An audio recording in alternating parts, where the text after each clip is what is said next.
That's super hard. Alright, alright.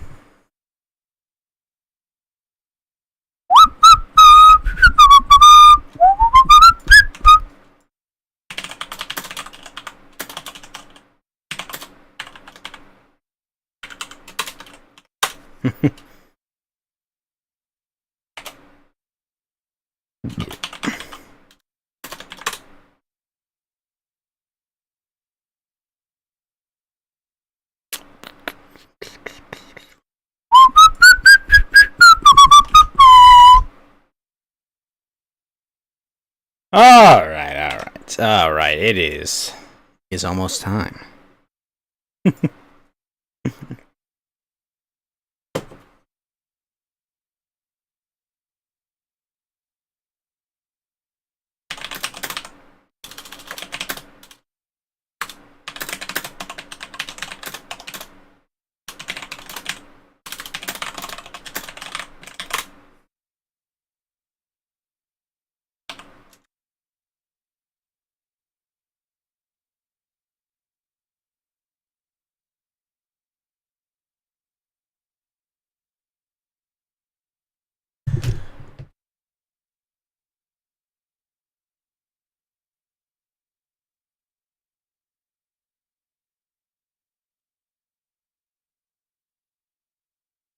Alright, you know what I should do? I should probably actually get in the on-air room.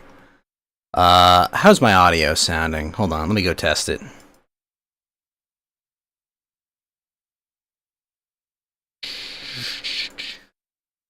I'm going to apologize in advance. There's going to be some echoing.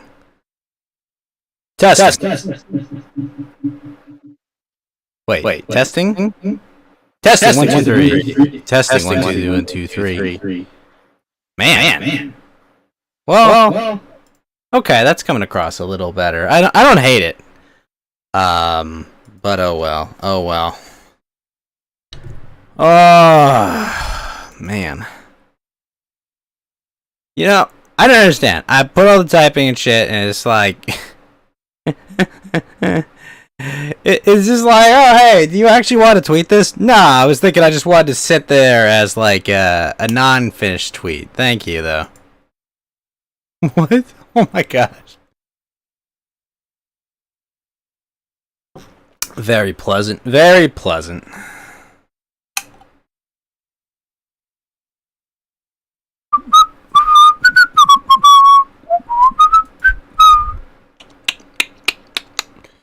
Aw.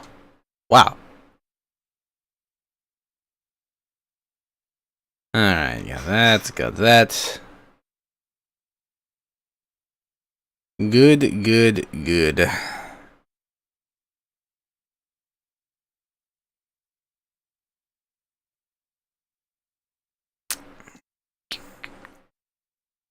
Gundam the Witch from Mercury? Yo! What? Alright, I'm officially hyped.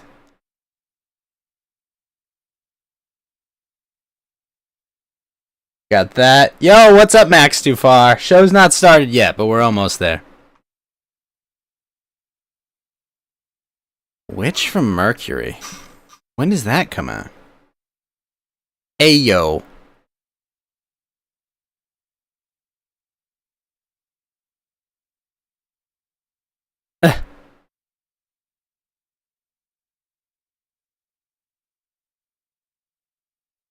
Yo, Queen, what's up? How you doing? How's my audio sound, Queen? Do I sound good?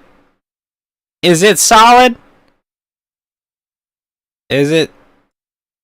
I hope it is. I'm gonna turn down my gate just a smidge, so it can come through nicely. So, let's go fire up Gordian Quest. And then let's get to the studio, shall we? I don't know. Geeky has not gotten back to me. I assume my audio sounds like those bass boosted memes. Turn down the volume.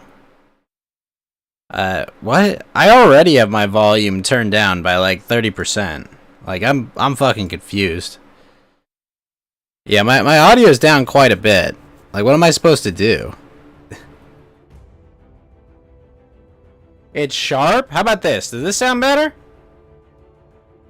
How does this sound?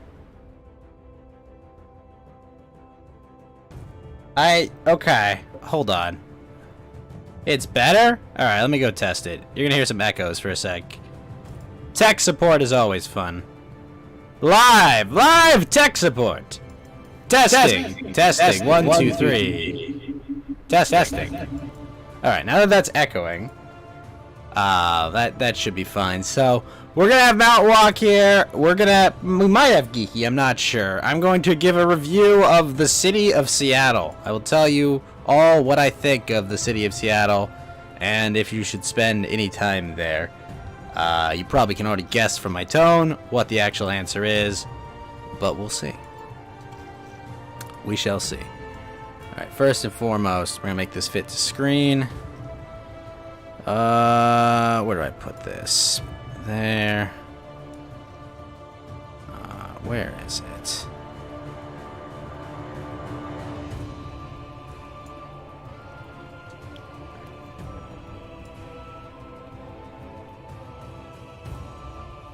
You got like 3 ads in a row? I don't know. It's on whatever the hell the default for ads is. I'm not sure what that is. Okay, good. Now I'm in front of the screen, as you can see. Move this over here. I'm gonna go get Mount Walk's chair out because I know he said he'd be here tonight. So we'll see. We'll see. There it is. And we'll bring out the ghost chair and the Kirby chair as well. There we go. Is this a new game? Yeah, this is a new game. We're gonna just turn the res down to 1280 by 720. Holy gods, that looks terrible. Put it in windowed. There we go. It looks much better. Yes, this is a new game. It is an indie title called Gordian Quest. So far, it's been alright. It's kind of a roguelite, game where you fight monsters to keep an otherworldly threat from entering the world. So let's get back to the campaign I was playing before. All right, let's see.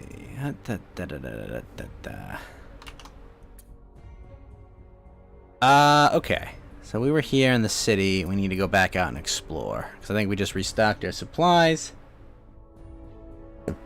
My English seems so professional. I mean, it's my native language. I mean, it should be professional. You know. Or would you rather I say, yo, FR, bro, that English I use is heckin' bussin', y'all. Is that better? Does that fit your expectations better?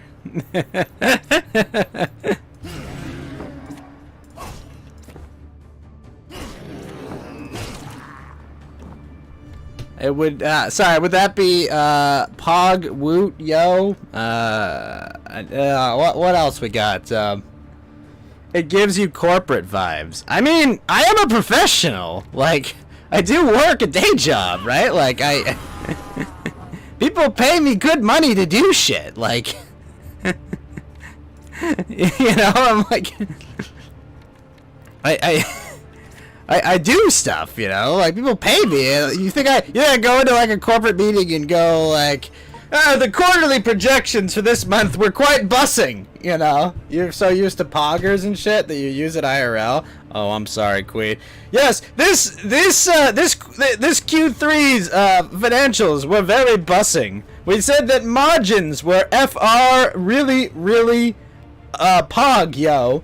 It was quite hype. And we see, as you can see, we'll all be wearing some lit drip by the end of this quarter, this next quarter. Could you fucking imagine? It gives charm that other people don't have when streaming, where you don't use any slang. Yeah, I know. I gotta come up with some catchphrases and shit. I really should. I don't know why. But okay. All right. Enough future corporate speak. Oh shit! Guess who's here? The man, the myth, the mountain walk. What's up, man? How you doing? Pretty good. Oh no, I have you really quiet. Hold on. There we go. Really? Yeah. Thaddeus T. Mountain Walk. How are you doing, sir? Good. Doing Are you bussing, as the kids say? Are you bussing the kids to a higher income neighborhood? I don't even know what the bussin' even means. I'm really confused by that term too, right? It's just like, it's bussin'. Like, what do you mean? Yeah, I think Cab. Stop, for the love of God. There is no God here to save you, eggs. He cannot defend you from this new age. New age speak. I think cap means like cap is lie, so no lie is like no cap. I think. So like caps, like capital letters, like cap locks. I don't know. I don't know. I have no idea. One of my cousins is a teacher, and they're always like, I always are like, all right, what are the kids saying these days? What's their slang? And it's like, he was explaining like, well, okay, so cap is like this, but then no cap. He's just like, what the fuck? Yeah. What the fuck? What the fuck is this? I thought we lived in America, damn it. Yeah. Oh, man. Speaking of America, I was up in the Pacific Northwest, and I would have drove down to Portland Mountain Walk, but my airplane decided that one person who showed up without a ticket was more important than the rest of us, so we all had to wait an hour to get into the to get the plane, you know, onto the fucking strip to get out of there. And then, afterwards, it was like, oh, well, now there's congestion. So now we can't even fucking go yet. So, long story short, I landed at 1:10, and the car rental facility closed at 1 o'clock. Oh, dude. Yeah, that's... I was screaming. I was screaming and rolling on the floor. You know, the pilot was a nice guy too. He was like, "Oh, look, man, he's gonna have to stay the night. The next flight's at 8 a.m. You know, let's just help him out here." And I just wanted to scream, "No! Fuck this guy! The plane says it's leaving at 10:40. We're leaving at 10:40. No! Fuck him! Okay? He can sleep in the airport in Oakland. All right? Fuck you." But I did not want to have a internationally recognized chimp out in an airplane. So yeah, they're like, this guy's got a box knife. He's gonna take over the plane. He's gonna lose it. What's the next part of your plan, guy with no ticket? That's right. But yeah, no, it was just one of those moments you have in life where you're like, it's like everything I'd lined up to that point. It was like, oh, cool, we're gonna take off on time. It's gonna be great. We're gonna have a fun trip. I'm gonna go fly. I'm gonna fly up there, have a good time. And then it was just like, ooh, so this guy needs to go somewhere. So, you ever seen that episode of 30 Rock, the old Tina Fey TV show, where like they're on a plane?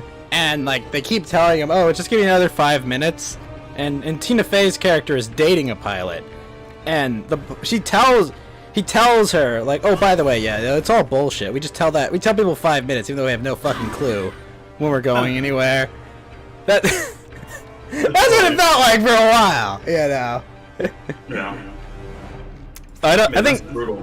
My microphone was loud. I think it was loud because I was screaming. I was screaming, rolling on the floor, and shitting myself there. But you know, this is the way.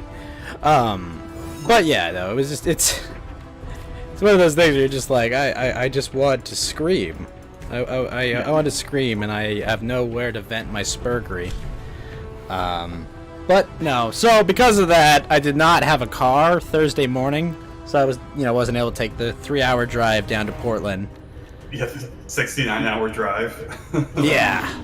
I was like, oh shit, this will be a lot of fun. So instead, I went into Seattle, met some other IRL friends that literally crying and shaking, shitting and pissing. Exactly. No, you understand. But like, I had like an old friend that like, we weren't super close, but I hadn't seen this guy in like, I don't fucking know, 4 or 5 years or something.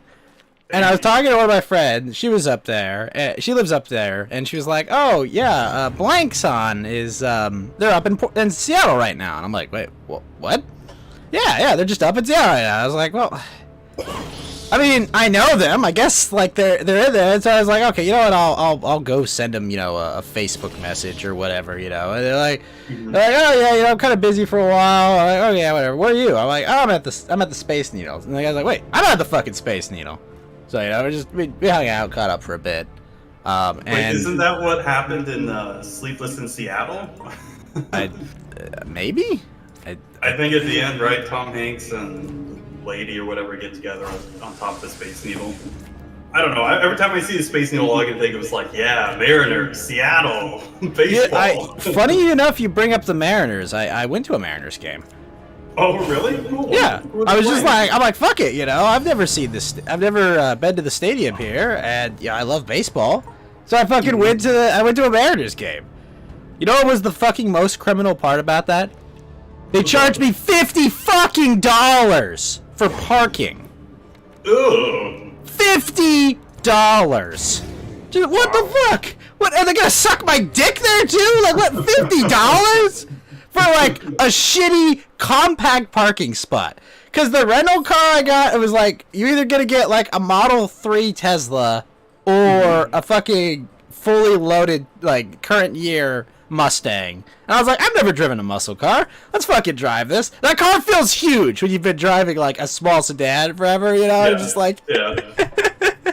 I'm just like, the thing feels huge. So, after I do like a 10-point turn like a fucking woman, okay, we finally parked. I get over to the stadium. Tickets were only like $80 for like, I don't know, it was like 15, 20 rows back of the first baseline. And it was a good game, the Mariners won 8-3, but it was funny. It was against the Blue Jays, so there were a whole bunch of Canadians there. Like, it was just flooded with Canadians, and like I was like, they come out to sing the national anthem. And I know, disgusting. But they come out, and the first national anthem they sing is "Oh Canada," and I was like, oh yeah, it's the Canadian baseball team. Of course they're gonna sing "Oh Canada." Right. But what bugged me was like, wait, you sang "Oh Canada" first? Like you fucking, you're an American. You sing the fucking Star Spangled Banner first, woman. Like what the hell? Right. At least that's how they do. Like I mean, if I'm in Toronto, I expect you to sing "Oh Canada" first. Exactly. Like what the hell? That's just weird. It was weird, right? I'm not really crazy. Weird. I mean, I am, but that's why, like, I think typically, like, they'll display multiple flags. Like, for example, the American flag would be above, and then, like, the Canadian flag would be below, or whatever. Like, yeah. So I mean, that's just, like, traditionally, like, how, like, the courtesy or politeness or whatever, like, traditions for international relations. So that is just so weird to me. Like, why would you do that? Like, that doesn't make any sense. Yeah, it was weird. But yeah, no, $50 for a compact parking spot for an oversized car, and the game was good. It was like the middle of the third inning, right? Like I go out, I'm like, oh, give me a $10 soda cup, and I'll have a pizza. And they're like, it's gonna take 15 minutes to get ready. And I'm like, it's gonna be 5 innings are gonna pass in those 15 minutes. I'm gonna watch a game. What the fuck? Like, are you kidding me?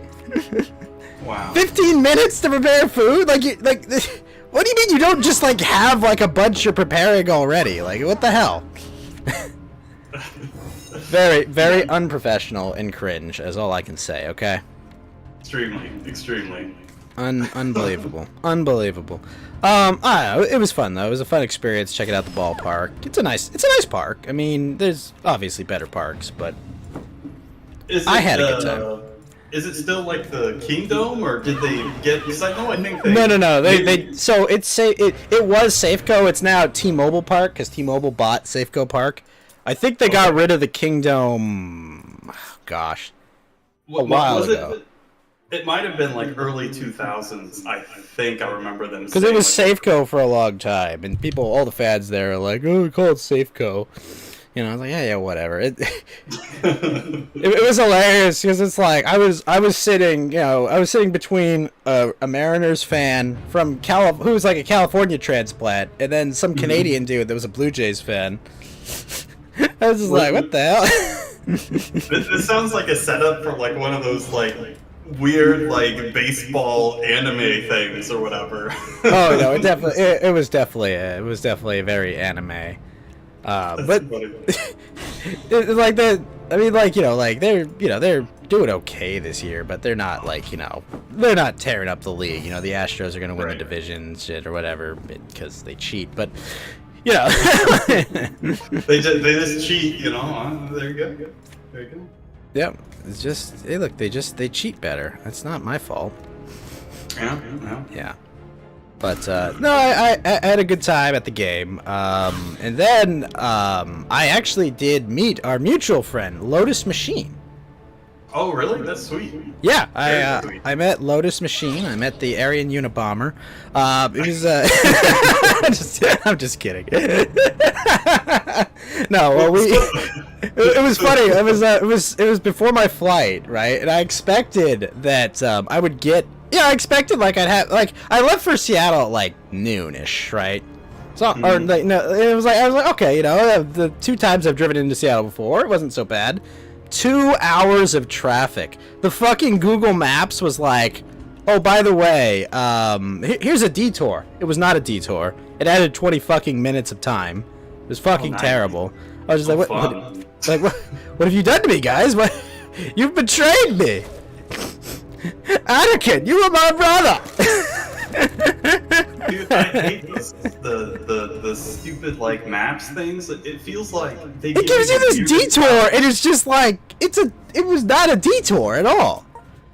Yeah, that's weird, man. I don't. Also, you have way too many fucking tollways up there. It's fucking obnoxious, you know. It's like, okay, go here, go there. And it's like, who designed this? Yeah. But you know, the worst was when I went to go get, you know, a burger in the city. We were driving on kind of a crowded road, right? And you know, we're at like a red light, and we notice there's 20 or 30 people riding on bicycles. You know, seems like a normal thing. You know, they're one of those obnoxious. We're a bike friendly city. You know, like whatever, right? Well, normally this would not be a super surprising thing, except. Well, we noticed they were not wearing too many clothes, and you know, upon second observation, we noticed they were wearing no clothes. So there were 30 nudist bikers in the middle of like Seattle proper, right? Like the most central, like downtown part of Seattle. There were 30 nudist bikers just with all their bits hanging out, all over the age of like 50 or 60, and I'm just like, what? Is there no like public decency laws here or something? Like, what the fuck, bro? Yeah. Like, they're just there, and it's just like, oh, this is gonna be one of the last ways I'm gonna remember this city by. A bunch of old people with their dangly bits hanging out. Thank you, thank you, Seattle. That's definitely. That was definitely what I wanted, right? Mm-hmm. Yeah, that's fun. Real nice. Yeah, very not Kino, I would say. You know, I saw the Space Needle, and honestly, the real cool part of the Space Needle was honestly the part where it's like they do like the whole wall of like how it was built, you know, and they've got like all the in progress pictures of all the workers and shit. And then they like kind of like superimpose it with like all the real world events, you know, like JFK announces we're going to the moon, you know, Nixon visits. It was cool to see all the old photos. I mean, once you're up there, it's a beautiful view of the city, right? Just like, oh, I look left, I see there, I can see the ballpark. Actually, you can't see the ballpark. You only see the football stadium from up there, because the football stadium's on the other side of the ballpark. Okay. But no, it was neat. That part was neat. But other than that, you know, a lot of it was just fucking finding like terrible parking. You know, like parking in the city was a fucking nightmare. You know, and mind you, I've parked in LA several times, which is just I can imagine. It's not so good. bad. It's just it's like finding buried treasure, finding a parking spot. Even if, the worst part about it is, it's like, maybe one thing it was just like, oh, it's just expensive. No, it's not just expensive. It's like, like I have money, okay? Just take my $20 and let me park somewhere, please. No, you're gonna have to keep fucking searching for some shitty parking spot run by some shady, sketchy-looking fellows, okay? Where they're gonna sideways park your car by 5 other fucking cars. They're like, please, just let me park. I hate trying to find, like, whenever I go to Portland, I hate trying to find parking. Like, it's just, I just hate it. I just hate it so much. It's literal cancer AIDS. Yeah, you're lucky if it's just money that you have to pay. Cause, right. It's just impossible to find anything. Horrible. It's awful. Parking sucks in every major city. Like, I don't understand how hard this is to figure out, right? We built this national highway system. You know, and it's like, come on, is it gonna work? Well, no, of course not. Not really. Yeah, the infrastructure and like the city planning and stuff is just not very good. Like it just feels so ad hoc or whatever. Like they're not really thinking too much about it. They're just like, yeah, this is fine. Looks functional. Has roads and streets and signs, and that's good enough. This is fine. A whole bunch of one-way streets, right? Oh yeah. Yeah. I did get to try Dick's Drive-In.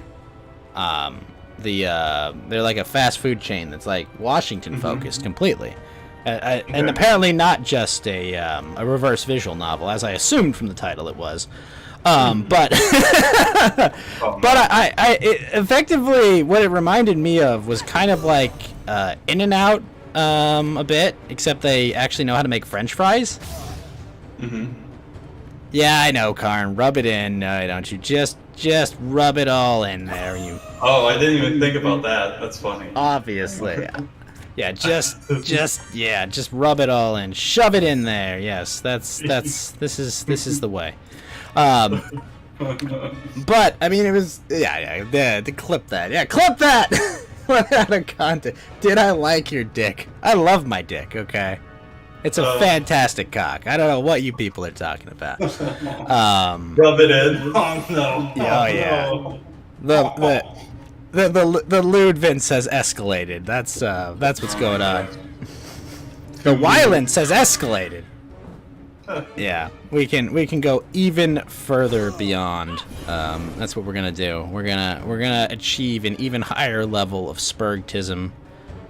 Yeah. Yes. We can go higher. Somebody paid Spurgery? Yes.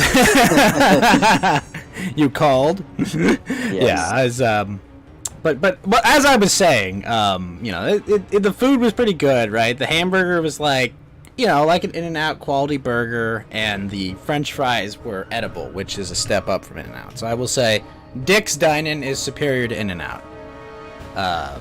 Their shakes are about equal. Other than that, I mean, that's about all I really could get done in Seattle, because most of it was fucking just driving around and fucking about in the city, Yeah. A lot of it was sitting in traffic, trying to figure out my fucking way. If I didn't have to, like, go directly outside the city proper for, this wedding I was going to, I would have probably just not rented a car and just taking buses and, like, monorails and shit. But, like, if I was like, once you're there, it's like, fuck, I don't wanna, I got a car, man. I'm driving around. Fuck this shit, right?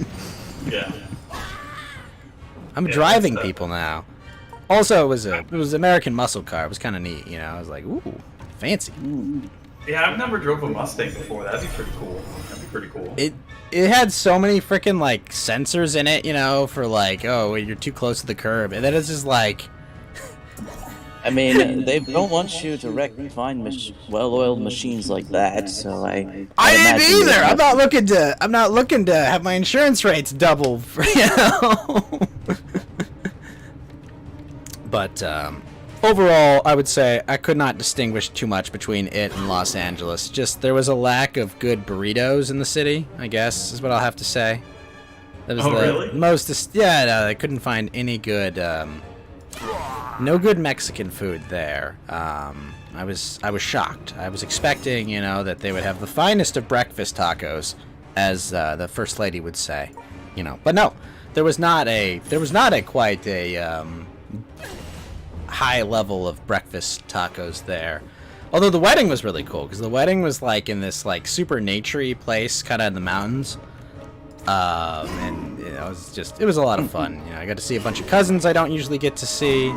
Got to see a bunch of uncles and aunts I don't usually get to see. And then after the wedding, we all hit the casino, and I lost I lost $100 at the craps table. I just stayed for like a round, and there were a bunch of 3s and 7s rolled. What model year was it, Clash? It was 2022. I don't know what the engine was. I didn't really bother with asking. It was nice though. It drove fast. And very handled well. Brakes are crazy on it. Like the first I hit the brakes, I was like, "Shit! I'm stopped too fast." This sounds like is it my turn to describe my little trip in vacation? Oh yes. Let's hear about your trip. 'Cause that's about all I've got from the Pacific Northwest. I've never been out there. I've never traveled Neither would I. that far west. It's very pretty up here. Oh, it's very green. Yeah, Washington is the evergreen state for a reason. They're 100% on that. It's like, okay, you got that going for you.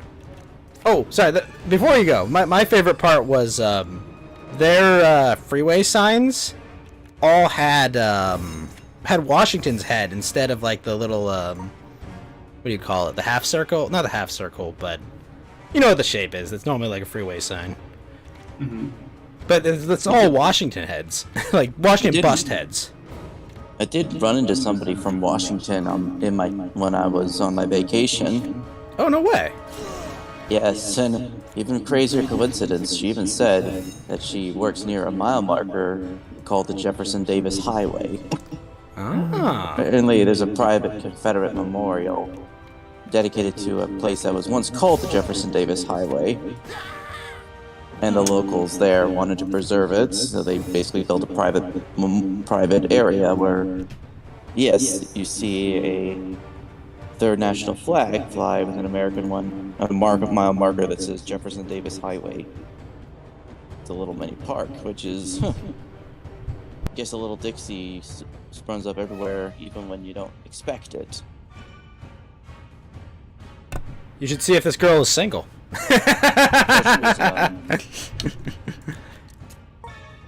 You may have found Yellow Lantern waifu there. I think it's kind of a taboo for me to kind of like pick up chicks on vacations because it's kind of a long distance relationship and those usually don't tend to work out very well. Yeah. I mean, that's one way to look at it. I mean, you have to. Even then, if you try the online route, well, then you have the problem with the parasocial relationship. And I know somebody, like, a person I worked with, say something like, person who was more autistic than me had, like, the biggest unfortunate, like, heartbreak because the parasocial relationship he had ended after several years, and it just struck them. I'm like thinking, Lotus says, "Who said anything about a relationship?" Yeah. Go figure. Well, anyway, so yeah, I decided to do a little traveling. I did a little bit of flying, and I traveled most of the coasts of You didn't Carolinas, flap your arms too Georgia. hard, did you? No. That's terrible. Although, That's terrible. No one's ever heard that joke before. yeah, it does take me a few hours to adjust after, you're a frequent flyer on these airplanes. But, so yeah, first stop was the Carolinas, and then I did a little bit of sightseeing, and then After that, and then I made a little pit stop to Columbia, Tennessee, near just below Nashville, and then I got to see the statue of Nathan Bedford Forrest at the headquarters of the new museum they're building there. And Nathan Bedford Forrest is more Confederate era stuff. Yeah, so General Nathan Bedford Forrest. Now, this is he was probably the most famous Western general of the front, out of the Western front of the war between the states. He was a Confederate cavalry commander, lieutenant general, old guy, very kind of controversial figure for both good and for bad reasons. And what had happened was he had been buried in Memphis, and there was a statue of him. He was like buried underneath. He was buried underneath with his wife in the Pilith with the monument over. In 2017, the city of Memphis did some very shady things. After they were denied a request to remove the memorial, they sold it off to a private entity, which allowed them to remove it, circumventing a law. And then later, about 5 years later, they would basically disinter the bodies of Nathan Bedford Forrest's wife and himself too. And so a bunch of agreements. So basically, they essentially exhumed his body and they sent it over to the SCV. Decided to take ownership, and they reburied Nathan Bedford Forrest at the new museum headquarters, and they've gotten his statue there as well. And they're currently raising money to build like a pedestal to basically reinstall the monument. Well, that's cool. So you went on like a Confederate monument pilgrimage, I guess. Well, a few. You went to Mecca. Well, Monument Avenue used to be that, but we all know how that's turned out. Well, yeah, it happens. It happens. All right. Well, that sounds like a fun trip. Did you drive it, or were you're just flying around each place? How did you? Well, I was meeting up with some friends. So you flew there and then they drove around with them? Yeah. How long were you gone? About 2 weeks. Cool. Right. That's a nice length for a trip.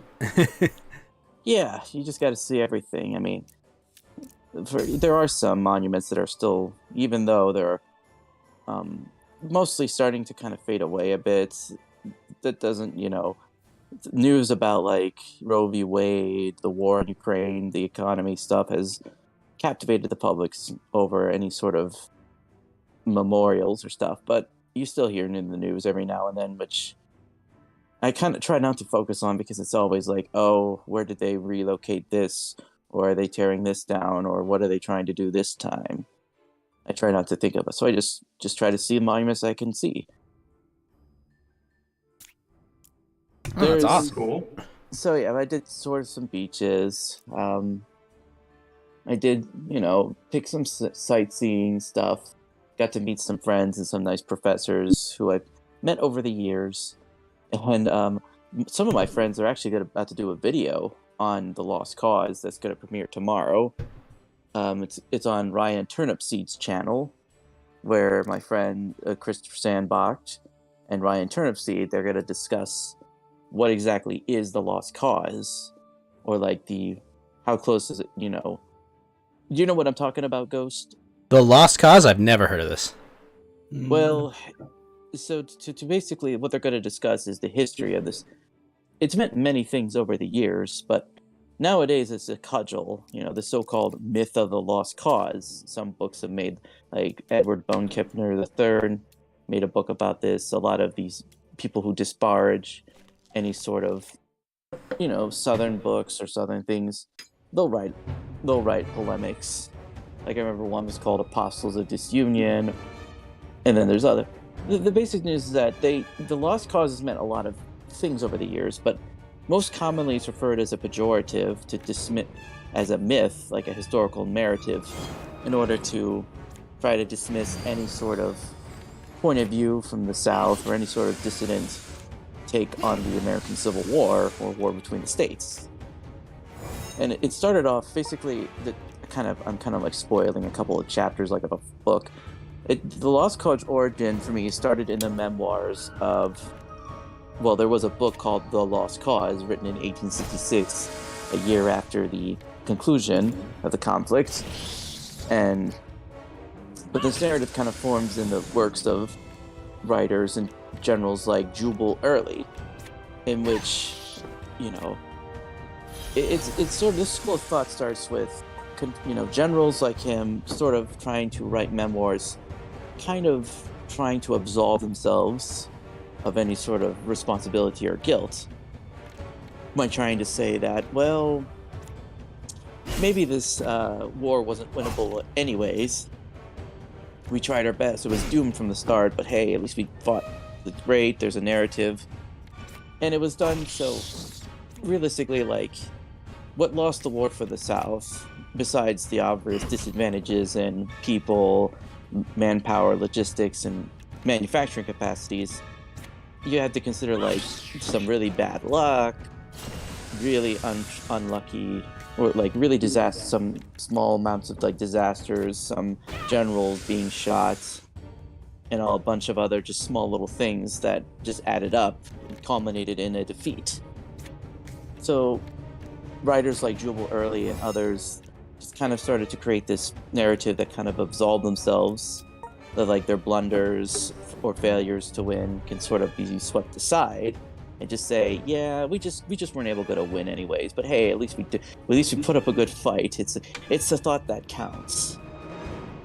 And this sort of thing that it starts to change over, where some people try to add on, especially at the turn of the late 19th to early 20th century. They really said it's the thought that counts. Not exactly, but the sentiment was like, I mean, it's kind of not much solace to, you know, the corpses all around, and, you know, the families that don't have sons anymore, but it's the thought that counts. I mean, you try, champ. That they did actually write that. The dude's just like at the end, like, no, I know. He's analyzing what it actually says, but that sounds hilarious to me. Like, you know, we gave it a good try, guys, but sorry, we're gonna, you know.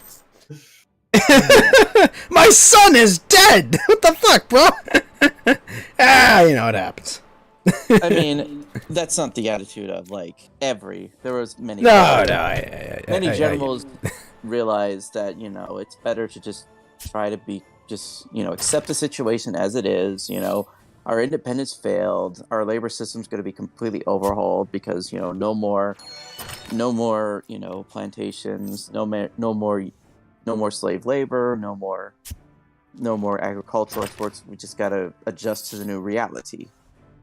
And this was lower prices by flooding the labor market with more people that have to be paid. Yeah, well, to be honest, it kind of turned back into a form of sharecropping. Yes, it is prominent, and you will own nothing and be happy to work, right? That kind of mentality.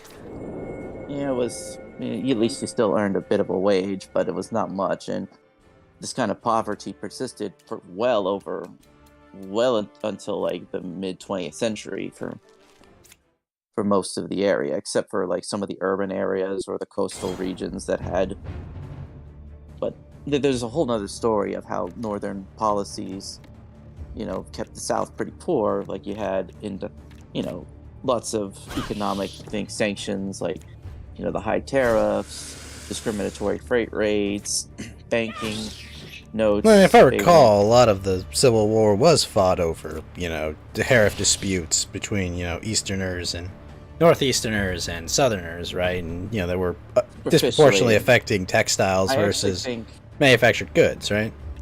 Yeah, I think there's something to it. Like, Mr. Sandbach also, he does not like Andrew Jackson at all. And that's precisely because of the way in which he destroyed the second bank. But the problem with that is that it ended up causing a group of people called wildcat traders to become extremely prominent. And he thinks that, you know, we lost any sort of protection from people like the British Bank, which did start to mess with American pricing. And these wildcat traders essentially had a lot of outsized influence on the country. And of course, this becomes very exacerbated by the 1850s because all the triumvirate of people who could compromise and keep the Union together. Calhoun, Clay, and last one, Webster. These 3 congressmen, they all are dead at this point, and really nobody could like preserve the Union at some point. So really by the 1850s, federalism was starting to falter, ideologues grew within both sides, and it just, the lack of compromises, the power dynamics shifted, and it just, a collision was going to happen. But I get it, I'm getting ahead of myself. So you'll probably see, let's just say a discussion to see, which will be, the video will premiere tomorrow in the morning at like 8 a.m. But like, you could probably just watch it in full when they're finished streaming. Okay. Yeah. And of course, I only occasionally check Twitter because I kind of took off a break. Man, it was the worst month because everything has been happening. It's been a busy month on Twitter, hasn't it? Yeah. Well, I mean, the most tragic is the death of Shinzo Abe. Yeah, I saw there was a message. I saw a meme the other day about that, and it was like, America, 400 million guns, 0 dead politicians. But I think is how it started. But I mean, I know there's, I think there is. I mean, when this happened, like people were expecting, like, who would do this? Like, China's the obvious one people would accuse, especially because China. It was a state source of news that came out with a bunch of misinformation about the guy, saying, oh, he was a former soldier, and oh, his mom got wrapped up in a cult that Shinzo Abe was involved in. All this was from a single Chinese propaganda source. So whether that's true or not, I don't know. Did they kill Shinzo? Maybe. Oh, the cult thing ended up being real. Oh, okay. So that part did end up being real. Thank you, Lotus. Yeah, there was other things. Like, someone said, was he part of a communist, like, radical cell? That because Japan had a really big problem with communism in the early, like, the mid 20th century post-war. Yep, but Otoya Yamaguchi dealt with them. Also, the Japanese still have a communist party that holds single-digit seats. I think. It's politically irrelevant, but it does exist. It has an insanely small following. Yeah. There was, and of course some... They're like the Green Party here, or the Libertarian Party in the U.S., right? They have no influence at all, but they exist. Yeah, there was that, and then some said, was it a Ryukyu separatist? Which, that would only make sense. What, like a Chinese separatist? No, there is actually a small, separatist movement within Okinawa. And I mean, hasn't Okinawa been part of Japan for quite some time? Like, since, wasn't the Meiji era there's people who are like, well, you have to consider there's sort of a resentment because of the U.S. base on Okinawa. Yeah, the occupation and the unfortunate, sexual emergencies that happen there every couple years. There's, people are not happy about those either. And I understand that. Yeah, that makes sense. To be clear, the guy made a makeshift, he made a pipe gun shotgun, basically out of 2 metal pipes. Yeah. So what's the plan? Ban metal pipes, or what's He literally, it takes a lot of firearms. It's basically prohibited. I mean, you have to pass 12 tests. Well, yeah. I mean, you can have a firearm in Japan. I think you have to be a citizen. But you have to go. There's an 11-step process. You have to be part of a rifle club. It's all very, very lame and very not heterosexual. All the firearm restrictions they have there. But it was not enough to protect Shinzo Abe from broad daylight being shot in the back twice. Well, shot once, but the guy missed the first shot. Yeah, and unfortunately, Shinzo didn't notice it, and the second shot sadly took him out. Yeah. On the other hand, he was dying of cancer, and I mean, a crippling. I'm not saying, oh, good, he's dead. I'm just saying, if you ask most people, would you rather die a slow and painful death, or chemotherapy and cancer, or I think he had ulcer. I think he had ulcer colitis or something. It was something that was killing him really quickly, though. Yeah, I he was, recall. but he was still very popular because I'm not. Shinzo really Abe invested- is the number one the number one political force in Japan.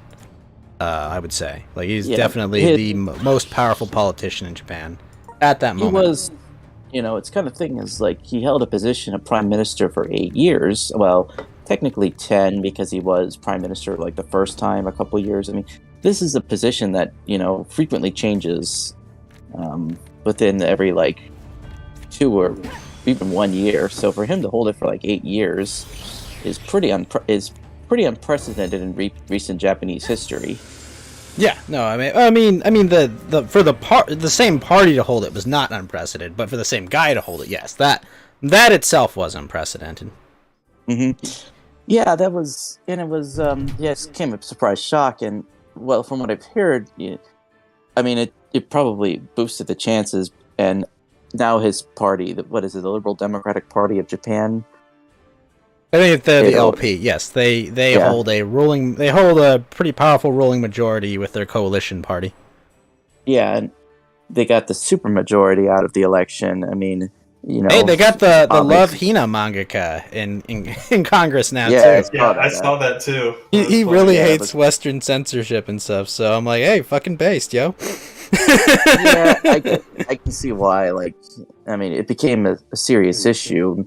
Not just the censors, but also sort of the translations, localization problems. I mean, that's how Japanese soft power is a potent force in the culture. So if a guy can just get elected based on, hey, can we stop with these people, messing with our works? Hey, I mean, I think he had more of a political platform than just get these fucking whiteys out of our anime. I don't think that was the platform he ran on, but I'm pretty sure he had like a more, what would you say, cohesive.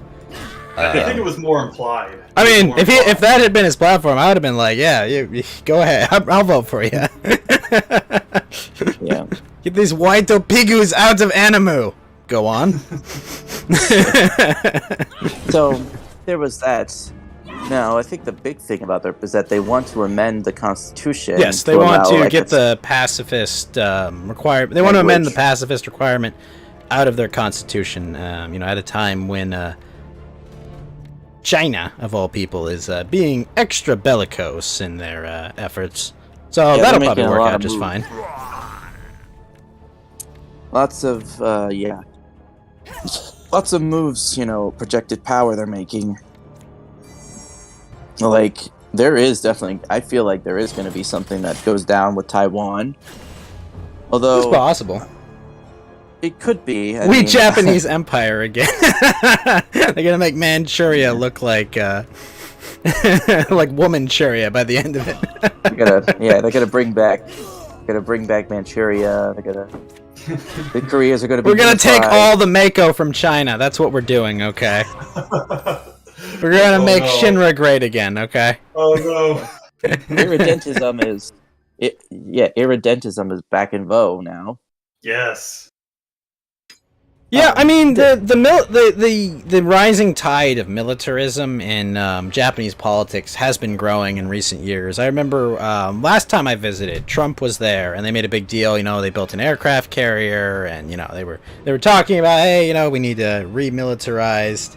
We kind of need to remilitarize Japan because China's, acting much more aggressive in the South China Sea and trying to reclaim a bunch of old territorial, disputes as their own. So it's like, yeah, that's been pretty popular. Been very popular among Japanese politics. So I'm not too surprised that, they're kind of moving forward on this. Unfortunately, Western leadership is, Western leadership, so I'm sure they'll squander this somehow. Yeah, I have no doubt. They are not confident, so... I have 100% confidence that this will go terribly. Yeah, I mean, I'll give it that. Legacy. Now, I know there is some controversy with, some of his policies. I mean, it's too soon to talk about speak Shinzo? Yeah, I know there's been some detract. I mean, there's pretty much that for every politician. I mean, it's not. Yeah. It's not like, wow, all these other politicians are doing great, but you know, Like, Abe, oh, he's I don't perfect. know. It's obviously he was a human being who lived in politics. I mean, Be careful. I would say, like, what would you say overall, like, his legacy would be? I mean, some have pointed getting out shot that- in the back and giving his party a martyr to run on. I mean, his party was going to win, 100%. Yeah, no doubt, right? No doubt, his party was going to win that election. But it may have boosted them a bit in the polls and given them, you know, Yeah. more of a majority than they would have had otherwise. Yeah, I agree. You know, Right. I've seen, you know, Code Geass and other things, so I know a lot about how Eastern politics works, Mountain Walk. They just walk up and use their I-beam on people to make them obey them.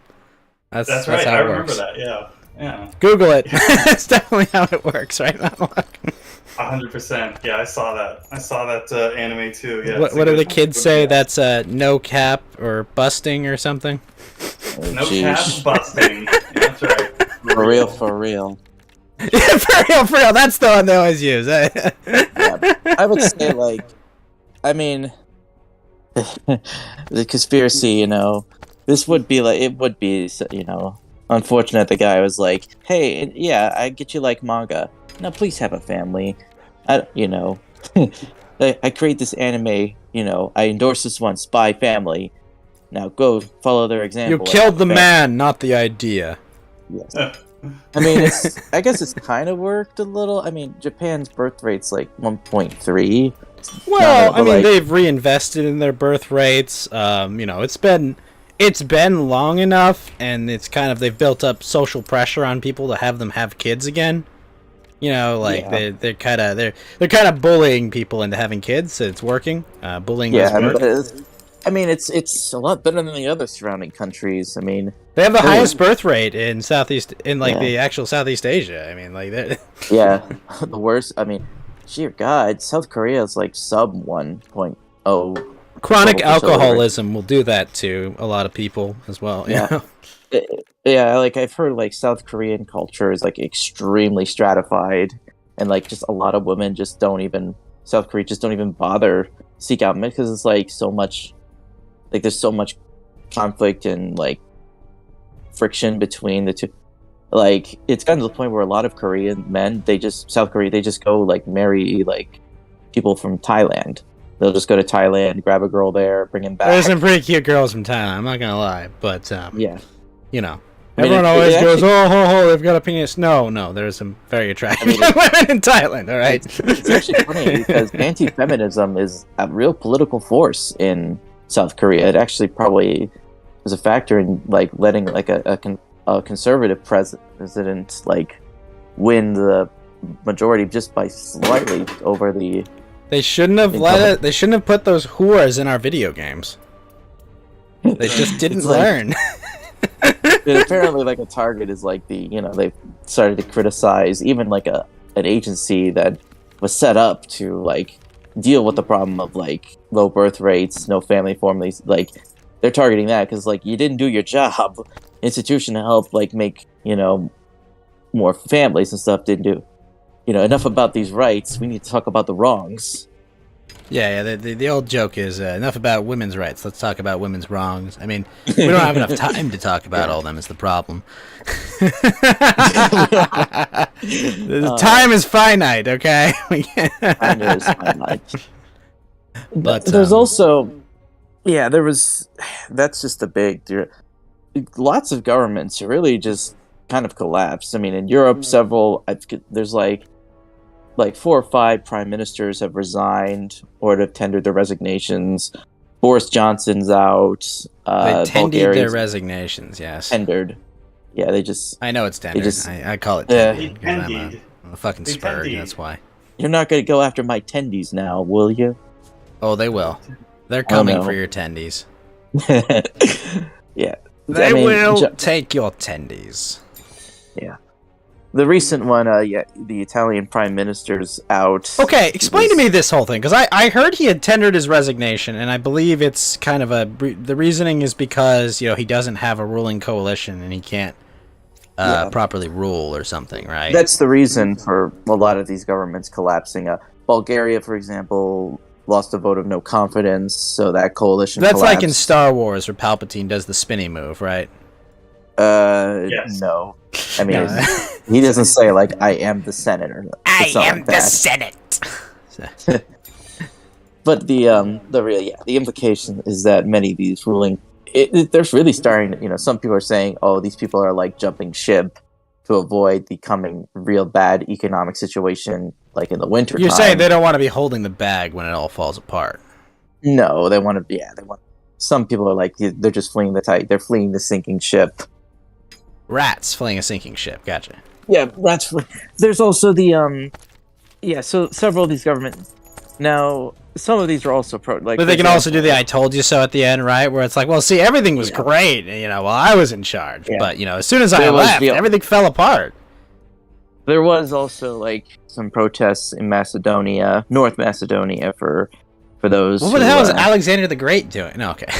Yeah, basically, there's been like a lot of EU interference in a lot of the affairs, and one of which is like, there's kind of a meme. It's like, oh, North Macedonia, don't you mean Greater Bulgaria?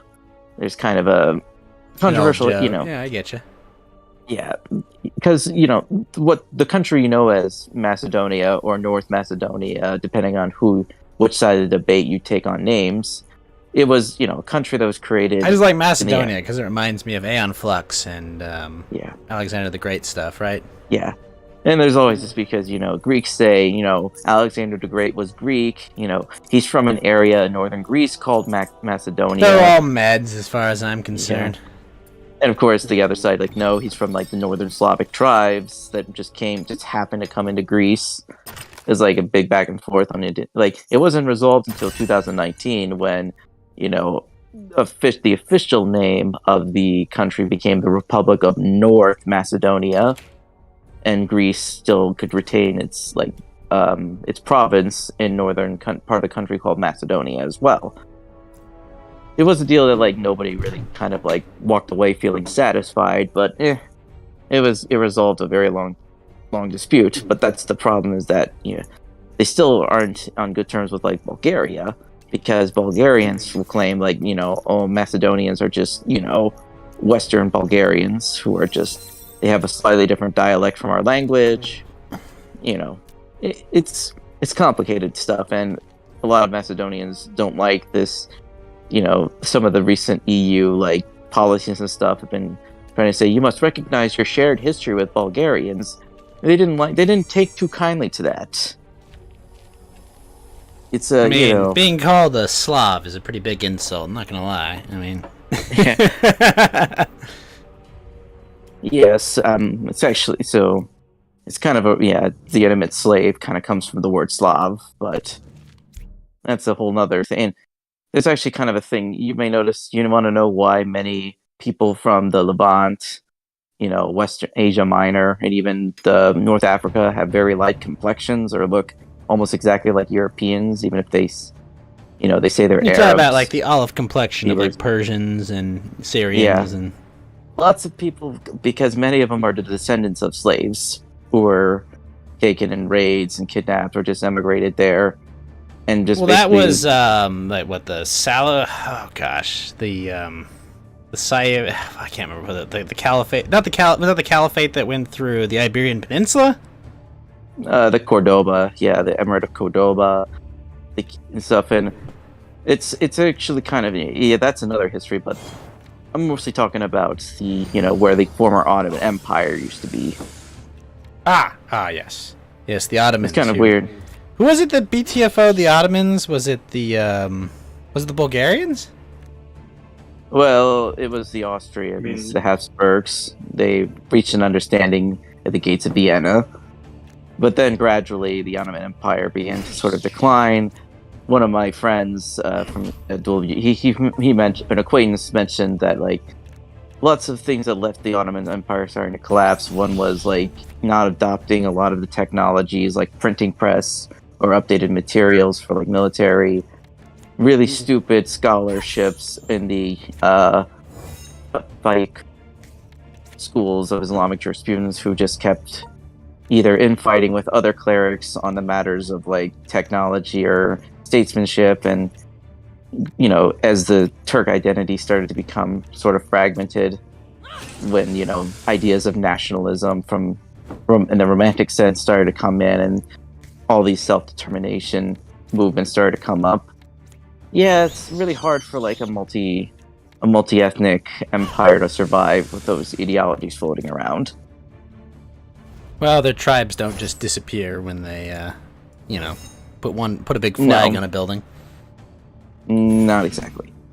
And so yeah, you have these things, and of course, Macedonia, the modern country, was actually created as a federal socialist republic in Yugoslavia. And when Yugoslavia broke up, believe it or not, Macedonia just left peacefully. It didn't get involved. It actually didn't get involved with the Yugoslav wars, but it did have its own problem with a war with Albania, believe it or not. I don't know if you ever heard about this, Ghost. Albania? Well, all I know about Albania is its kind of colonial history with the French. Oh no, I'm thinking of Algeria. Sorry. Yeah. Italy actually was a sort of protectorate. Mussolini had a protectorate in that area. It was a land that, became an independent country in 1912 as the Ottoman Empire continued to recede. But Macedonia had a real actual problem with Albanians, and the Albanians actually tried to stir up the Muslim population within Macedonia. People don't know that like Macedonia is like one third of the populations are Muslims, and the other 2/3 are either Orthodox or a little bit Catholic or just non-religious. They tried to stir up, and apparently the Macedonian Muslims didn't take too kindly to that, and just continued to say stuff like, "Oh, Kosovo is part of Serbia," and all that other stuff. It's actually kind of interesting where they have reversed, because officially, for example, Greece does not recognize Kosovo as part of Serbia. Macedonia does, because they like to be contrarians, and Macedonia is friendly with the Turkish government, but not so much with the Greek government because of geopolitics and stuff. But Isn't the old saying, it's all Greek? Yeah, it's all Greek to you. It's all Greek to me. Yeah, it's just complicated. So they had, of course, Estonia's also the recent one that went, and the situation involving the Sawalski Gap, which leads to transit between Belarus and Kaliningrad. The EU told Lithuania, don't keep trying to blockade it, because you're gonna probably cause a conflict with Russia that's gonna trigger World War III. And Lithuanians realized, we're playing with some really nuclear hot fire, so we should probably back off. I don't know. I feel like there's enough I think that's not the angle they're going to go for with World War III. I mean, they're going to say that we have to fight World War III for global famine reasons. I mean, that's going to be the casus belli for World War III, not, oh my gosh, they blockaded this little city, this little territory from Russia that's on the Black Sea. No, it's going to be over global famine. Yeah, or just, I think the first domino to fall, and I think governments is Sri Lanka. Well, I mean, I think we've had a lot of political leaders be just removed recently, or are in the process of being removed. And that's not a not a promising sign for global stability. What I mean? Yeah. So Sri Lanka. Luckily, we have competent leaders, right?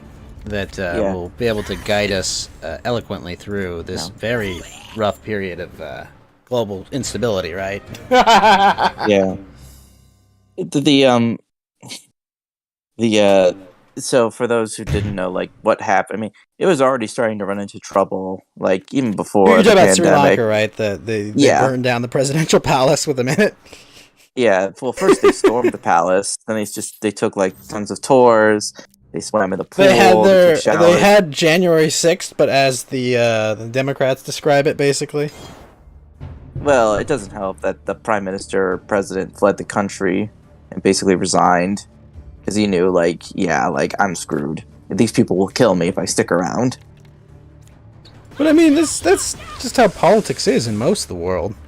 Yeah. that's normal politics for the I majority did like of the the world, funny right? part where the protesters were also like they were watching the TV and the TV showed them like storming the palace because like, oh, there I am. There's me entering through the window. There's me there's me swimming in the pool. It was like Did they sit in his desk and text from it? Look towards Pedo Peter to lead the way through these dark times. Yeah, Chubbly, oh god. I'm ecstatic. I'm ecstatic about this situation. You know, it's gonna be all right. Okay. Yeah. Oh, gosh. What does Emperor Palpatine say? I love democracy. Yeah. I love. Kind of reminds me of what happened earlier this year in Kazakhstan, but like it was actually kind of similar, kind of like Yeah, almost those similar, like, riots petered out, right? well, yeah, like Kazakhstan, like they shut it down. Didn't they get help from like Russian forces and it Well, basically- what Kazakhstan did is they actually invoked the CSTO treaty article that they said, I need some assistance to bring in. The troops didn't do anything to quell the riots, but I think their presence just being there just like caused them to peter out. And then the Kazakh Secret Service or whatever things just like went to work. So their little taking Stasi down- took care of the rest of them. I mean, it was pretty like, and what apparently started to trigger the protest was that. So there was a thing where like Kazakhs were they use like their cars. There's been a thing where they use natural gas as their fuel, not just regular gasoline that's made from Yeah, no, I know. petroleum CNG products. cars are popular in a lot of countries that don't have very well developed infrastructure. Yeah, and the problem was that the price had been artificially lowered due to price controls, which was causing a lot of the industry to start losing a lot of money because, as you know, with price controls, the big reason it causes shortages and things is because you're selling. Why would you sell natural gas if you're going to lose money? Like, Yeah. You know, it's You lose like, money yeah, it's I want people because- to be able to heat their homes, but like, what am I just gonna throw money away? What the fuck, bro? Yeah.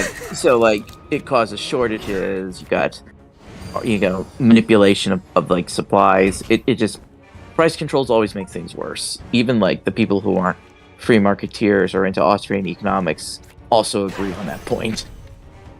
It's one of those things that's like, yeah, I could have told you that. It's not Yeah, rocket everyone- science, like, Everyone knows.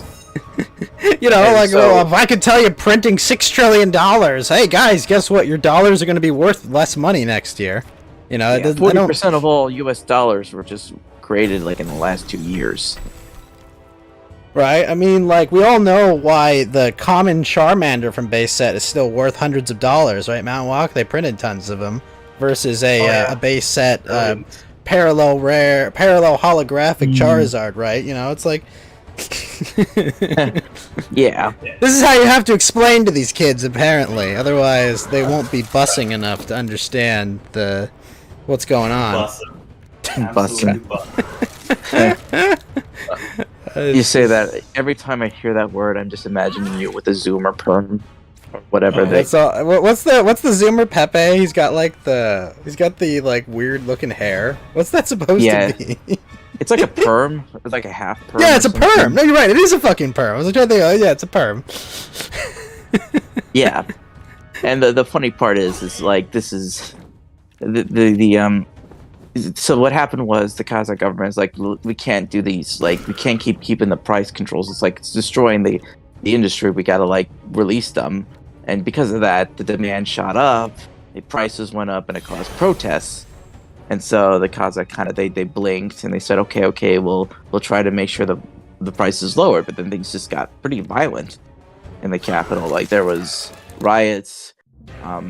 Apparently, like a lot of criminals started looting stuff. Like they actually stormed armories and started shooting at people. It was actually Gosh, almost- they had their own Bastille Day there, basically. Yeah, and the Kazakhs said like, okay, we got to shut this down. You know, they shut down. Shut the it internet. down. They shut down the internet. They had a bunch of fighting, and the question is, like, was this a protest turned a tempered color revolution? Was this just, a very big unrest period? Because everyone. This is like the one country I wasn't expecting to blow up at the the beginning of 2022. Of all,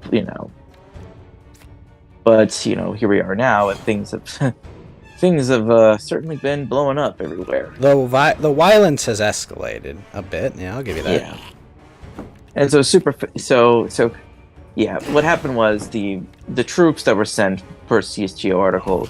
So troops from Russia, Belarus, Armenia, Tajikistan, Kyrgyzstan teamed up with the Kazakh troops and just basically stood guard outside of places like government buildings, airports, and things, just to like.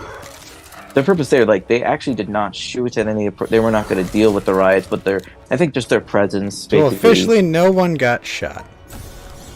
Well, not by any of the CSGO troops, but there were definitely many casualties from, demonstrators, getting guns and shooting at National Guards, vice versa. Just it was almost like some pretty severe civil unrest in places like Nur Sultan, Almaty. Yes, every enemy Arisha. combatant was definitely shooting guns at the place. There was actually also several resignations. I'm not saying they weren't any, but one of the speculations is that this might have been rival factions within the Kazakh elite, or like the clans. So the thing people mentioned, Kazakh still has like some tribal things, like clans that will run things, families, like they're called Jews. Yes, I've played Counter-Strike. I know about clans.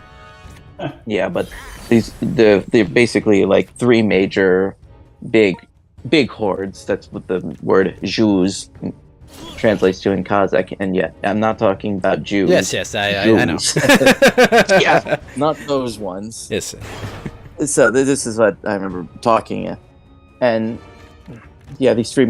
But there is some things that maybe this could have been stirred up by some, some glowy things. But it's not really America per se, but definitely people think it's the British. There's a lot of the eternal British, the eternal Anglo. There actually has been quite a lot of British influence in the country. I remember listening to. You telling me the eternal Anglo got them? Well, there is a lot of soft power and undermining, because just like I think there is despite bordering the region with Russia as well as containing about 20% of the population to be Russians, there is no pro-Russia faction within the country. Like, ethnic Russians in Kazakhstan are basically second-class citizens. There is no party that is like that caters to their interests. They're all like Kazakh nationalists, or like you have like Islamists in the western part of the country. Oh, I mean eastern part, because they're close to East Turkmenistan with the Uyghurs and that whole situation. But I think they've been moving steps to like de-Russify things. Like their alphabet is changing from the Cyrillic script to the Latin script sometime within, like, they're going to start phasing that in the next couple of years. But because a majority of the population doesn't even speak the Kazakh language. They speak Russian because that's their, because at one point, believe it or not, there were more Russians in Kazakhstan than Kazakhs. Mm-hmm. It was actually like when the Soviet Union collapsed, Kazakhstan was like the last country to officially leave the Soviet Union, and like the population was like 40% Russian, 38% Kazakhs, and like 20% others. But through a lot of investments, things packing up, the population. It's always rough to be in that other category, right, Mountain Walk? Yeah, there was actually a lot of people deported. Believe it or not, like there were like Belarusians, Ukrainians, Germans, all these different other minorities, because many were just descendants of like deported minorities as Soviet officials, and we're like, maybe like these people are troublesome. We don't expect them. Let's just dump them in the middle of nowhere in Kazakhstan. Sounds about right. Sounds like central planning at its finest.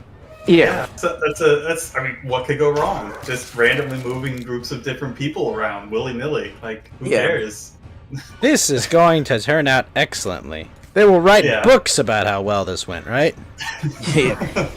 But it's it's this moderate, like the current president Tokayev. He's like slightly anti-Russian. He's not like because they know like Kazakhstan's existence is based on not pissing off their neighbors. I mean, most countries' existence.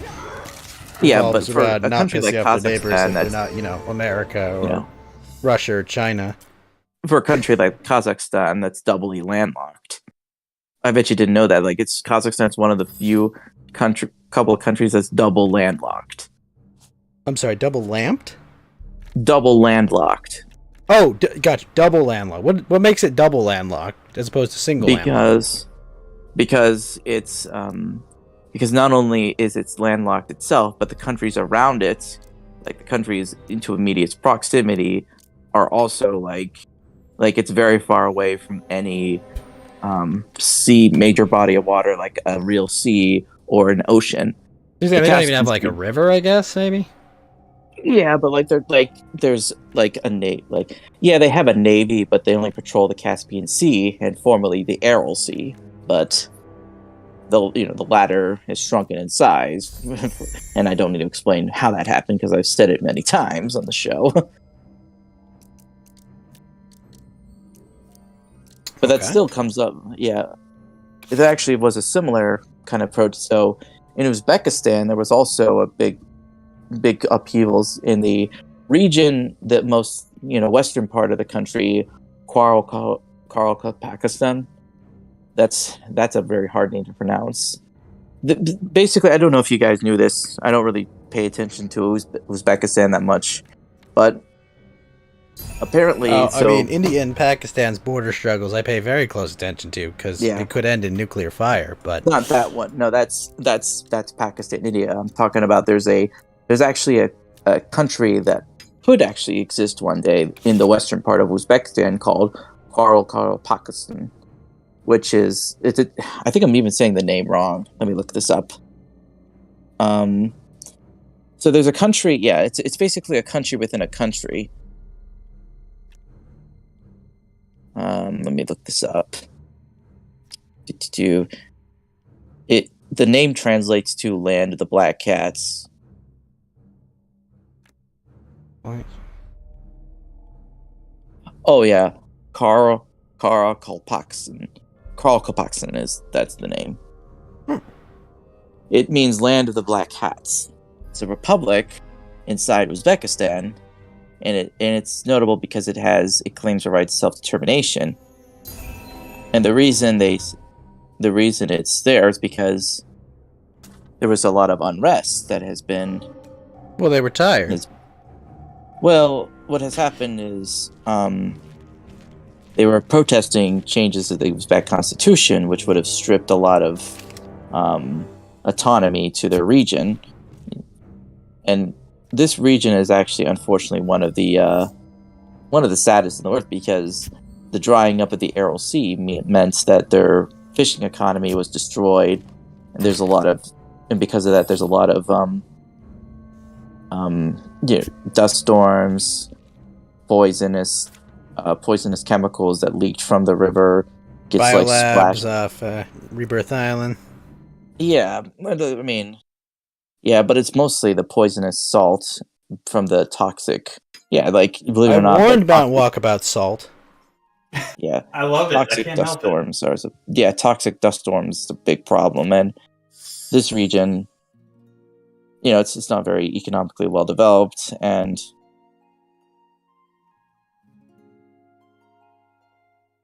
you also have the. It's getting pretty late for me. I gotta go and get ready so I can go to work. So yeah.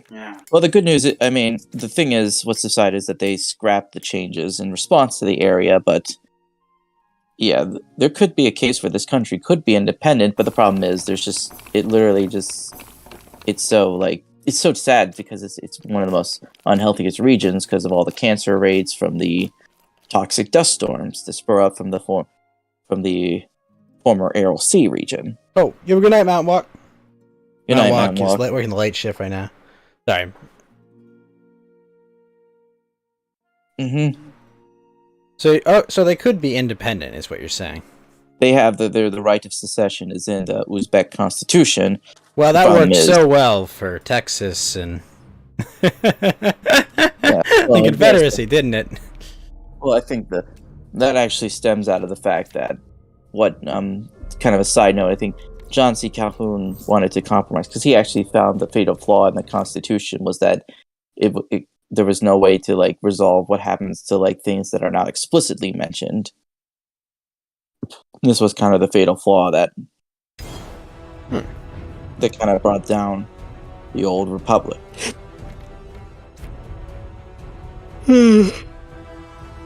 Yeah, that was. Oh, I don't want to get tired too. So You seem like you're very far away from the microphone right now. sorry about that. The yawn, didn't want to blow into the mic too badly. Oh yeah. Don't eat the microphone. Audio's been an issue for a couple days now, unfortunately. Yeah, it's like that old joke. I remember this, that old Soviet Wombo clip where he's like, he's like, Soviet, what? Cake called me fat, I did not. He's like, yes, you are fat, cyanide. And he starts wailing, he quits a channel, and someone said, I'm not sure if he just rage quit or if he ate the microphone. Yeah. Have you seen any of the what's the word? The drama that's been going on with Godwinson and Andy? Well, I haven't really been following up on stuff. I don't know, from all the things, it's just, the Kino Casino, whatever that is starting to fall off, or things just because, I don't really pay attention to a lot of that stuff anymore.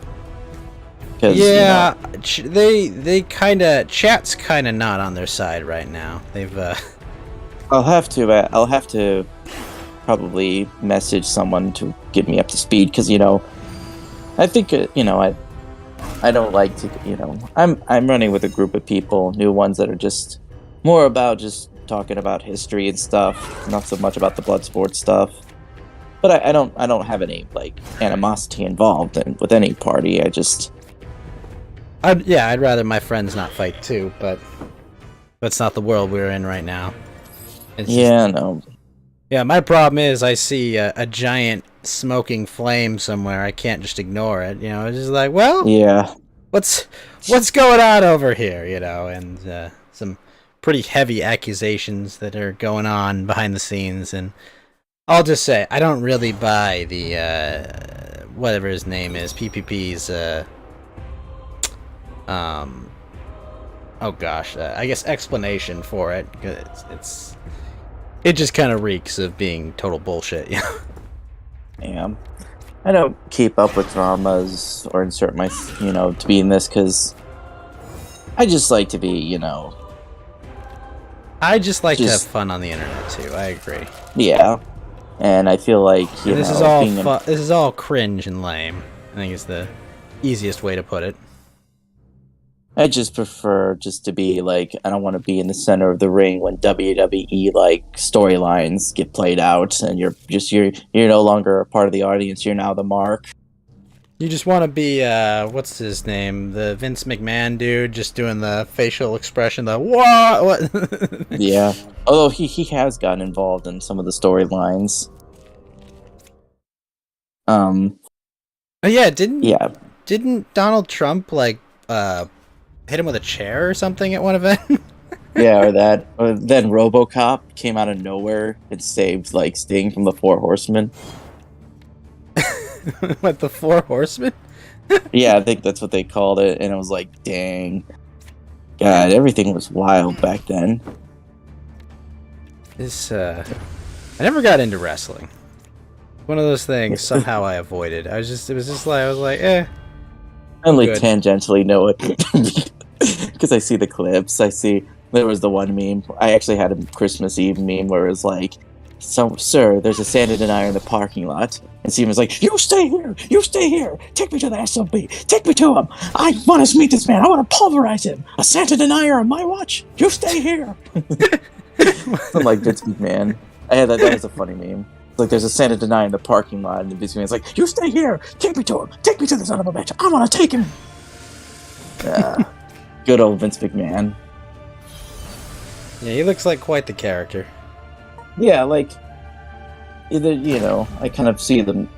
I see the history stuff. I'm interested in that. Didn't he buy the XFL, the newest XFL iteration? Yeah, well, his son. They're working on it. It's going to come back next year because they actually survived their bankruptcy. They had enough funds to reinvent themselves. So they restructured their debt. Yeah, they restructured it. Okay, and they came back from the grave. because I mean, it was actually a pretty good product from what I was told. They had like very exciting. They had like a new kickoff rules. They had like compare like you can actually pass twice as long as you're behind the line of scrimmage.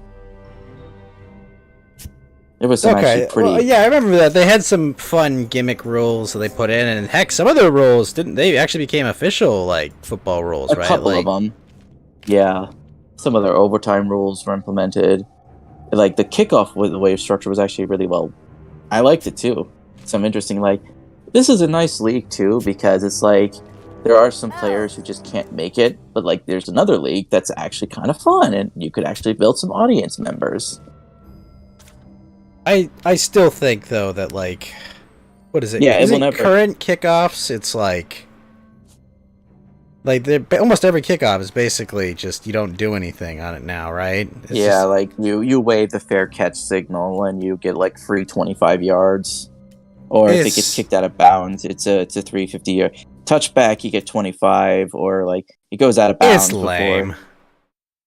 Yeah, Kickoff used to be some of the most exciting plays in football. Now it's just, all right, let's go. It's a first down. I'm just gonna take it to the 25 or the 20-yard line. That's all we're doing. Yeah, I mean, it's not like football in the 80s and 90s where you just saw like massive collisions or like these really loud thumps you could hear from the thing. Yeah, there are different times, I suppose. Yeah.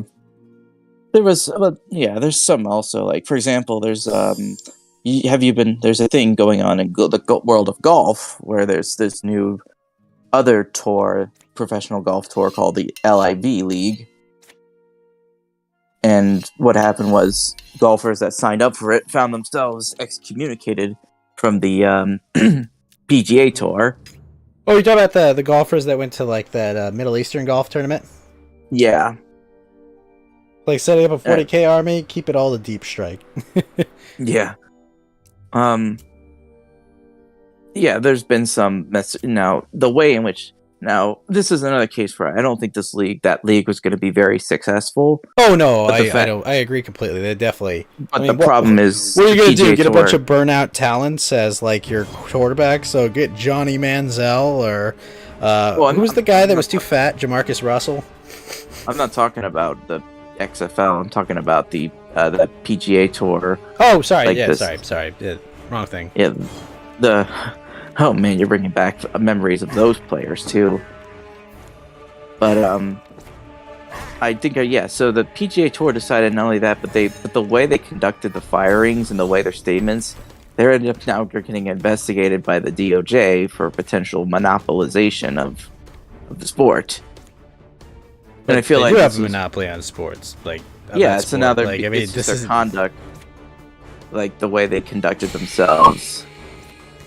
Like all they had to do was basically do nothing necessarily, and the LIV would have probably not like been as noteworthy or wouldn't have lasted that long. But because the way they did it, they essentially, I was asking some with my father. He was with his golf buddies. I was getting their opinions on like this whole thing, and they're like, the consensus was like they didn't see it as a very successful venue, but the way the PGA conducted themselves, like they looked like the bad guy. They may have unintentionally given it like a second wind, or like you're saying their optics were so shit that they fucked themselves over.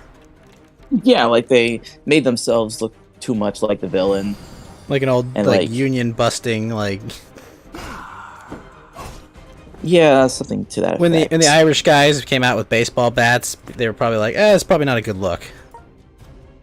Yeah, well, that's sort of thing, and now like the DOJ is investigating them for like monopoly and all this other stuff. So yeah, like smooth move. That's about all I know in the sports world stuff. I mean, it takes a very high IQ to come up with that kind of play, right? Yeah, it does. So I'm still thinking about writing my first article near the end of the month, and I may cut my Twitter break a little short to promote it, and then you can't quit it. I think I'll officially be done. I'll come in on August 1st, I'll just check in every now and then. But yeah, I'll set it up and then I'll promote it. Yeah. One of my funniest guys I follow, Second City Bureaucrat, he recently started to join the Substack. I feel like it's like a train you want to take. Like Substack is like this train that's about to leave the station that's super important and everyone's getting on it. I kind of feel like that's the current mood now. I'm always, I don't know. It's a novel platform, I guess, in some ways, right? Like Substack is kind of the internet child of this idea that free products aren't necessarily better, you know? Yeah. Like you hear that and you're like, well, why would I rather pay money for something? I'm not a pay cuck or something. It's like, well, if you think about it, right? Like, would you rather have free email, or would you rather never have to deal with spam, right? Like, if you had paid 5 cents to receive an email, we would have an entirely different like email ecosystem completely, and who the fuck knows what it would look like, you know? Like, hey, I'd pay more for phone calls if I could never get another call from a fucking what do you call it? An auto dialer that's just gonna sit there and waste 30 seconds of my time. I'd gladly pay more money. It's the fucking worst, man. God, I really hate telemarketers. They've really been really... By the way, fuck Washington for that, because they're like the one place they have like asylum to fuck with you. Yeah. It's like you think that the population of Southeastern, or just, South Asians is like quadrupled with all the people like coming to try to scam you. And they're from, I think a lot of call centers are in India, but like the way in which the laws work. India is the common one you always hear about. I remember watching, what was that guy's name? He was this YouTuber, or he's a Twitch streamer too, and he just like, he gets these scammers on calls for like hours, and then like at the end he doesn't get them any money. It's fucking hilarious. Is absolutely genius. He just everyone likes to see these people get their comeuppance. Yeah, there's a great like audio clip of it. Just do not redeem the god. Do not redeem the god. What have you done? Yeah. Yeah. Guy's just screaming at the guy. He's been like this guy's mark for like I think like 2 weeks now, and it's like okay. Sir, do not redeem the credit card, sir. I love how like legit his setup is too, because like he's got like a fake Google Play store, he's got like fake credit card, like all of it set up just to fuck with this guy, and keeps him on for days at a time. He had one guy who was like, basically like ready to like marry him or something. Marry him to some ethot. It was fucking hilarious. The Russian guy who locked the call center out of their computers. Not all heroes wear capes, Chubbly. Not all heroes wear capes. That's the answer. Yeah. Oh no, my 4 spaces away from supplies. That's not good. Oh no. Yeah. So there's also what other things I've been. So yeah, any writing stuff will probably be on a variety of topics. One day I'll talk about the history of one thing. Sometimes I'll talk about video games that I played and hold dearly. Sometimes just random moves of the day. You never know what you're gonna get. Except for me. No, I think there would definitely be an audience for it. You bring a perspective a lot of people don't get, you know. Yeah. Yeah. One thing I might do on history of Spain, as well as like memory and kind of the situation in Spain with regards to the recent past and how what could happen in the US. It's actually one thing I was mentioning, like one thing I've noticed, like there is actual there are serious secession movements in Spain, as most notably with Catalonians, the Basques, as well as the Galicians are the most prominent. What's interesting on the Spanish spectrum, all of them like fall on the left in terms of like their politics. And that seems like, left, this idea of self-determination, but just because of the policies. Self-determination because... So, wait, what? The policy of self-determination? Explain. So, after the Constitution of 1978, Spain divided itself into autonomous communities. And each one has, like, their own little managing affairs. This was the compromise to keep them in because, there was actually a big problem with dealing with some like separatist terrorists, like especially in the Basque Country. It actually persisted until very recently when the official organization for like the Basque Country, like the terrorists officially dissolved like in 2018. I think their was called ETA. But they had autonomous communities, their own language policies. And so Spain's been trying to balance like giving these people their own identities, but also trying to keep the country together. But the Catalans, like as you know, 5 years ago they seceded. They officially announced their secession, and Spain just quickly shut that down almost immediately. How many countries acknowledged their secession? 0. Yes.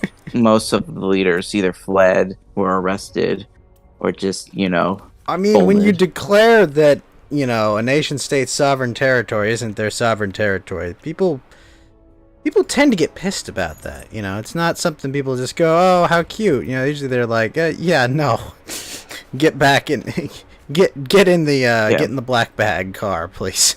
It's kind of a weird thing because, many of the other autonomous communities do have pockets of secessionist sentiment, but they're never strong enough. Most of the people, they don't want to leave Spain.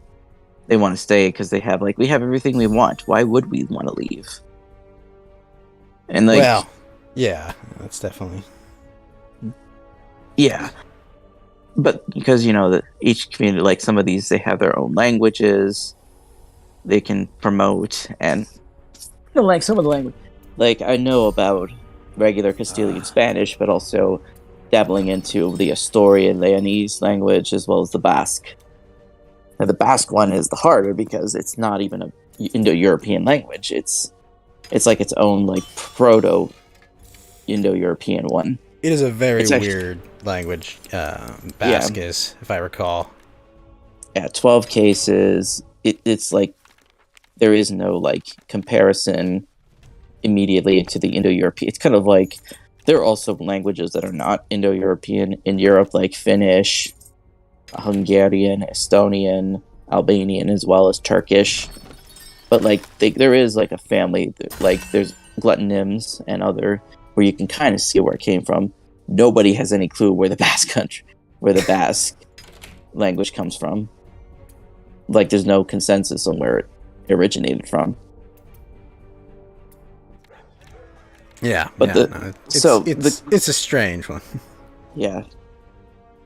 So currently, the Basque Nationalist Party is the ruling one. It has been for a long time, but they don't have the political force needed to like declare independence from the entire, because they would, the same situation would happen.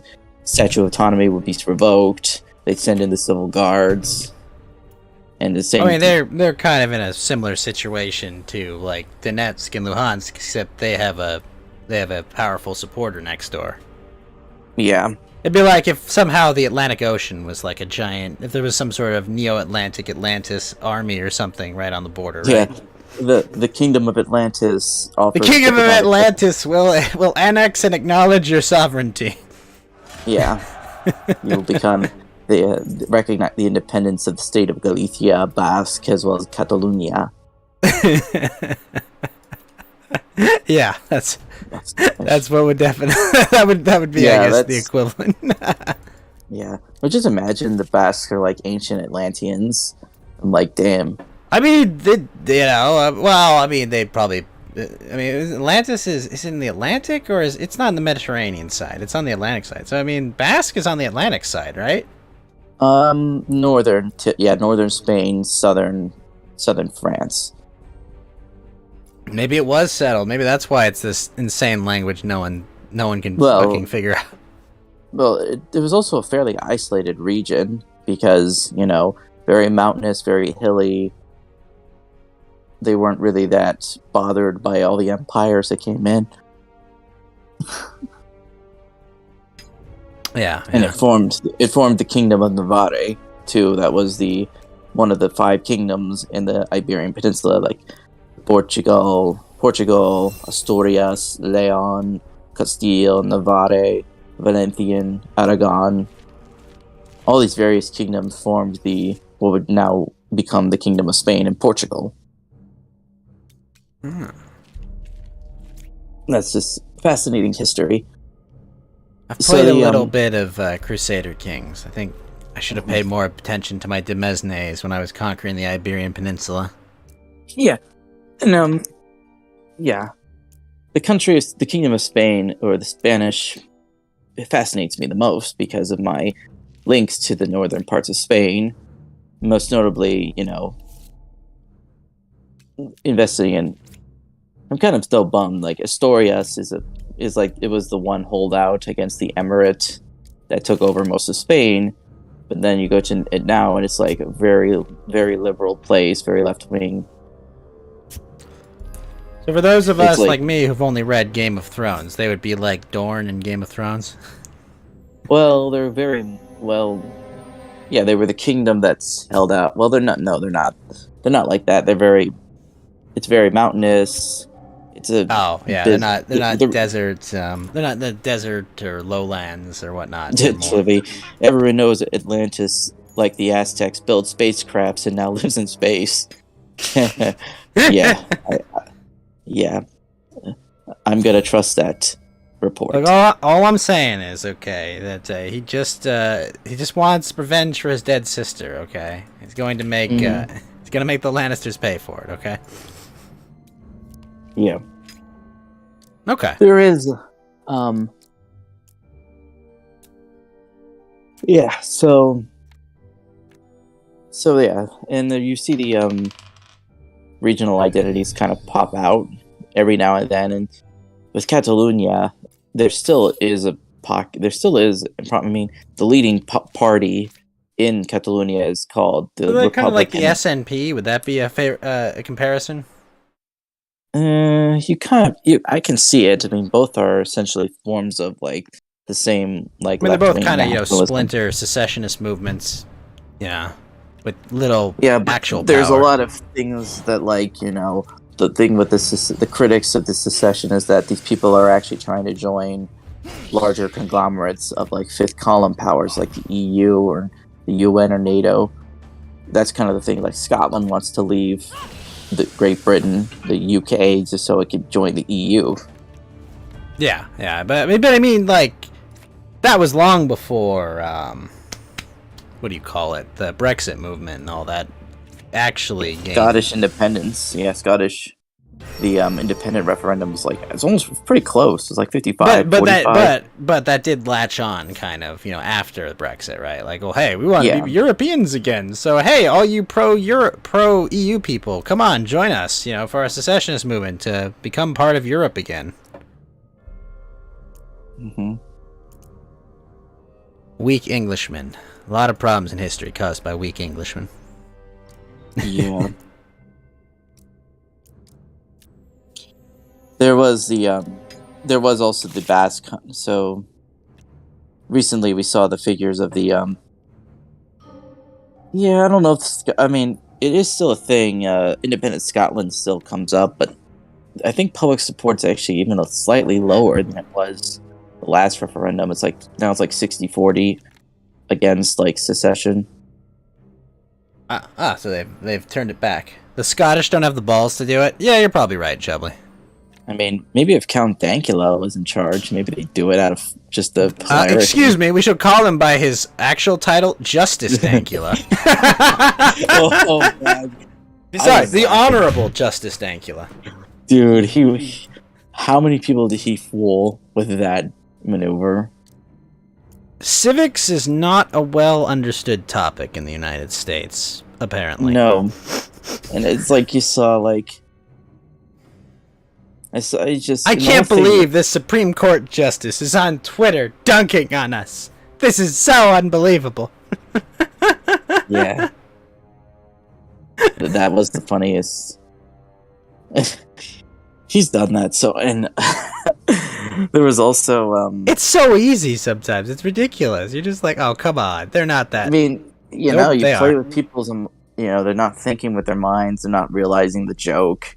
And they just, for the emotions, and then just, it's just so easy to get, to make fun of people when you wound them up like that. You can trick them to like believing something. You can make them believe anything. Yeah. So the this whole month, so we had all these things. Someone also pointed out to me this was the Never underestimate how stupid people can be. That's true. Yeah. There's also the decade anniversary of the Gangnam Style. Is that the one with Psy, I think? Yeah. Oppa That was Gangnam the, Style, yo, right? That thing was everywhere, and this was the song that actually changed the way in which songs were calculated based on popularity. Like back then, it reached like 1 billion views on YouTube, right? Yeah, like it was the first song to like Billboard now started to factor in like views on YouTube and websites. Like they started factoring it into their algorithm because, and I don't know if anyone actually translated what the song was about.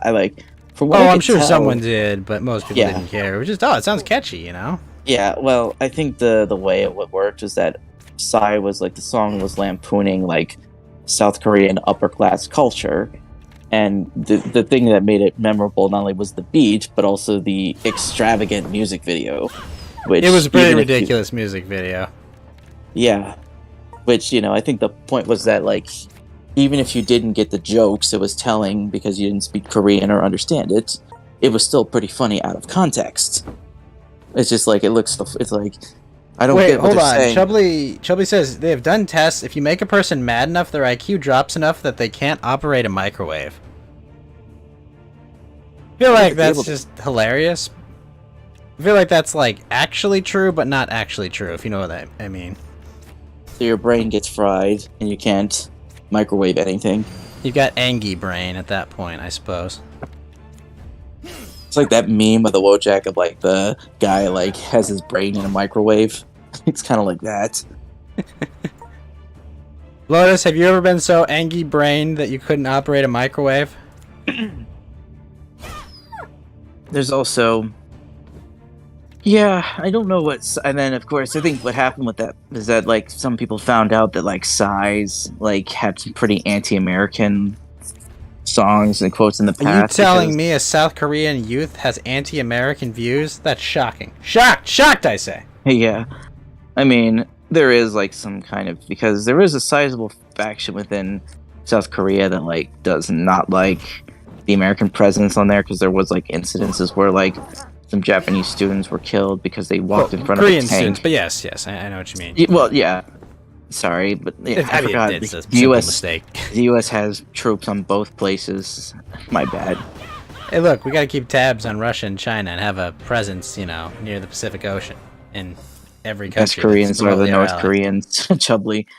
Yeah, it's so funny how like I still look back on just how close we had to like making amends with North Korea. Like we had the real K-pop star in our grasp and we let him slip through. So wait, why did the White House bring in some K-pop stars? Like that was the weird thing. It was for like BTS, I think. Like, yeah, it's for like the whole Stop Asian Hate thing, because oh god, videos are showing like a lot of non-whites are beating up on Asians. We might as well blame this trend on. Yeah, there were a lot of very well publicized attacks on Asian Americans that were happening. Specifically in certain areas in urban cities, where only the most tolerant of people live, right? The woke, the well informed, our betters, right? All of those people, those some of them I assume are fine people, but yeah. Of course, the people doing the attacks are people you had to make euphemisms out of. Yeah, it was not people that looked like you or me. I think that's pretty clear. Mm-hmm. But, obviously that was a part that got cleverly avoided in the conversation, It was just like, this brutal attacks on the community cannot be tolerated. Yeah, the usual. The usual shtick, Yeah, Not everyone can be an unfortunately, anime girl. Yes, We're they can. basically Shelley. going through a repeat of what this is also a year ago. Nightmare Vision or on Twitter went through the incredible thread on his thread looking at the book on like the Rosedale situation. I don't know if you've ever seen this book by Scott Cummings. It was called Left Behind in Rosedale, which it was a sociologist who had to like see the demographic changes that in culture that came after the civil rights movement.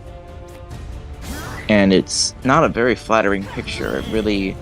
It shows just how bad things got for many people in the cities as well as the surrounding areas. Part of the reason it's the same problems you see today is the same as it was back then.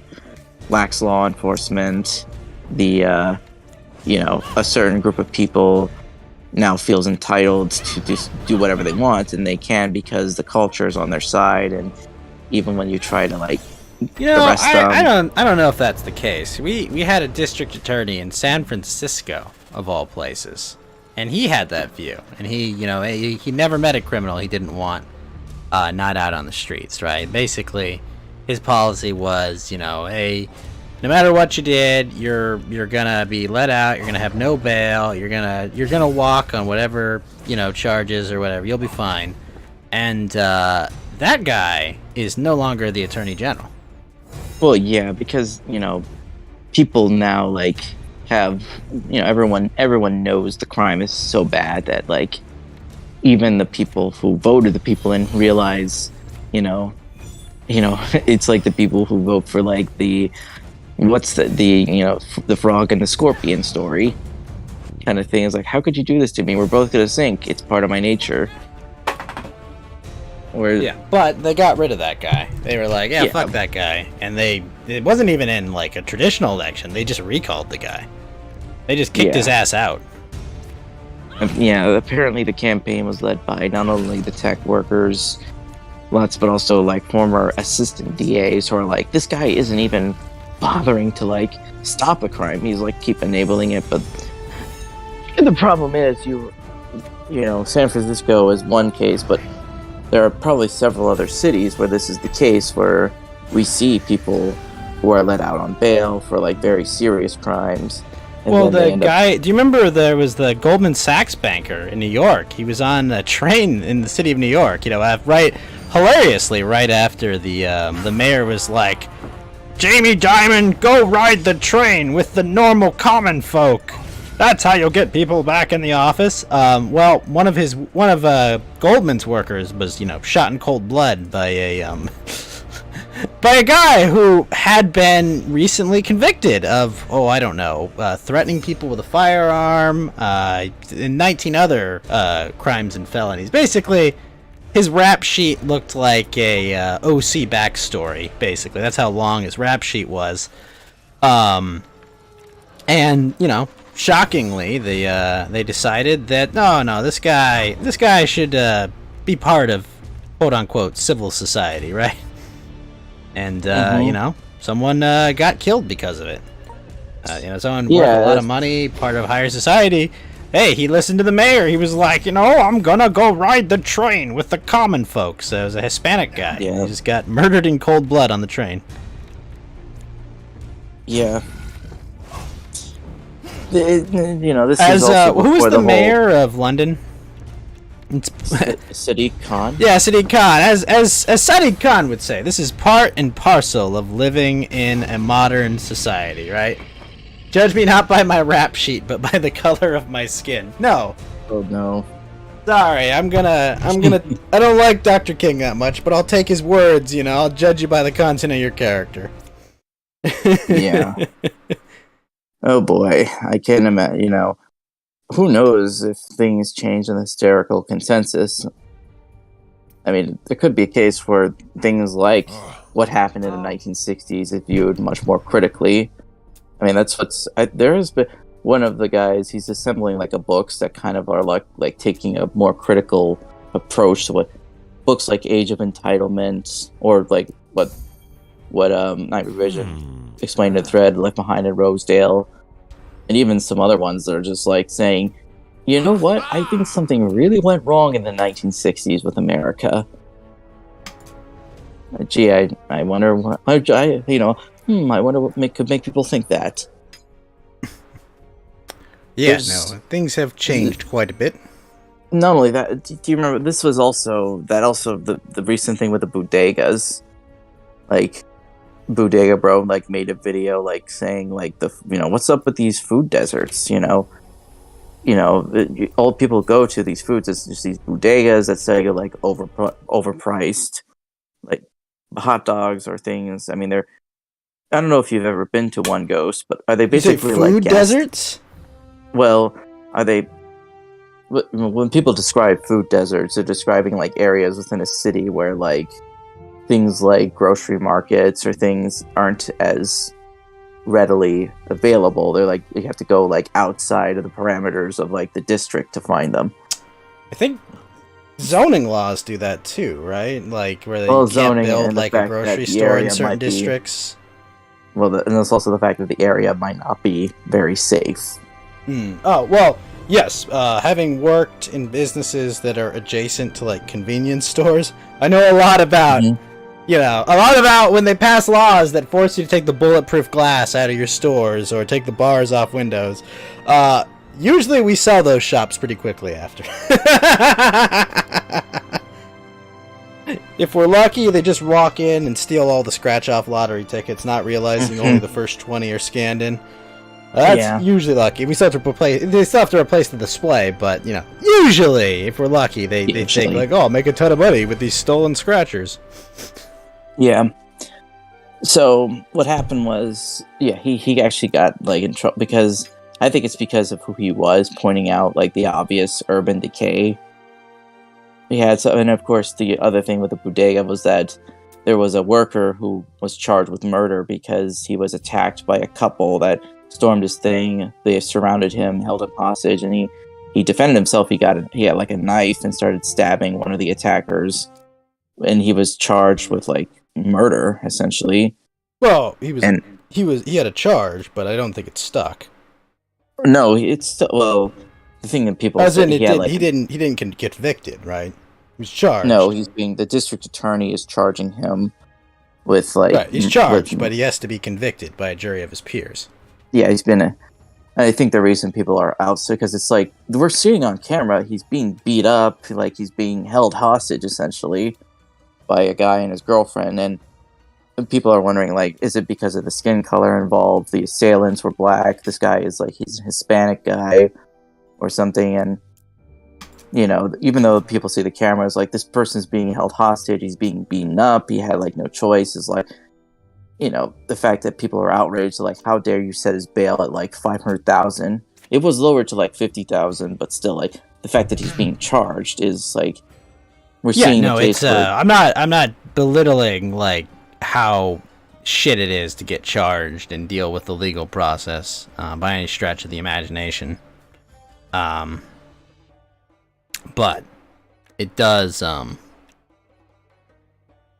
suck. It really does. Yeah. But I mean, did you hear the story about the guy in Florida who defended his house with an AK? 3 people broke into his house. They pulled guns on him. They shot at him. He got away from them. He got to his AK. He just unloaded on all 3 of them. And the sheriff came out and was like, "Oh, and we're not charging him, okay?" Well, of course you wouldn't. I mean, it's our state, Stand your ground, baby. Yeah, it's like you're breaking into somebody's house. You're going to like, you're essentially your lives are forfeit at that point. Yeah, I 100% with the notion that you break into someone's house, PvP has initiated at that point.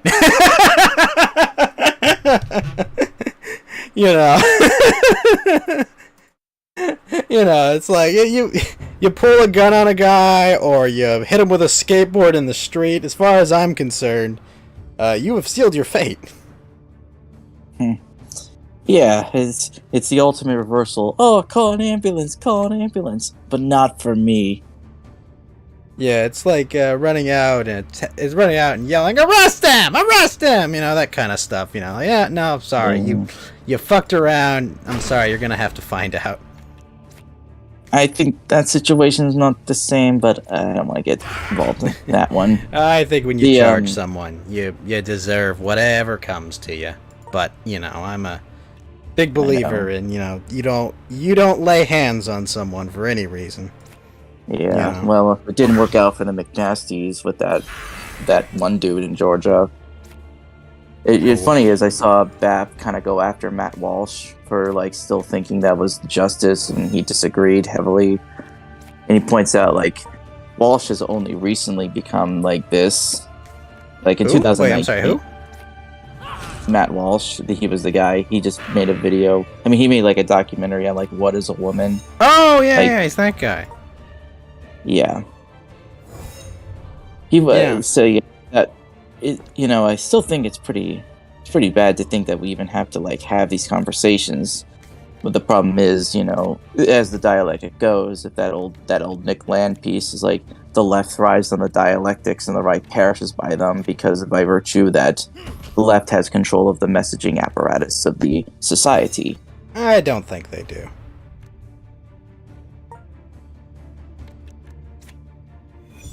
Yeah, I I mean, think they have an outsized level of influence in it, but I think their power is kind of hollow. well, to be honest, it's not as bad. Well, I think people, because just like look at the way in which things have accelerated in the last few years. I think there is like, this is the kind of Cthulhu no longer swims. He's now riding a jet ski. Jet skis are cool. Yeah. Have you ever been on a jet ski? I have, actually. It's fun. It's pretty fun. It's a lot of fun. It's pretty fun as long as the waves aren't too choppy. Yeah. I mean, it's. Have you ever flown off a jet ski? No, we haven't gone that fast. I have never gone more than like 25. You don't have a cool uncle then, I guess. Who threw you off a jet ski while going at like full speed. I do have a cool uncle who will sometimes do it, but like we're not that right. I was 8 years old at the time, but oh, you got flung off a jet ski? Yeah, like full speed. It was at like top speed. I was just there. I can't remember what.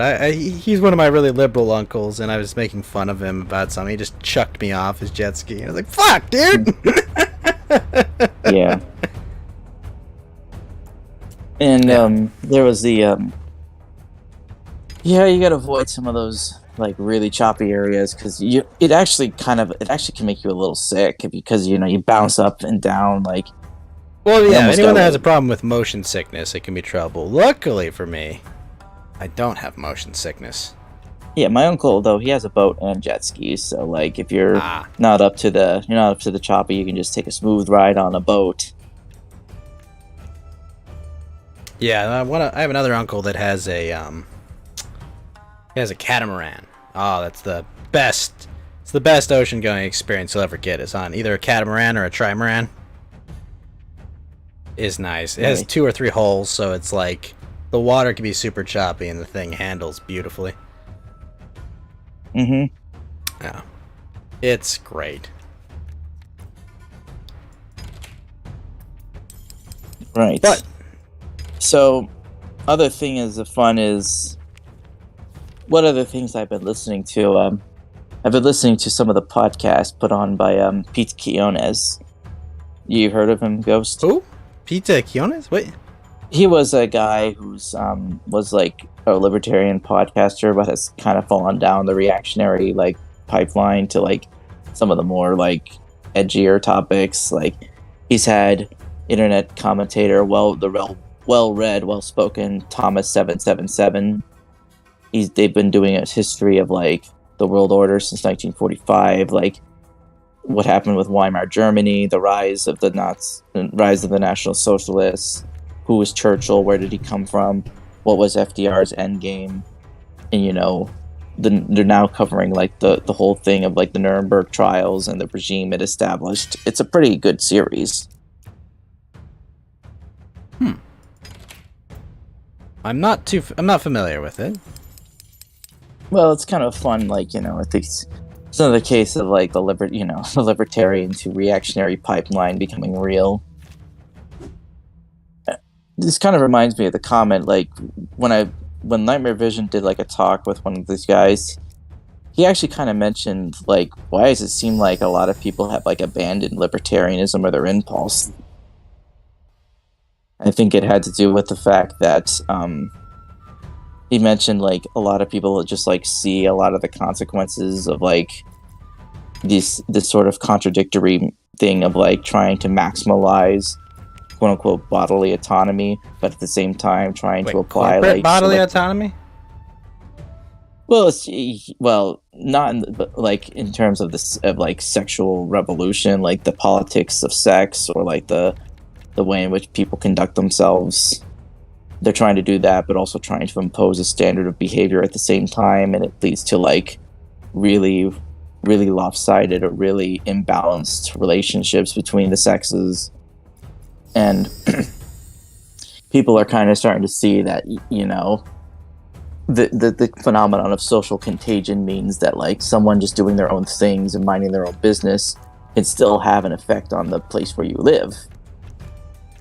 Really? It's kind of like, yeah, it's kind of the problem with like the social contagion. Like, it's the same thing like when everybody has a smartphone, they become over socialized and are raised by apps. And you know, I think I'm kind of guilty of this too. We were all born in the Matrix. How does that affect other people though? Well, that's kind of the thing, is like, yeah, people actually are affected because we are social animals, and what we say and do is picked up by others based on imitation, based on learned behaviors, and this phenomenon of the social contagion is real. And it kind of like, this is why nobody kind of like, people have been kind of being, you know, there are a lot of former libertarians who kind of fall into that. It just sounds like people are just too big of busybodies about shit, you know? That's what it sounds like to me. It sounds like a bunch of control freaks, you know, trying to impose their will on other people by giving them guilt for something they never did anything about. You know, well, it sounds like a way to kind of, what's the word? Exercise people from personal responsibility and autonomy, and kind of convince them they're just cogs in some machine that need to be, you know, fixed by them instead of, you know, making their own decisions. I think the problem, well, I think the thing is they're not talking, the thing is, like, it's not someone, the problem is there's always going to be someone who rules, and they impose their will on people whether they like it or not. Okay. So, like, you know, there's been some people who've critiqued. So like, run head first into the meat grinder instead of, right? Like, what happens is, like, you know, when one system of morality falls down, another one replaces it. And the way people don't, because the people, they kind of do this game where like the people pretend to not be in charge while still holding all the power to influence people. Like, everyone is like nudged to learn certain behaviors. It's kind of weird, like, explanatory behavior. Okay. Yeah. I don't know. I don't see it. It sounds like a way to get people in like slave mindset, basically, is what it sounds like to me. You know, just like, I'm not like George. eat your, consume, do whatever I say, you know, just order in line and your life will be easy. That's kind of what it sounds like to me. You can't be trusted with your own thoughts, so you need to listen to someone else.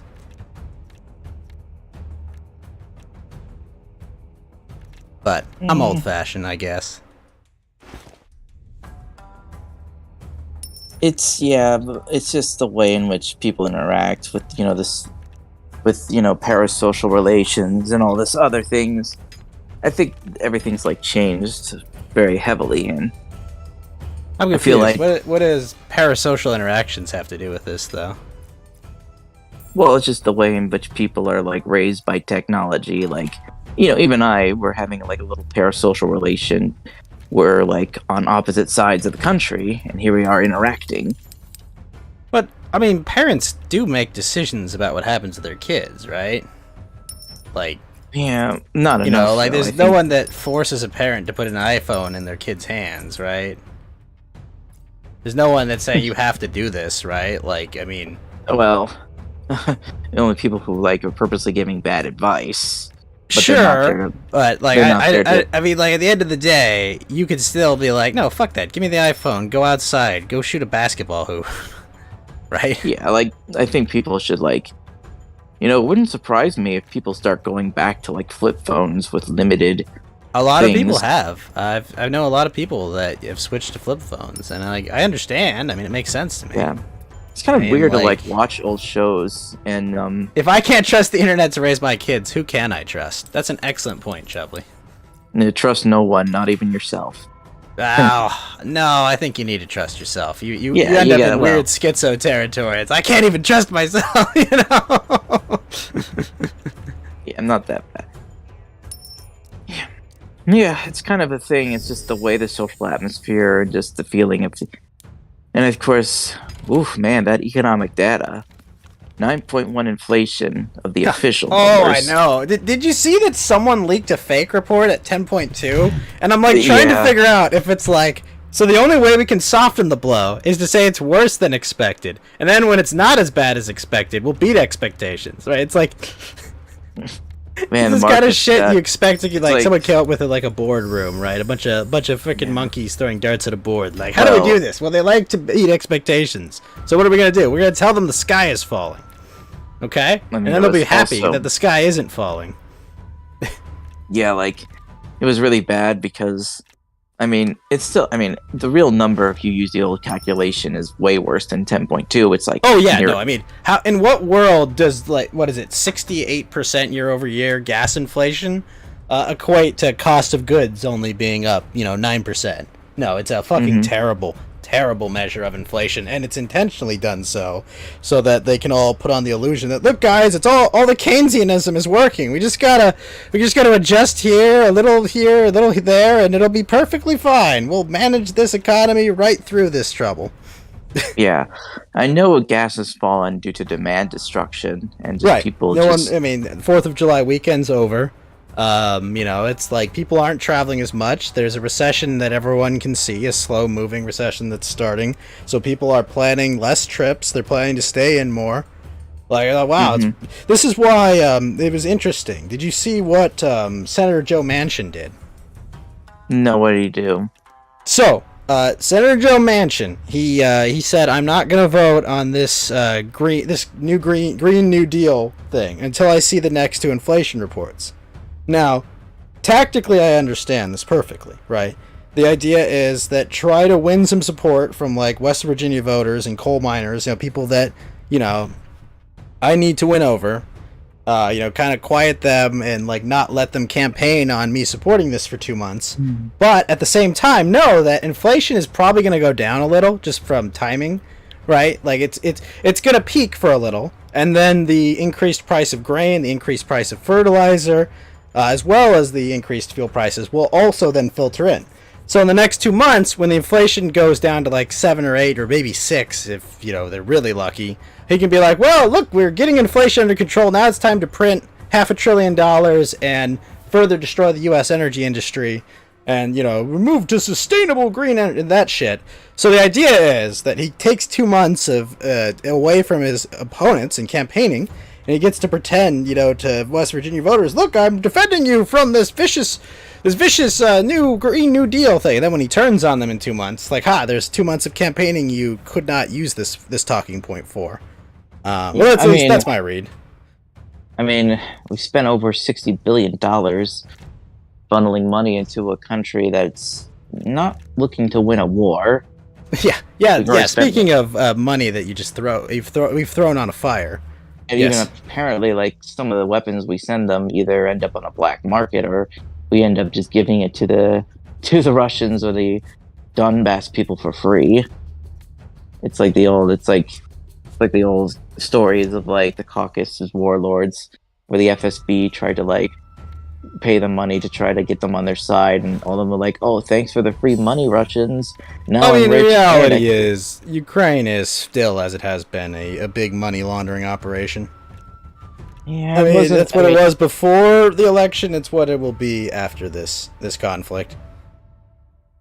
Unfortunate, and Yeah, it's looks like the map's gonna be redrawn on everyone's like map on everyone's like look at a Google and they're gonna see like a bunch of new countries be formed or like an entire southeastern part of the country just either its own new country or part of the Russian Federation now. Yeah, they've had a little bit of themselves sheathed off, I suppose. But that's what your American tax dollars will get you. Yeah, and it's even not even that. I mean, yeah, I think it's kind of surreal to think last year when we were talking about what's the possibility of a recession, we were kind of pushing it to later to like 2024 or 2025 where the correction would come from all Yeah, the no, I thought, honestly, I was like, oh, it'll take a little longer than this to do that, but, they have beaten all expectations, and, Nice. they're at the same time flailing in, opinion polls and popularity polls. Now, obviously, I have the understanding that the Biden presidency, as it's known, is an expendable one, right? It's intentionally there to do as much damage as possible to the American economy in order to, reshape the world, right? Like that, I understand that. So it doesn't matter if they lose this election to them, as long as they do as much damage as possible. Yeah, I mean, that's even if this regime lasts. It's a very high. I mean, the DMC, they're writing. They're like, don't let Biden I run mean, again. there's a reasonable chance they may escalate this conflict just to cancel elections. Like that's not an impossible scenario. I mean, what is it? Truman is the only guy that's had lower approval ratings tracked. Like, Yeah, Truman is pretty. I mean, the regime's approval rating like dipped after Afghanistan. After the they've loss. never recovered. Yeah, as Jim pointed out, August 30th, the pull out of Afghanistan, the insanely botched, pull out of Afghanistan, where we just handed, tons and tons of weapons to people that do have American blood on their hands, whose name is not Hillary Clinton. But yes, they have a ton of blood on their hands for Americans and soldiers that, now you could argue all day till the cows come home that, oh, those soldiers shouldn't have been there, and you'd have a legitimate argument you'd be making as well.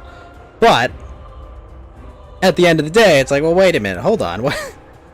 You can't just give them all of our shit after you wasted all this time and money.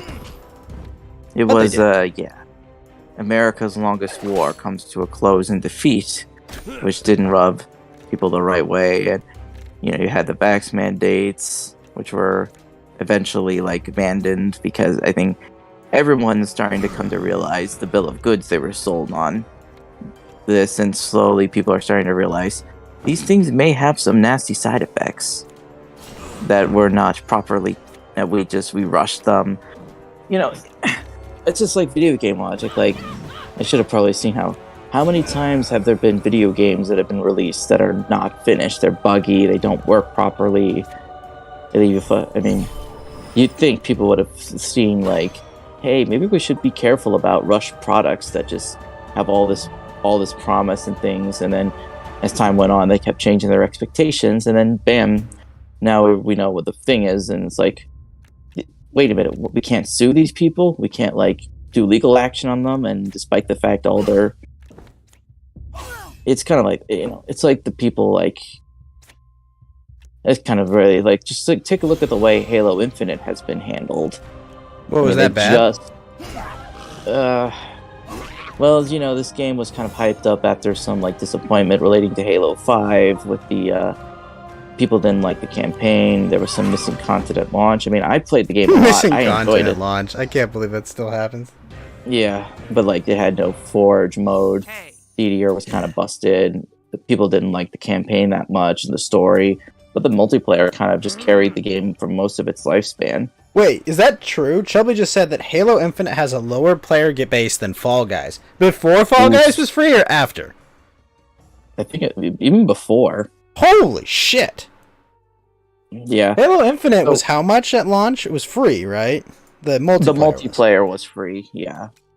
So you're talking about the multiplayer player base. Guys that could literally just play the brand new shiny Halo game for free was lower than the $20 Battle Royale puzzle platformer game.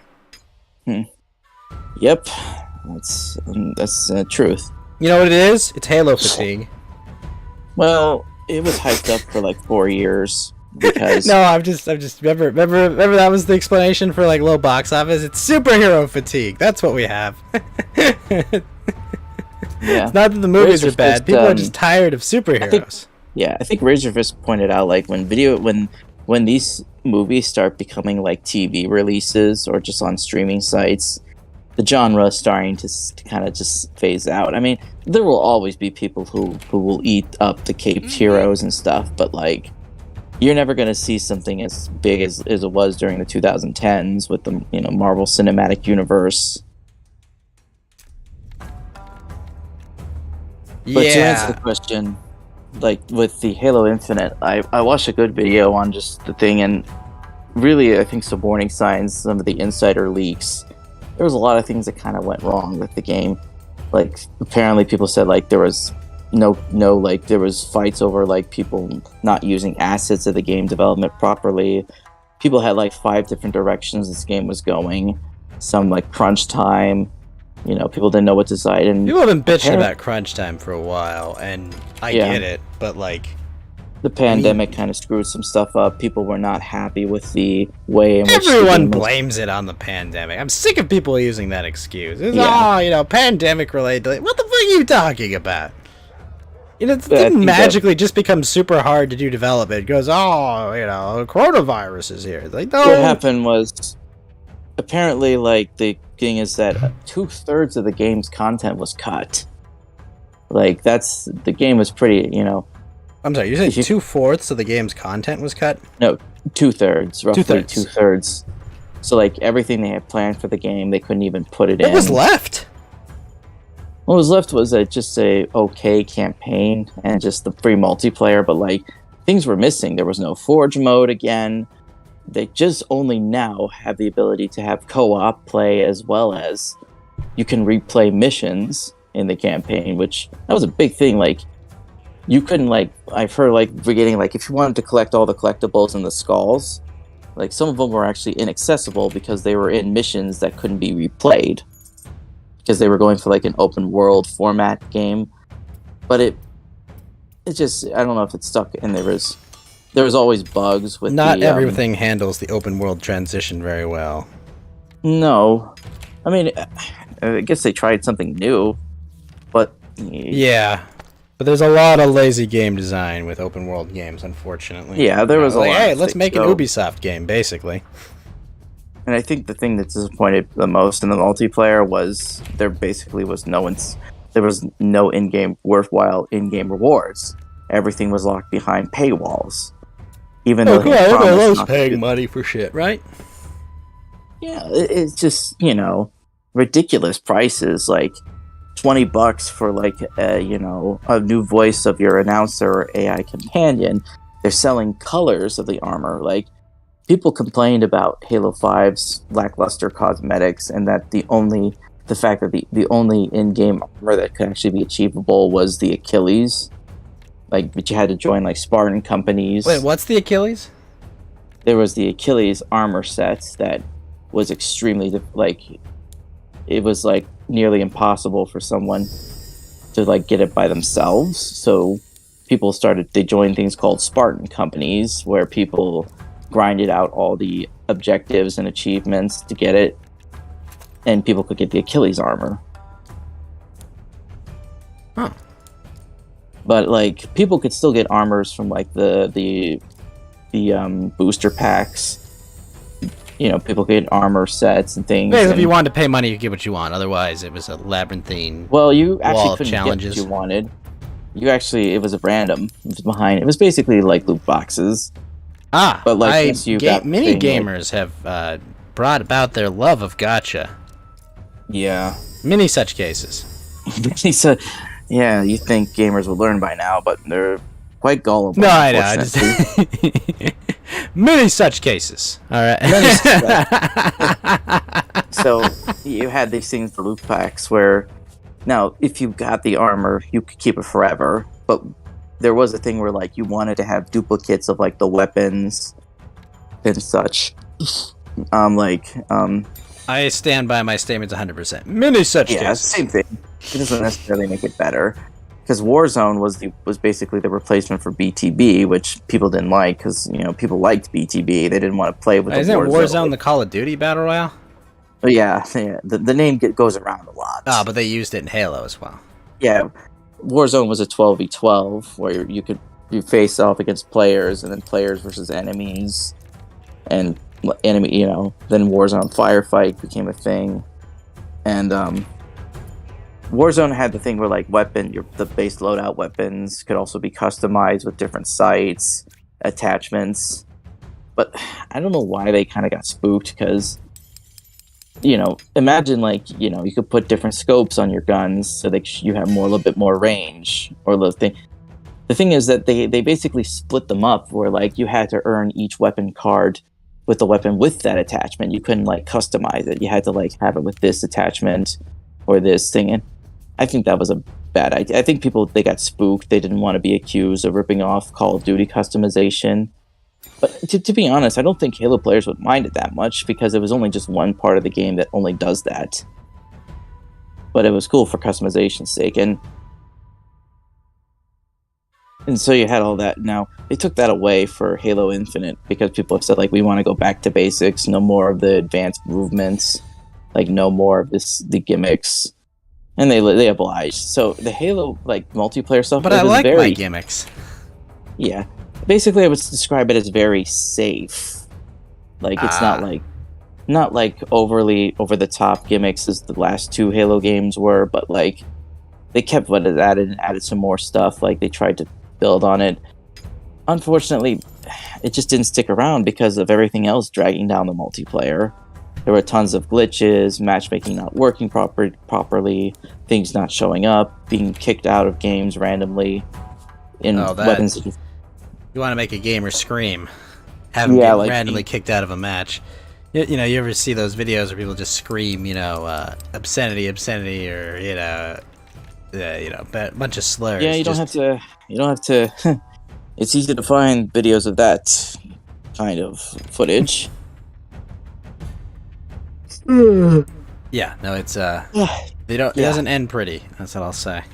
And it's just it got to the point where like the problem is the way they designed the game engine. For every glitch they tried to fix, one would be broken, like a new feature or like game or glitches that were like previously fixed would be broken again. And like I've never played a game that's broken. Like I slogged through Battlefield 4. Did you play Battlefield 2042? No, I haven't. I kind of gave up on the series after Battlefield 1 was the last one I played. I didn't bother with Battlefield 5 or most EA games in that matter. I actually really liked Battlefield 1. I thought it was really good. Man, I did too. I'm like, oh my god, a World War I shooter. There's never been one that's like a popularized one that has been. Yeah, I actually really liked the game modes in it too. How it was like all objective focused. Move across the map. Like advance your position. Advance. 5 feet of trench to win. I wouldn't mind a game that focuses on the interwar period between World War I and World War II. There was lots of conflicts people don't know about. Well, some do, obviously. Yeah, I mean, the aftermath, imagine the fallout from it, Yeah, like the Russian Civil War, Turkish War for Independence, Oh yeah, speaking of war crimes, I've been watching the Resident Evil Netflix series. What's your opinion of it? I've watched 2 episodes, and I'm not impressed. There are some very questionable choices about characters that are done in it, and it's just like it's just one of those you're like, really? What? And then really? And they do the whole, the whole story is told in 4 14 years forward, 14 years back, right? It's like, oh, before the end of the world, after the end of the world, and it's just like, I don't know. It doesn't really work. They took Albert Wesker. Are you familiar with Albert Wesker?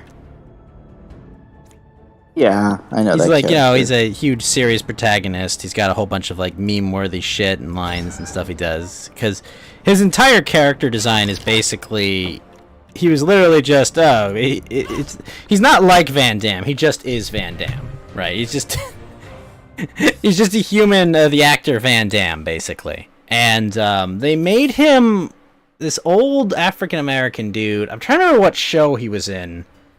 I don't think he was the old guy from Brooklyn Nine-Nine or whatever, but like, he's this older African American dude, and like, he's got 2 daughters, and you know, the dark secret is that he uses them as like for their blood, so he doesn't turn into a zombie. That's kind of his whole gimmick there. But he's also, instead of being Wesker was like, he was a STARS member that was a high up Umbrella executive in the game, and he became like the series antagonist, right? He tested like biological weapons on himself, so that he became like a superhuman. Well, in this one, he's actually one of the brilliant. He's like the only brilliant scientist that is figuring out how to make basically super Prozac that, you know, obviously is going to turn everyone into zombies. And I don't know, his whole it just, I don't know, the actress is playing his kids. They don't have a ton of charisma, I would say. There's this woman that kind of looks like Leslie Jones is one of them, and the other looks like, I don't really know. Not like I guess like a very, very budget Zendaya, I guess. And the whole thing is that the one who looks like Leslie Jones, she's running around in like Mad Max world where there's like fast zombies for some reason everywhere. And then she flashes back to when she's like a kid with her family, like going to like this umbrella. She lives in this umbrella company town or something they have in South Africa. And I don't know, it's very scattered, like how it is. That's one of the lines that just made me laugh was that one of the girls got bit by a zombie dog. And she asked her dad, who knows about like all the T-virus shit, right? Knows about all the zombies. And she goes, "Will I have to quarantine?" And I'm not kidding. He says to his daughter, who's been bit by a zombie dog, "Oh, don't worry. It's not like COVID." Oh. That was just one of those like die from cringe moments. Yeah, You know? like, Wait, it is Leslie Jones? Oh. Oh, okay, no. so it's Leslie Jones plays the older version of her. oh, But yeah, no. he says, "Don't worry, it's not like COVID. She's got the T-virus, you fucking moron!" I mean, COVID didn't kill me, but that probably that's will just a put someone small in the sample cringe. of what you're. Okay, it's not Leslie. Okay, you are fucking with me. All right, that's a small sample. I don't know. I mean, there's been like one other character from the video games that they've even mentioned, and he was already a zombie by the time they showed up, and I was like, really? I was kind of looking forward to old man being there, you know. But yeah, I would not recommend it from what I've seen so far. I'm gonna watch the rest of it because I like Resident Evil as a whole, and I feel like I have to witness this atrocity so I can catalog these events for future generations. Yeah, Chubley says, "I didn't even know there was a Netflix residential show." I think we're gonna have, hey Ghost, we're gonna have to make a rule, like, you know how there's Rule 34 of the internet? Oh no! You know, What rule are we going to make? yeah, it's like there's this. We're gonna have the next thing was like somebody's made a Netflix adaptation out of it.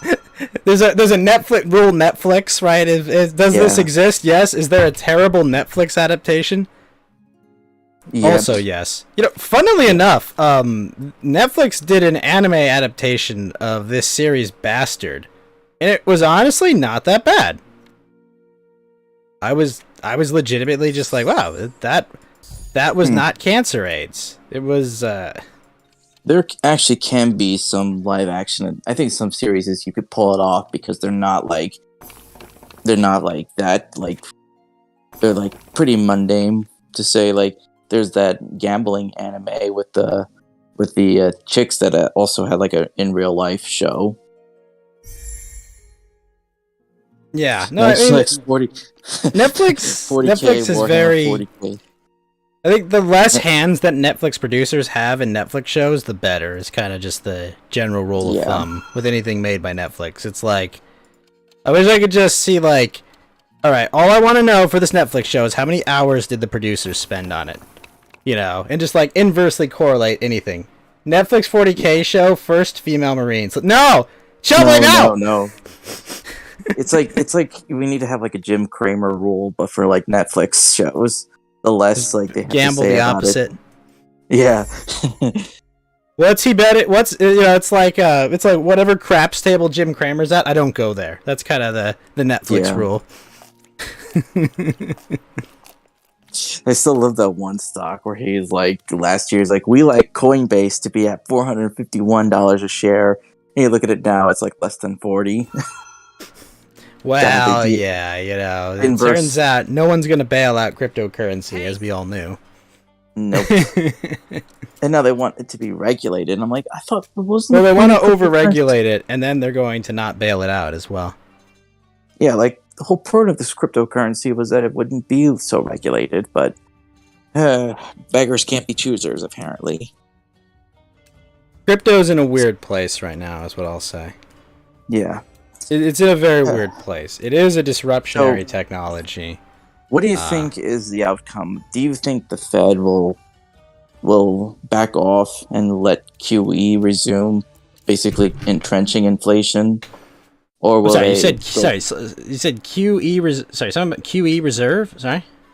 Well, that's kind of the thing. Like, what is the Fed gonna do? Are they gonna back off the interest rate hikes and go for quantitative easing? Oh, absolutely. No, that's. I mean, that's what's priced in right now. Is that Fed raising rates is going to cause a massive correction, which is going to reverse the raising of rates, and it's the quantitative tightening cycle will end, and they'll start a new cycle of quantitative easing.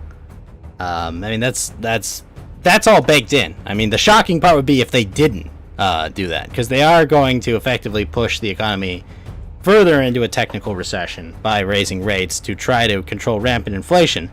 But the problem is, raising rates is not going to solve the problem, because the problem is not that there's too much money. The problem is that everything's too expensive because you've destroyed supply chain. I mean, yes, there is too much money. Yes, yeah, that's.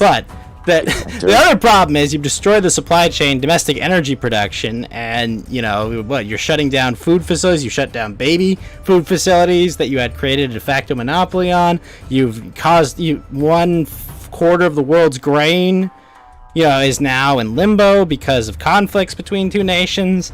You've got You've got the largest producer of fertilizer in the world off the market right now because it's in conflict with another nation. You've got gasoline and fuel prices at record highs, and literally everything you get has to be shipped from somewhere. It's either got to be shipped from a farm somewhere in California, be shipped from China on a boat for several months, and then taken from land hubs by diesel trucks. Like, all of this shit adds up. The problem here is that, like, because when you raise interest rates, you make government debt harder to service. Well, right. That's the point, right? You cut this is why, modern economies, right? Keynesian economies, they always cut interest rates, because what happens? Our debt, we can take out more debt more cheaply and service our older, more expensive debt. Like, it's not rocket science. Mm-hmm. The whole point of printing money is you spend the money at the full value, and then everyone else gets their money reduced value, right? That they already have. Mm-hmm. It's like you have an endless credit card. The worst case scenario is stagflation, which is where we are at. People could say we actually have been in it since 2008, but wanted so much quantitative easing. Well, yeah, but from a technical perspective, we haven't. But yes, realistically, no, we never recovered from the Grand Recession. We just, put lipstick on a pig for 10 to 12 years, and yeah, and a bunch of asset holders made a bunch of money. Yeah, and we have over a decade of malinvestment from the low interest rates. You're an optimist, Yellow Lantern. It's been more than a decade of malinvestment. I know, but financialization's been going on for a long time. And hold on a second, it's been a while since I've had to do this. I'm gonna mute myself real quick. But big friend Johnny Evil has just subscribed for the 21st month in a row.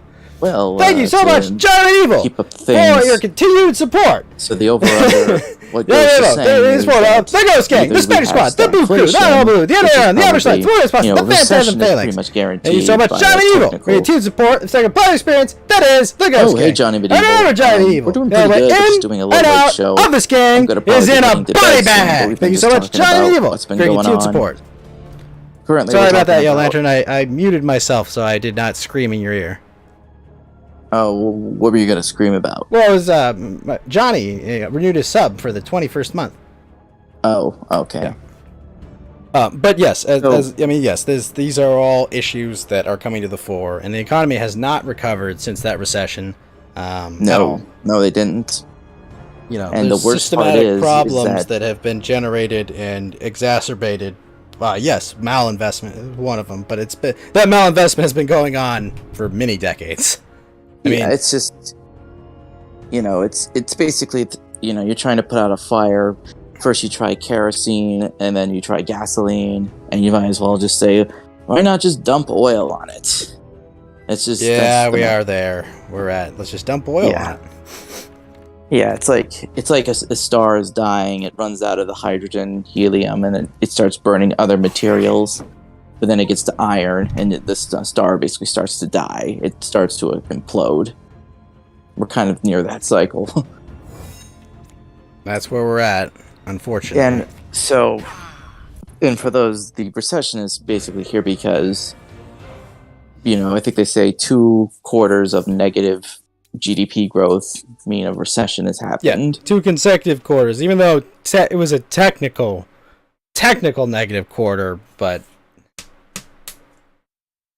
it's about 2 years. I know, Johnny. It's been a year and 9 months.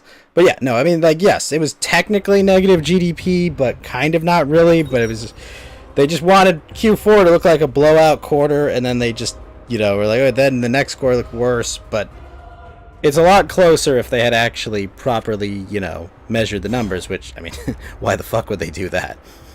And of course, the problem, it's like, what happens if people say, maybe it will just be a mild recession? I'm like, yeah. Just how inflation was transitory, right?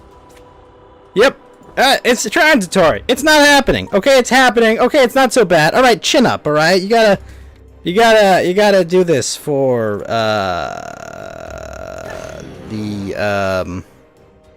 what's that country called? Ukraine. You gotta do it for the Ukraine. You gotta do it so that they can live freely or something. Yeah, definitely. That's definitely.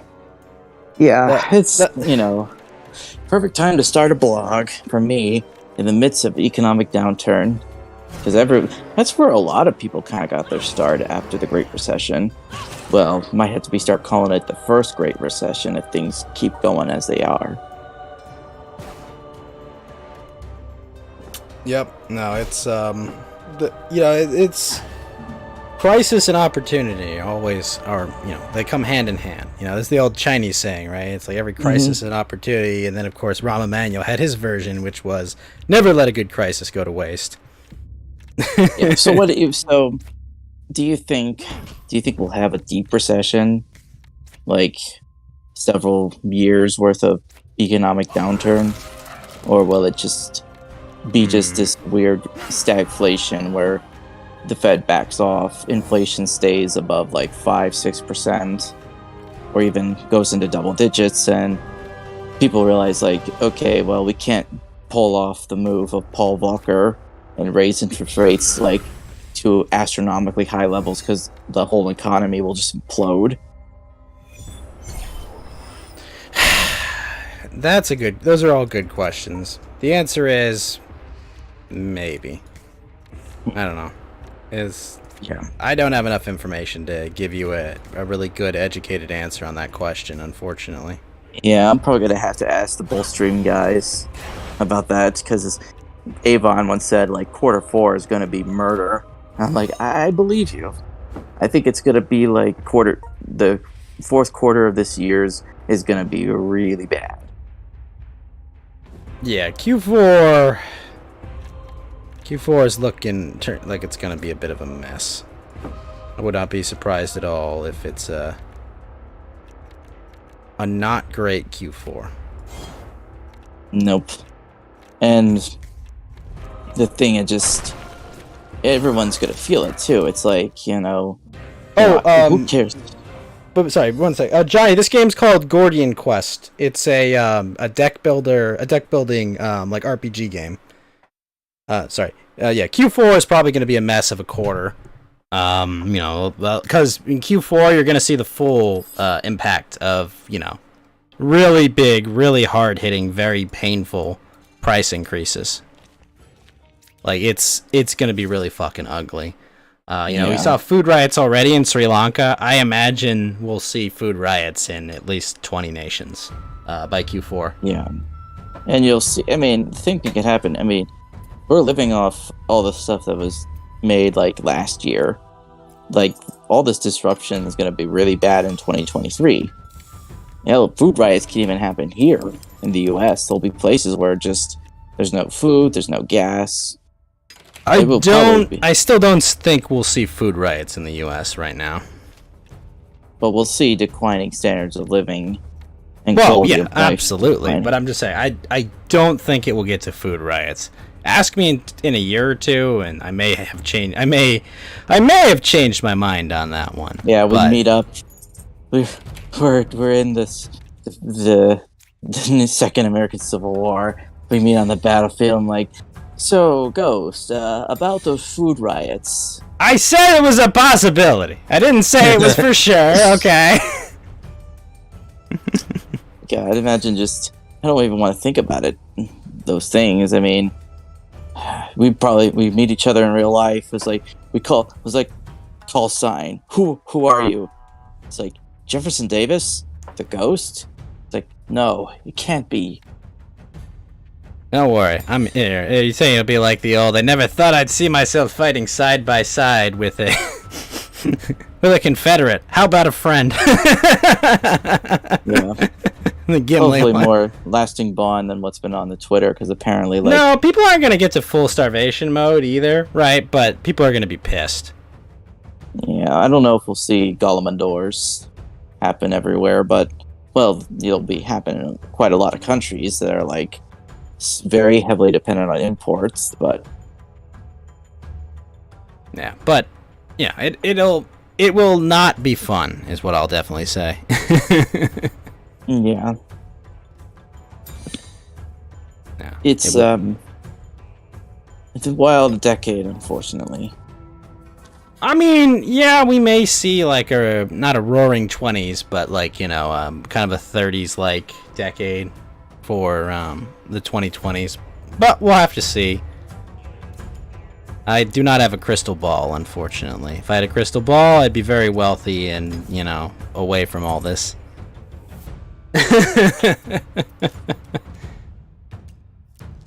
Yeah. But, the important thing is, keep your friends close, keep your ammo well hidden, and, move out of cities and move away from prying eyes, you're gonna have to probably live in a parallel to the system, because you're not gonna fix or change the system. Mm-hmm. That's just my read on it. So what's the Netflix rule? We should codify it. If you know a series or IP that's beloved. Just count down the days until it's got a Netflix series. Count down the day, yeah. Count. Well, I guess at that point it's just the old. Well, it's like the Netflix rule, but it should definitely include the other services, like Hulu or oh gosh, what's the other one? Hulu or Amazon Prime. On a streaming website.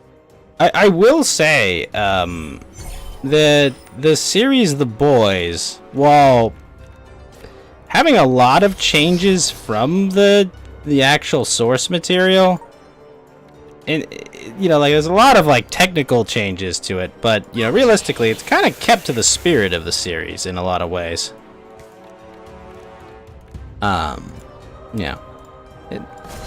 It's been all right. Mm-hmm. Is it great? I guess no, but it's been all right. I'll stick to my books. So The Hey, topics for my blog. They that I'm haven't burned writing those for- yet. Yeah, not yet. Oh god, yeah. We lose our attendees. People will riot over those. The Tendy Wars were some of the most vicious wars of the. Yeah. It really got ahead when Costco's hot dogs prices were raised. That was the turning point. What ended civilized society? The Tendy Wars. The Tendy Wars. What Have you was the- heard about the... My father fought alongside your father during the Tendy Wars. Yes. So what I'm gonna say. So here's some insider knowledge baseball. We got some of the early topics of my blog will include a history of like a video game series I liked, Huh. Spanish Civil War, like memory, factions, my personal journey where I describe myself, my relations to others, some cool little things about observations I've made, and just the random tidbits of random blogs. It's Johnny, and then Starbucks ran out of pumpkin spice, and all the women all joined the Revolutionary War. Everything was fine. You know, it's like Attack on Titan. You know, everything was fine until they ran out of the pumpkin spice latte. Our entire world changed that day. Yeah. Speaking of which, Ghost, did you notice like Seattle, like Starbucks are pulling out of cities like Seattle and others? You know what's actually fun. really interesting about Seattle that I noticed in my time there? Did you see where Chaz once existed? That there were no fast food restaurants there.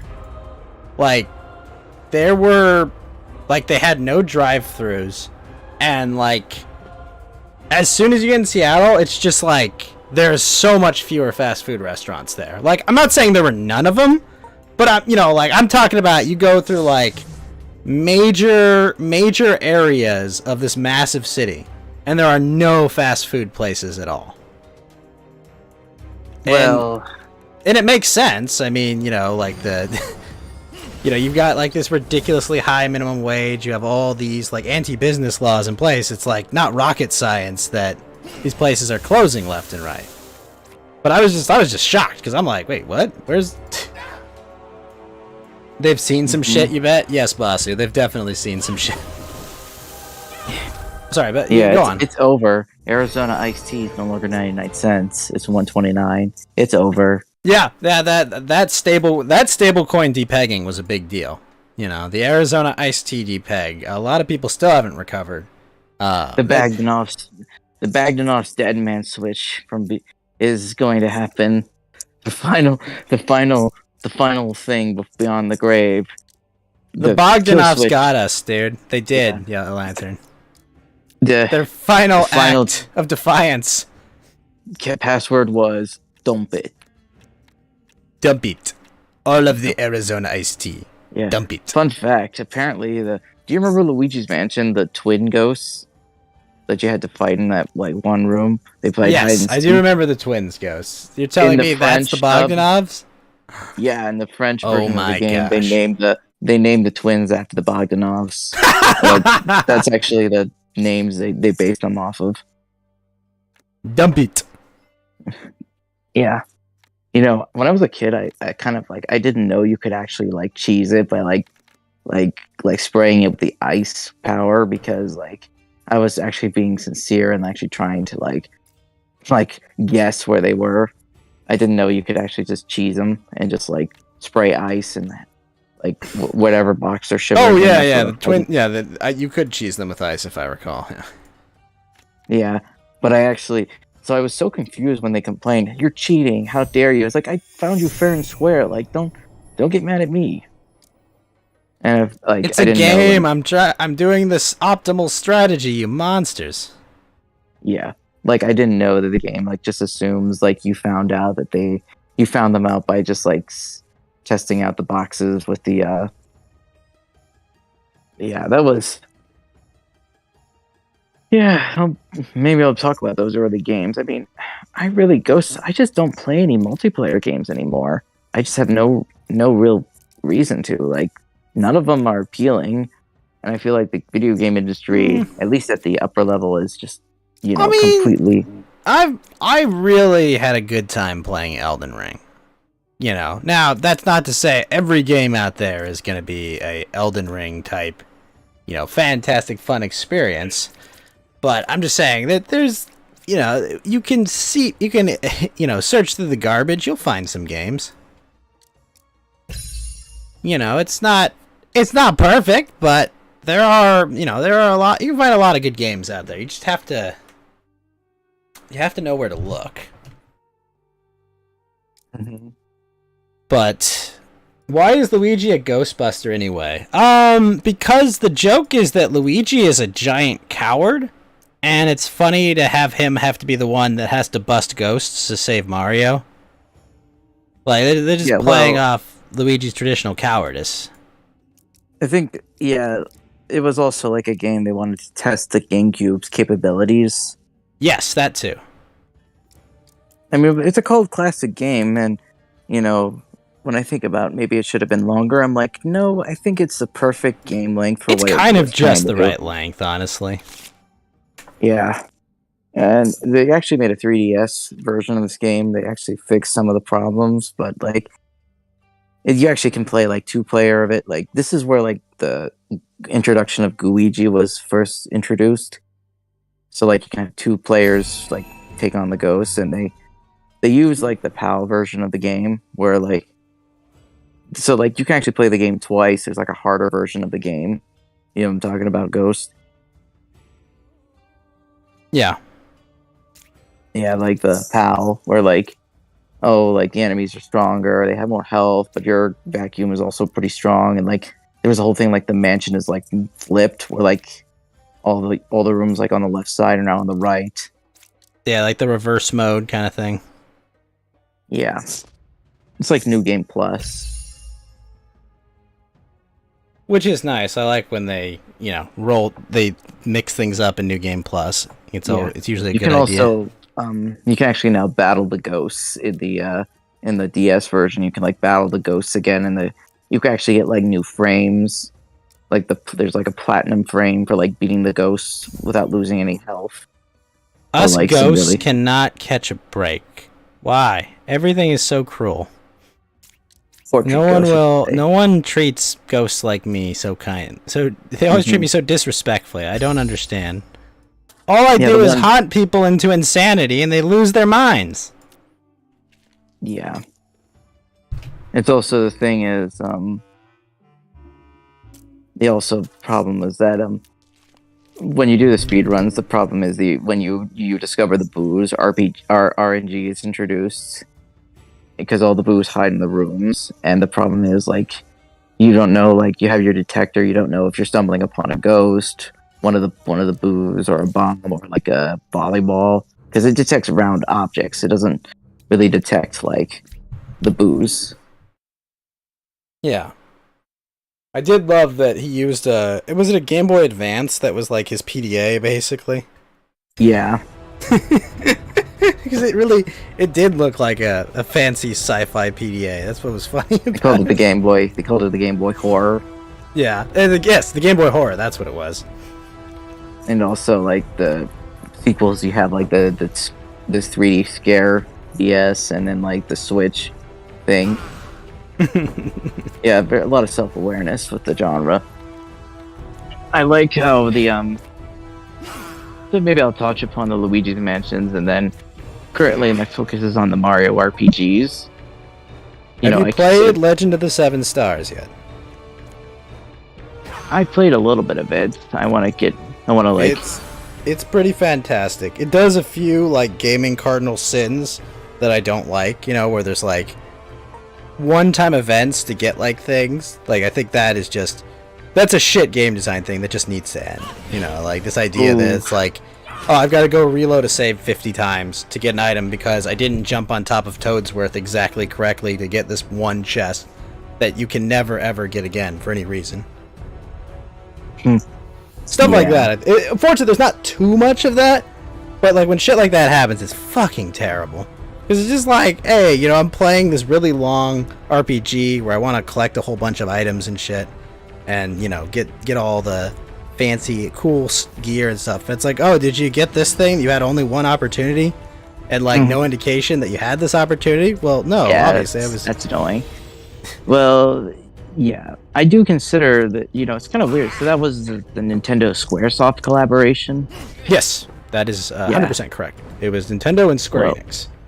Yeah, Exactly, Johnny. At Final Fantasy VII Enemy Skill Yellow Material. Although I think in Final Fantasy VII, it's all available. I think at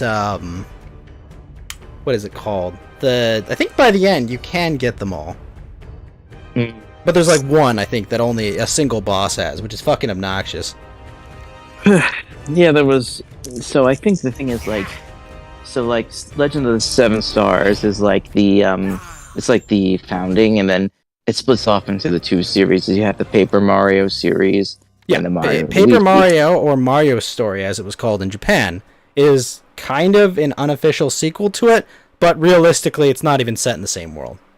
Not just because it's paper, like, I mean, there's no Booster, there's no Mallow, there's no Geno. None of those characters, none of that world really persists in there. Like, it's there is. It only exists in the Mario and Luigi. Like, the original version of Superstar Saga had cameos with the characters, and I think Mallow and Geno make, like, minor appearances, if I recall right. Yeah. In Superstar Saga.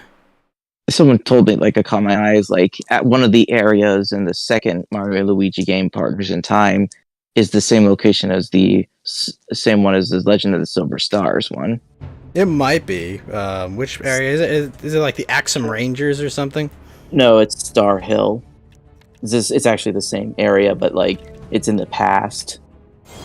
I think Partners in Time should have gotten the remake treatment because like there's more you could have done with this game. Because one of the things I always didn't like was how linear it was. In that, like, you don't get to explore the locations in the present, it's only in the past. And it's like time travel, so like, okay, wait a minute. If the kingdom is being invaded by the Shrubs in the past, doesn't that affect the future? Like, that's an interesting point. Meanwhile, but Mario, I have cake. Like, is it like, are they jumping through the different, like a parallel dimension where like, how does it work? How does the time travel work? Right? Does it? Yeah. Does my affecting the past affect the future? And like, well, you could say, well, no, it doesn't. But then nothing you do in the past has consequences. And if it does, which is kind of thing, because the problem is the Shrubs, they actually show up in later game. Like they show up as a boss enemy in the third game, like an optional boss, as well as there's a cameo of them, like alien sighting. Which is, in the remake of Superstar Saga, there's actually a frame of a Shrub, implying that the Shrubs were once like. It's like, okay, you're kind of like you're creating paradoxes here. Yeah, but I'm getting ahead of myself. So I do think that it's weird because the Paper Mario series has like the first major Mario game that's considered bad, like of like caliber. Like I'm not talking about like a spin-off game or a sports game, but like a legitimately bad mainland title. I consider all the Paper Mario games spin-off games. I may really like the Paper Mario games, but they are spin-offs. But like not like party games spin-offs. I don't think Miyamoto worked on any of the Paper Mario games except the first. I would say, okay, let me rephrase. Like, people would say Sticker Star is the first game that like in a Mario series. Some people put it on Super Paper Mario, but I think Super Paper Mario is a decent enough game. But yeah, Sticker Star is pretty terrible. Yeah, and for the reason stated, it was a RPG that discouraged regular battles. It was... I play an RPG game. Do I do any RPG things? Well, no. Well, then what the fuck am I playing an RPG for? They kind of tried to fix it with Color Splash, but it just didn't... And this surprised when the thing is, Color Splash, they kind of just exacerbated the issue, a lot of people could say, it was on the Wii U. The Wii U is a dead console. Sure. But that's not enough. Johnny Medieval said on the chat, we were talking about Mario RPG yesterday while we were playing Terry on for some reason. Oh, Super Mario RPG is a fantastic game. It's it's the swan song really for the what is it called? For the Super Nintendo. I think it was one of the last like 10 titles that was created. Yeah. And it was wasn't like you got, Paper Mario. Yeah, and like Paper Mario was the first one was on the same kind of thing, like one of the last games of the N64. Yeah, I think was Paper Mario one of the last games on the N64? It came out did it come out in the year 2000 or 2001? That's a good question. Let me look this up. I think I remember seeing it year 2000. Well, what year was 64? Was that 95?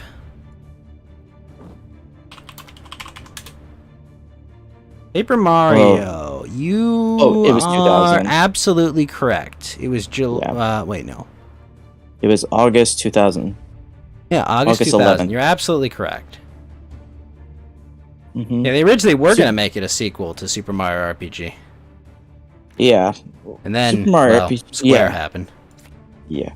So Super Mario RPG was released on March 9th, 1996. Yep. And Super Mario 64 released 3 months later on the 23rd. Yeah, because June. Nintendo actually understands how to release a console correctly, and that, you just fucking give it killer launch titles so people will buy your console. Yeah, well, they kind of They have forgot this about weird that. habit for, like, competence and, like, knowing what the hell they're doing. Mm-hmm. But part of that is having really good in-house developers that you treat really well. Yeah. Not Naughty Dog. Oof. Not to And to be mention... fair, I really like the Uncharted series. The some of the early games are fantastic. However, it gets worse, unfortunately. Wow. Yeah. I think the Origami King was the one that kind of saved the Paper Mario franchise. It really, that game was the big turnaround, and you played it too, Ghost, right? I did, and I liked it. Yeah, I heard it was really good. I was very sad when Bobby sacrificed himself. Yeah. Holy crap, actual character moment, a really good... And it was he literally sacrificed himself in, the most tragic, emotional way. Just I must do the one thing I was built for. I will explode now. What the fuck? He's a bomb. He's a literal walking bomb. And he has to save you by blowing himself up. And it's just well, he'll come right back, right? He's no, he just fucking dies. He has a little ghost that comes out and goes oh, Mario, I'm finally, I'm a hero now. Mm-hmm. Oh. You don't buy PlayStation consoles that are 4 years into the generation and have games you can't get on PC? Well, the PlayStation has really dropped the ball, I would say, on holding exclusives, right? They had Square Enix for a while, and they had some really big names, but they just don't have anywhere near the library they used to have. It's really hard to tell someone, you're definitely going to want a PlayStation. I mean... Now, granted, I'm a PC gamer through and through, right? So it's oh, big deal. It's good, everything's on PC. I don't need the hardware. But there are plenty of people that don't have the hardware. They get really screwed over because they don't have, a good console or a good machine to operate their shit. But, yeah. C'est la vie, right? Yep. I think it just brought back a lot of the good. I mean, any new exclusives for the PS5? Anybody? No. I think Nothing. it's just Demon Souls still. Yeah. If they lost Demon Souls, they're boned. Yeah. You thought of a new joke, Queen? What is it? The consoles aren't a priority. Yeah, I mean, I'm not I kind of wanted a PlayStation because I'll play the Demon Souls remake. That looks fun. But I was expecting, after 2 years of consistent supply shortages and shit, that, I don't know, there might be more games on it, perhaps? Yeah, I noticed that. They don't even sell PS4s, the PS5s on display. You have to, ask them to have them in the inventory because, there's this shortage with chips, which impacts the sales. Have I played Metal Gear Solid? I haven't, but I've kind of watched. I watched someone else play it. It was. Have you Y'all noticed ever that played one? Metal Gear Solid? No, I've actually only played a little bit of Metal Gear Solid 2. When Snake shoots his enemies nuts with a tranquilizer, they're gonna have numb nuts. So you're saying they are numb nuts. I see. There's your sound effects. I don't have a I don't have a what do you call it, a rim shot Soundboard. sound effect. So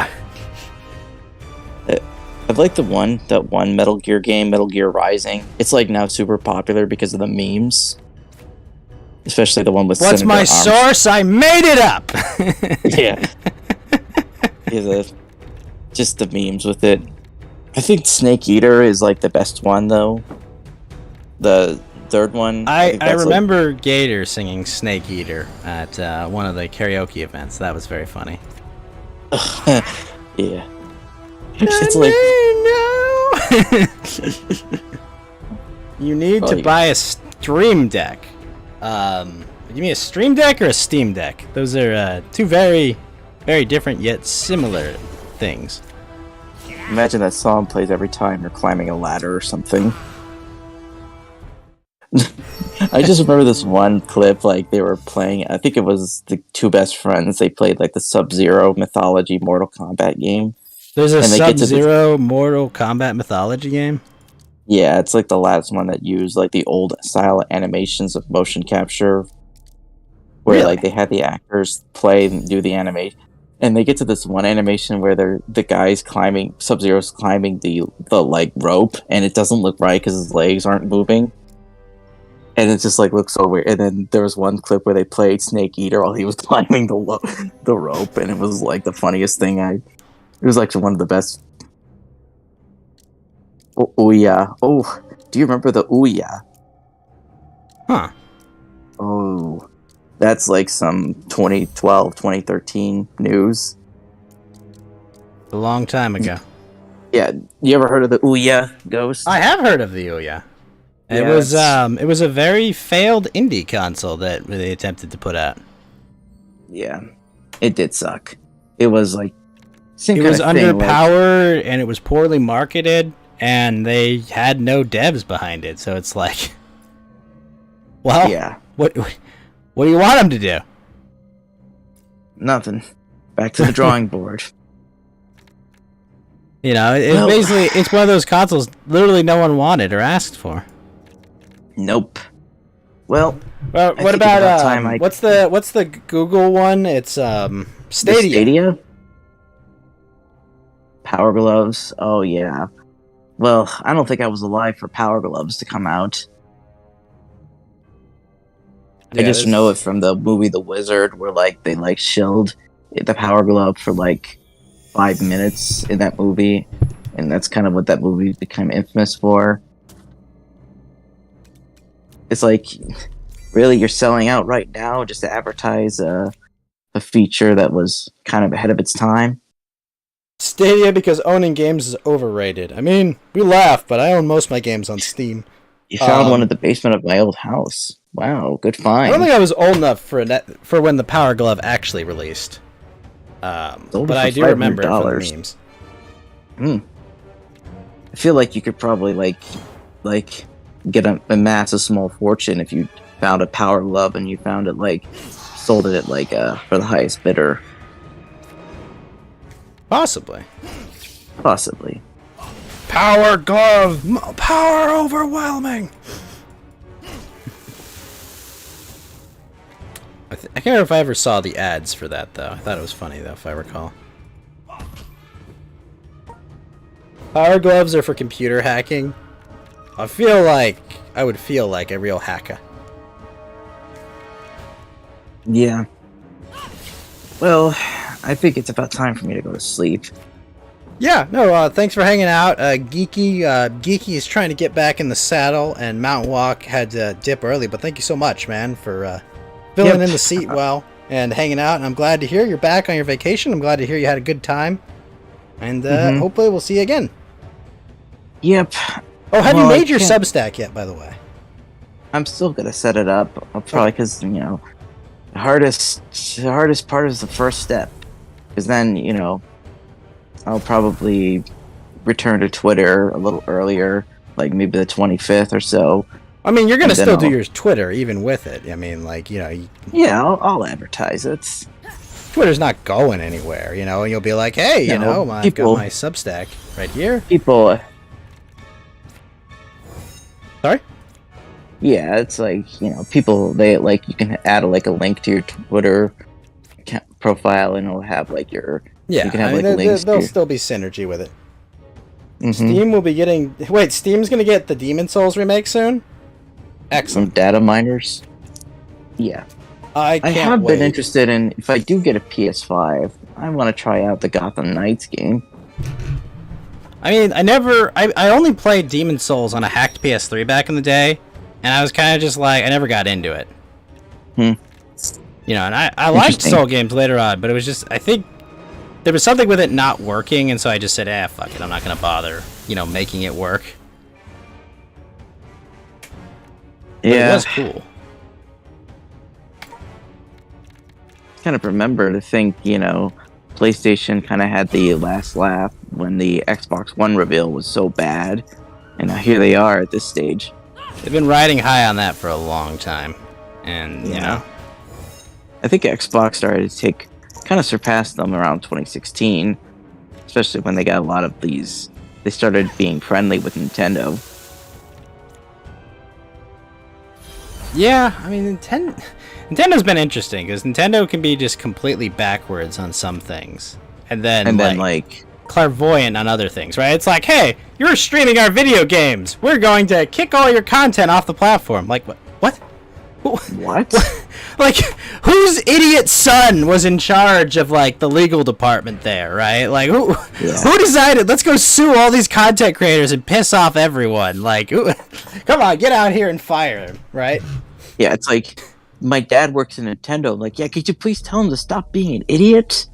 Tell him to stop, tell Nintendo to quit with all these brain dead moves. Yeah. Oh, you know what's great? Let's not let people share their game experiences with other people, right? Like, the brain dead idea that, like, streaming games does not sell game copies. Like, what kind of fucking more? I mean, especially in in the world we're in where there are no more demos, It's just like, are you kidding me? Like, the number one way to show off, like, how your game plays, like, anywhere, and you're just like, nah, you know what?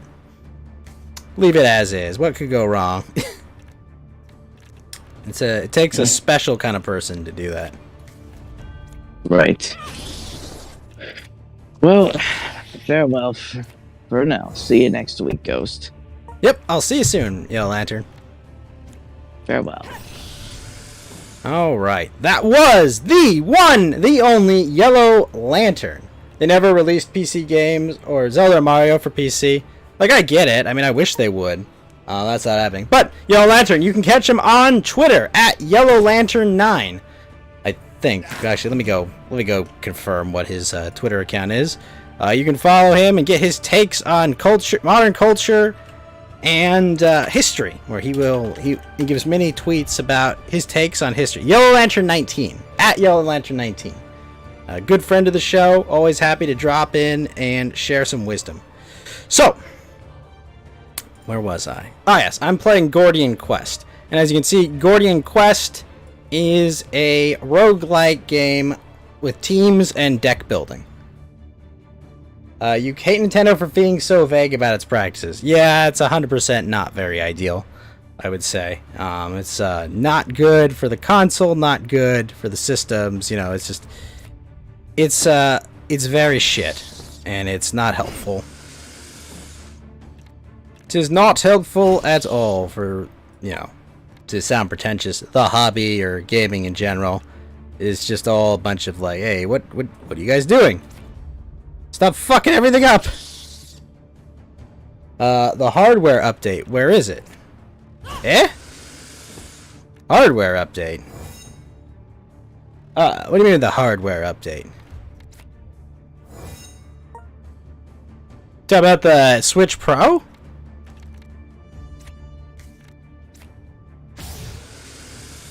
Their mindset is stuck to portability. I mean, their problem their problem queen is that all of them, every one of their casual platformer games will forever have to compete with what? What do they all have to compete with? Every mobile device, every iPhone, every Android phone, all of these things have very powerful processors and graphical capability. And so you give people a console that's, no matter what you put in it, will not be more powerful than the average game PC, unless you want to sell a Nintendo console again for $600 or $700 or some absurdly high price, while there's chip shortages, or you make a really nice portable piece of hardware that you can sell at a reasonable rate that will have first-party games developed on them. Because Nintendo, I think, is the only ones, they're the only ones who make money on hardware. Nintendo is the only console maker, I think, that still makes money selling hardware. Because both Sony and Microsoft, they basically, if they're lucky, they break even, or they take a loss and they make money off the actual software that gets sold for it. But Nintendo has this ethos of they want to sell profitable consoles, and they do not want to lose the casual gamer market to mobile phones or potential competitors. I don't think in our lifetime we will ever see a traditional console from Nintendo. I don't think that will happen anymore. I don't even know if it can happen anymore. Okay, we got that. Family friendly. Exactly. I mean, they're 100% for a family friendly market. They've almost always been that way. Yeah, is there no... Is he the inn? Wait, plan exploration? The fuck? Create a map. Oh, I need map fragments to do that. You don't like family-friendly games. Well, you're not their target audience. You know? You're definitely not their target audience. Oh! Hello, friend.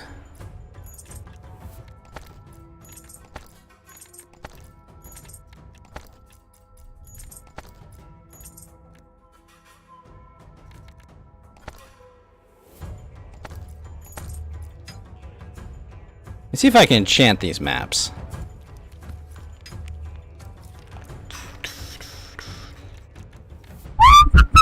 Damn, I can't. You're all about 18 plus. That's fine, but you know, you're a different market, you know?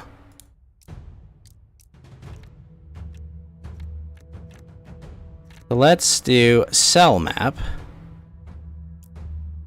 Hold on. Add a random modifier. Alright, well, let's explore this. Oh! That takes me here. A flail. Okay, I like this. That heals.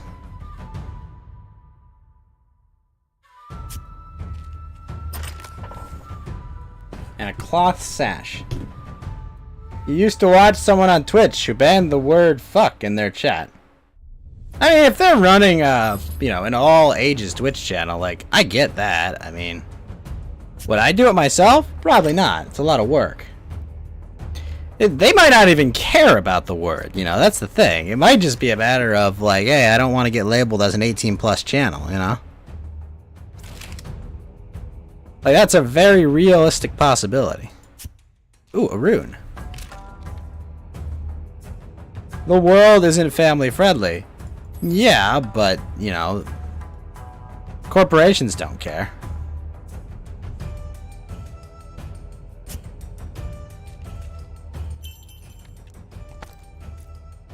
Yes.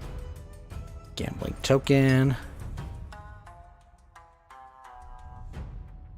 New weapon. Let's see. The Abracadabra throwing dagger has 30% chance to grant an agility charge. 1 ranged attack damage. 2 dex. 43% chance to gain agility. Huh. Interesting.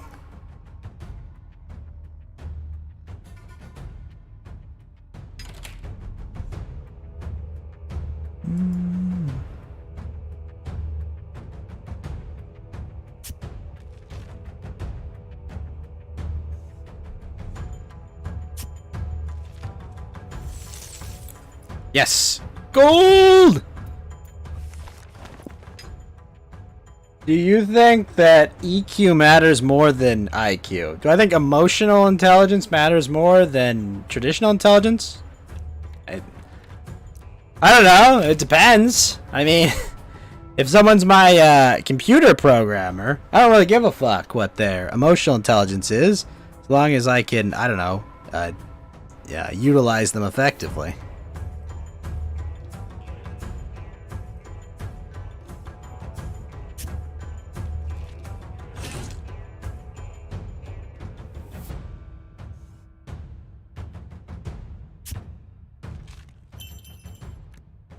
Oh?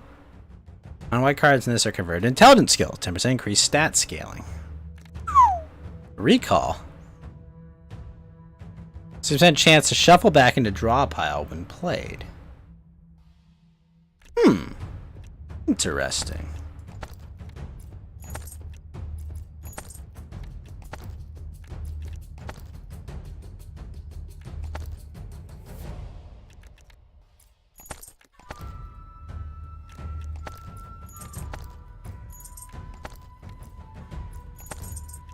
That's either really good or potentially bad.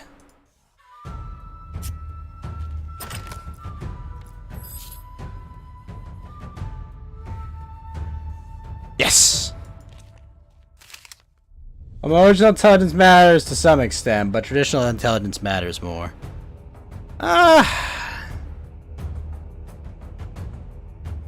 It depends.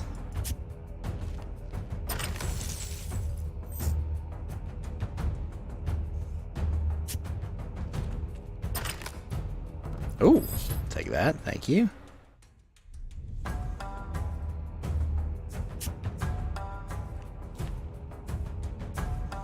Ah! J'accuse!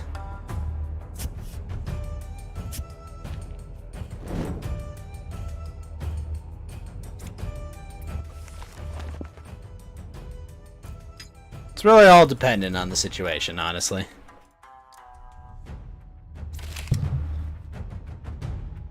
Gilded coffer and a rune merchant.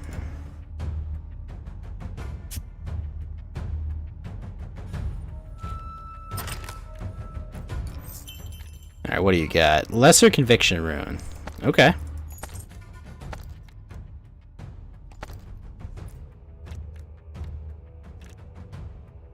Focus modifier. Ooh!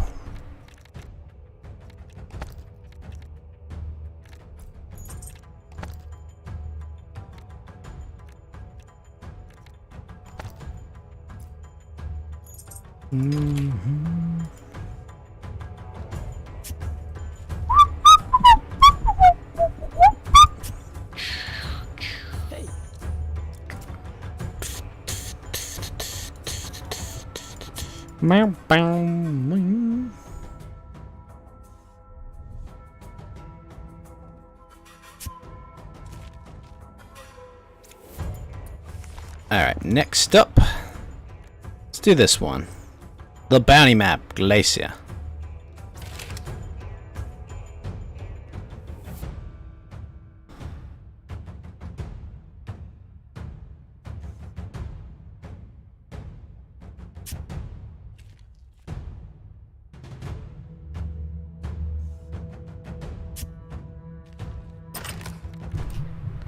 Jewel Spanner.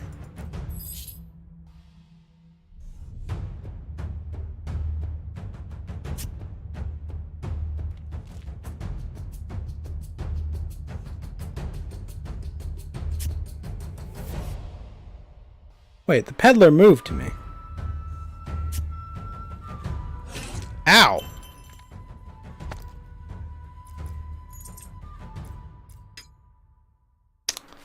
Legendary weapons, runes.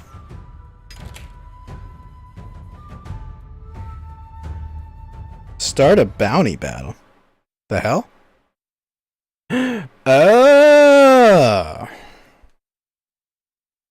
I see.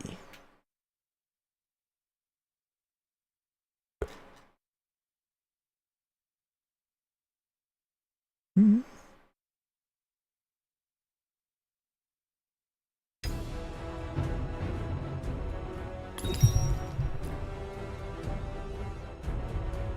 Shit, that wolf has a lot of health.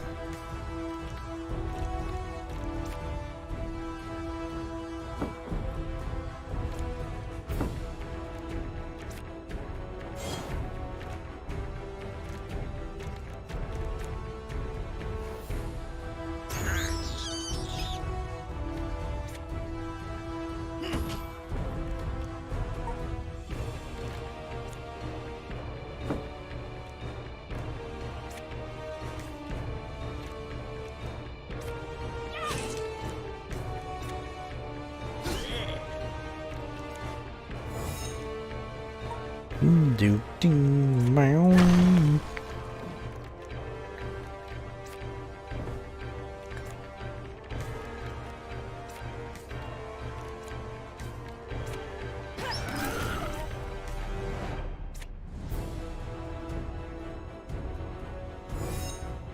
Oh, it gave me 17 guard.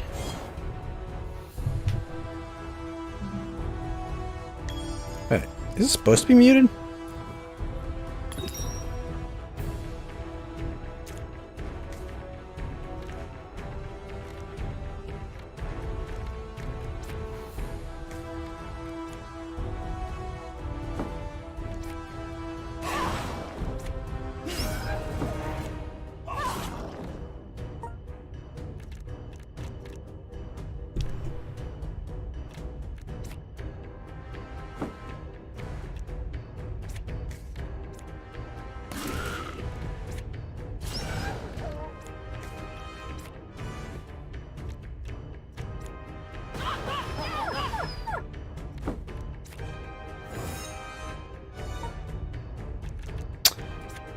Bang.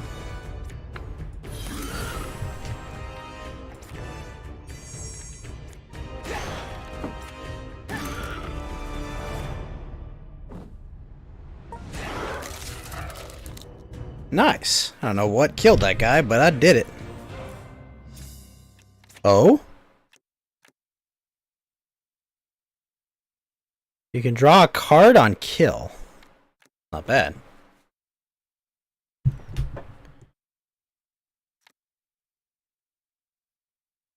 Huh.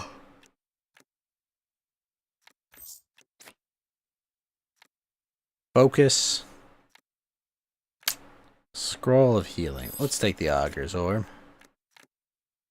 Eternal Hail. Scroll of Blessing. Let's go Magic Dust.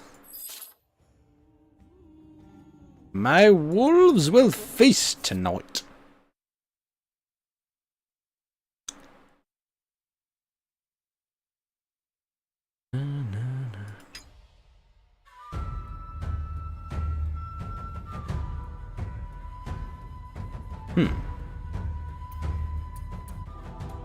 You, heal my party.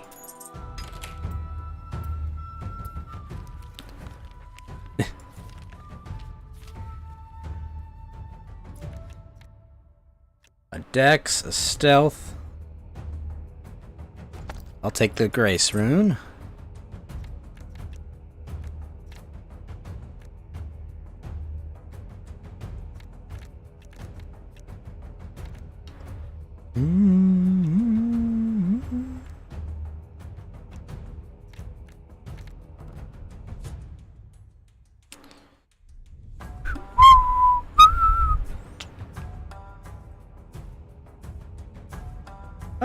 You know, I could use some new armor, couldn't I?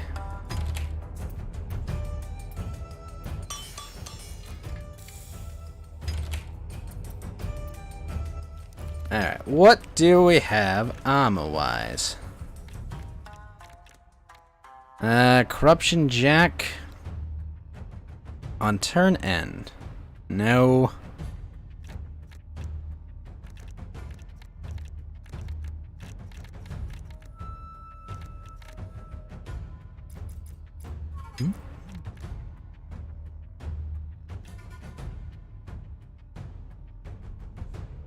One card every 6 turns. Well, that helps. Fuck.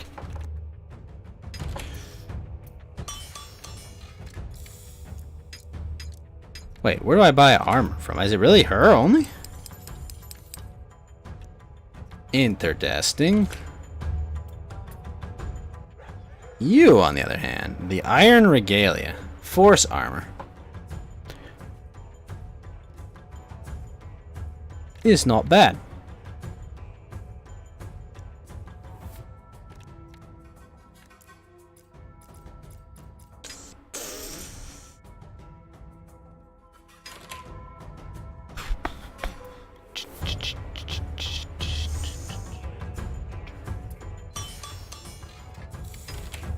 Huh. Interesting. Alright, well, let's see what we've got slot-wise. Got a few rings for ourselves. Oh well. Let's go here. Alright, use the bathroom. I will be right back.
Alright. Let's see.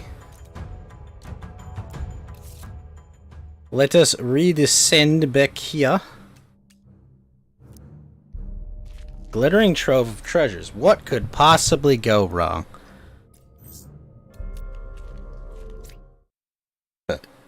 See if Kuya's up for some Mon Hun.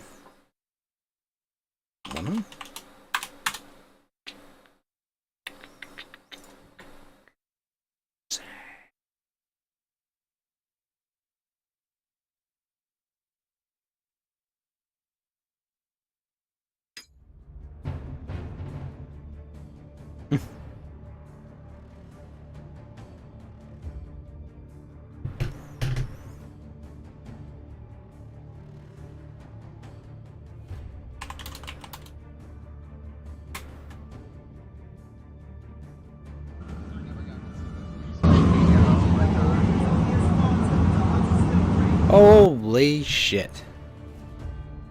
They put Pikami out. Wait. Where is this? Kav Fefich, eh?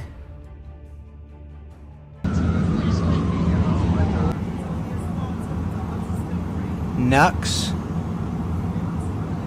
And Kav Fefich, really?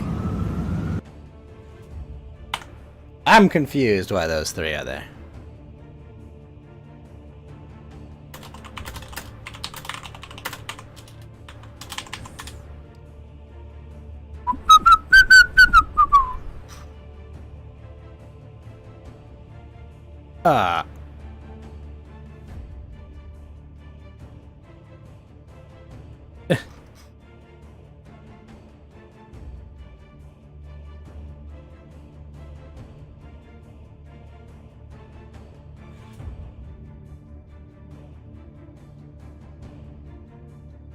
Alright, let's see. Oh, fuck! There's a cactus, man.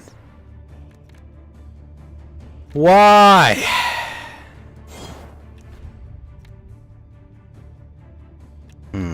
Interdesting.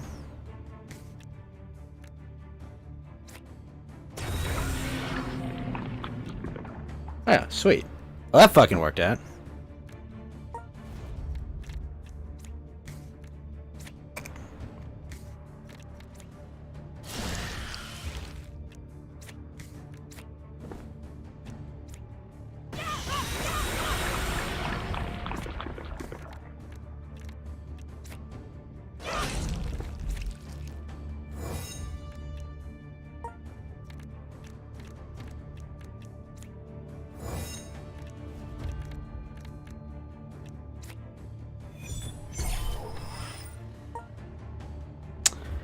Oh shit, he's burrowing? Really?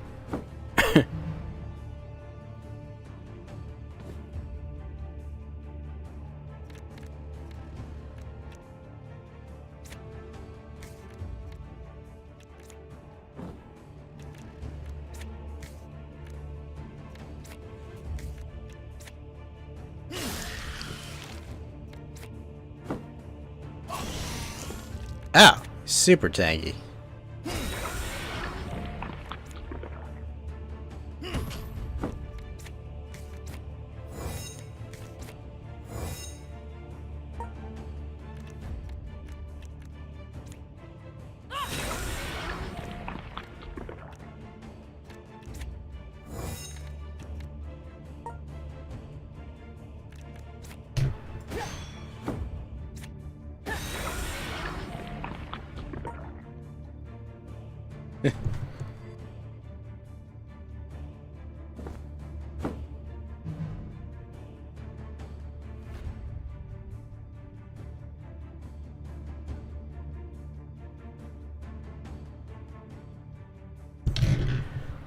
Alright.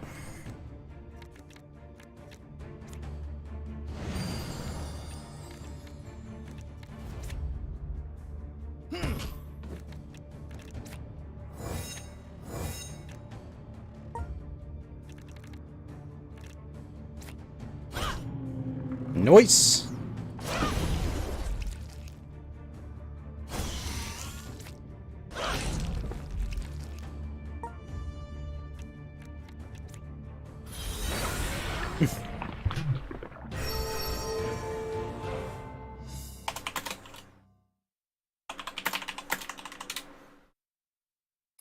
Alright, sweet. They all leveled up.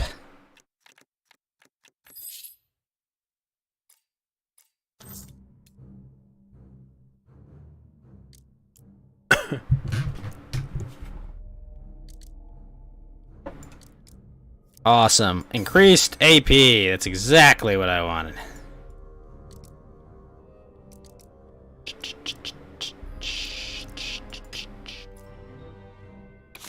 Alright, let's see what Divine's Flash Bolt. On your next melee attack, cast Debilitating Bolt. Okay, I don't know what that does.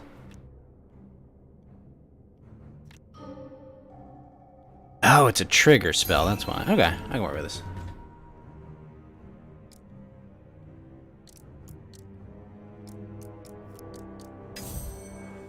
My skills have been honed! A deadly encounter. Uh-oh.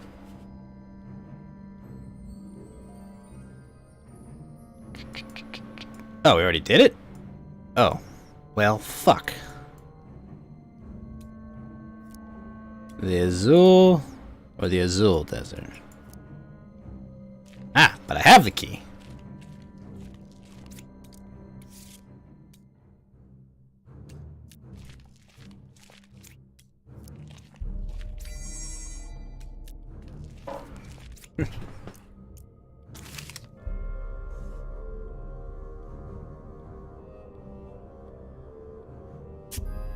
Get the treasure, goblin.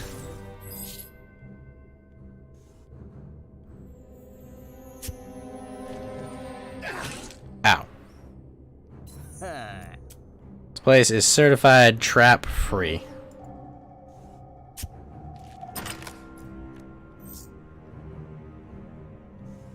No traps at all.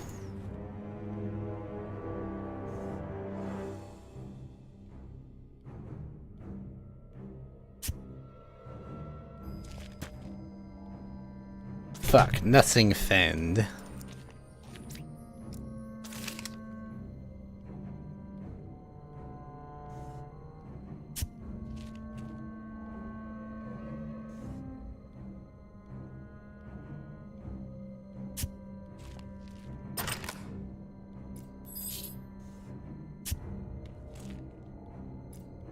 Oh, that's our Dex rune.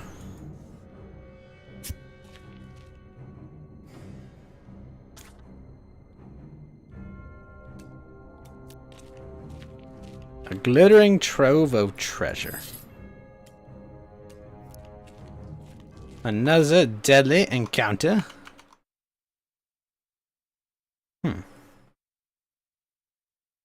Huh.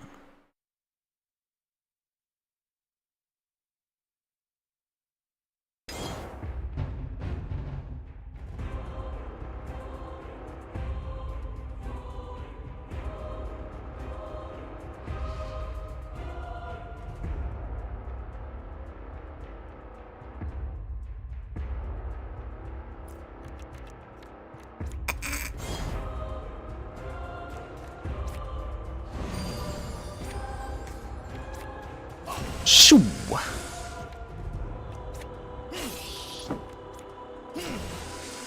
Wow, shit. That was easy. Oh, shit, that still went through the trap? Wait.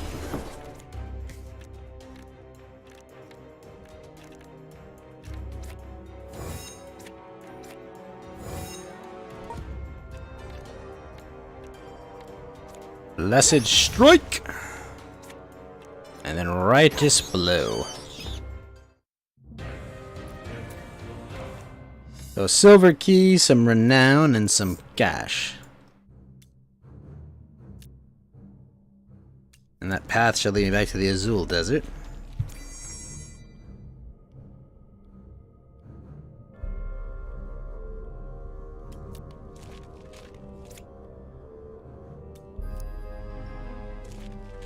Alright, let's go to the campsite then.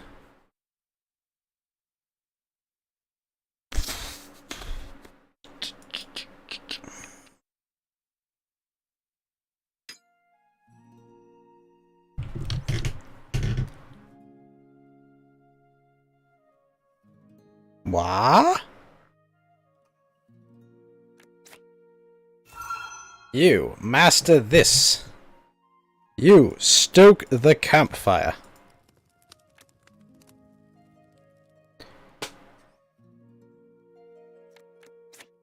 Pitch a tent.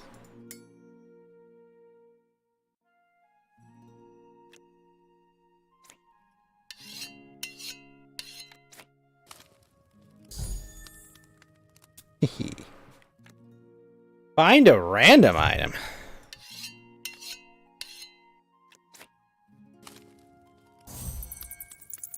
Whoa! It's not a terrible shield.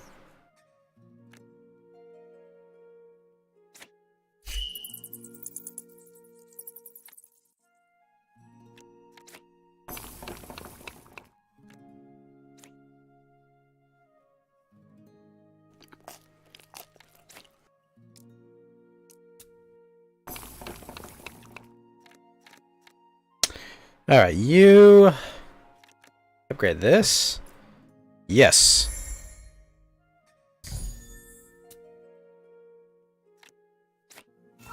Wrote that mastery.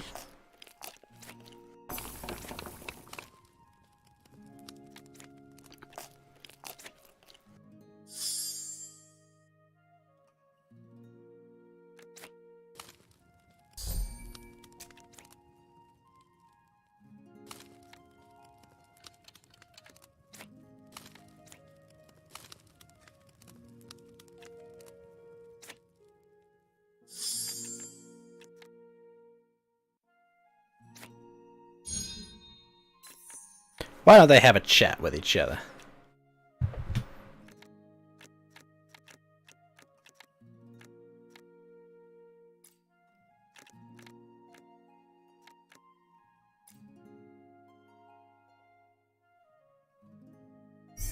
Take that wound. Armor care. Ooh.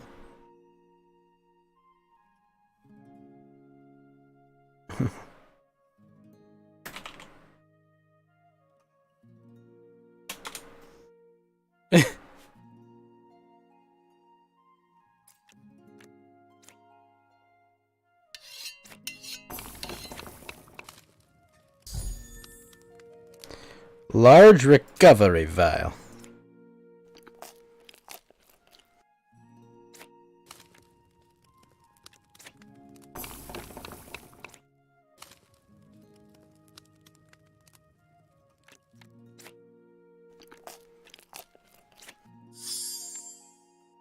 Fuck, not enough time.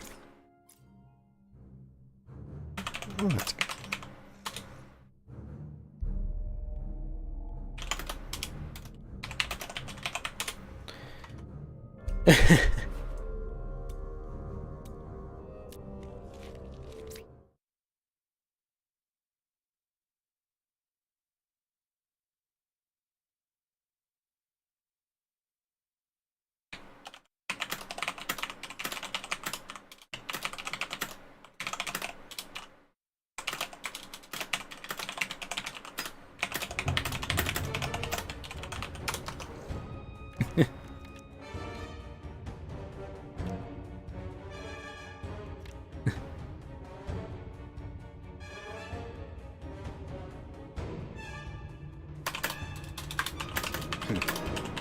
He has a good son. Alright, let's see.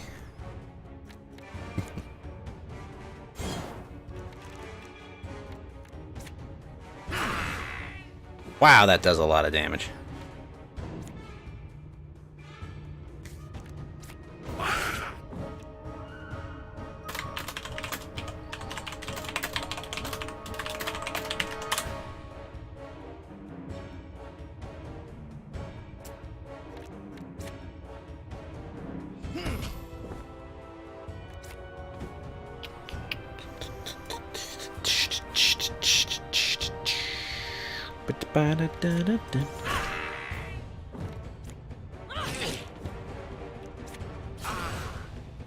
Phew!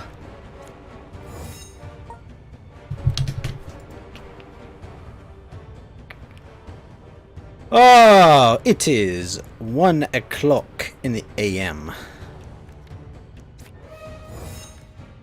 Take that. Take that. Keep that. Alright, we got 3 new ninjas. Ninja, please.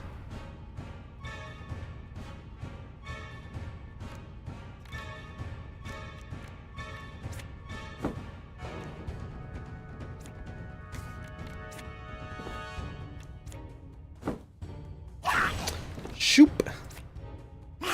Whoop. Double whoop. Nice. Good job. My Lucius cleared all of them.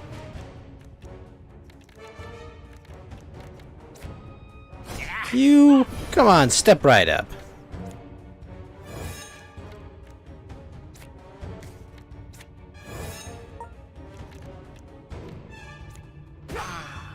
Ding. That is a melee, right?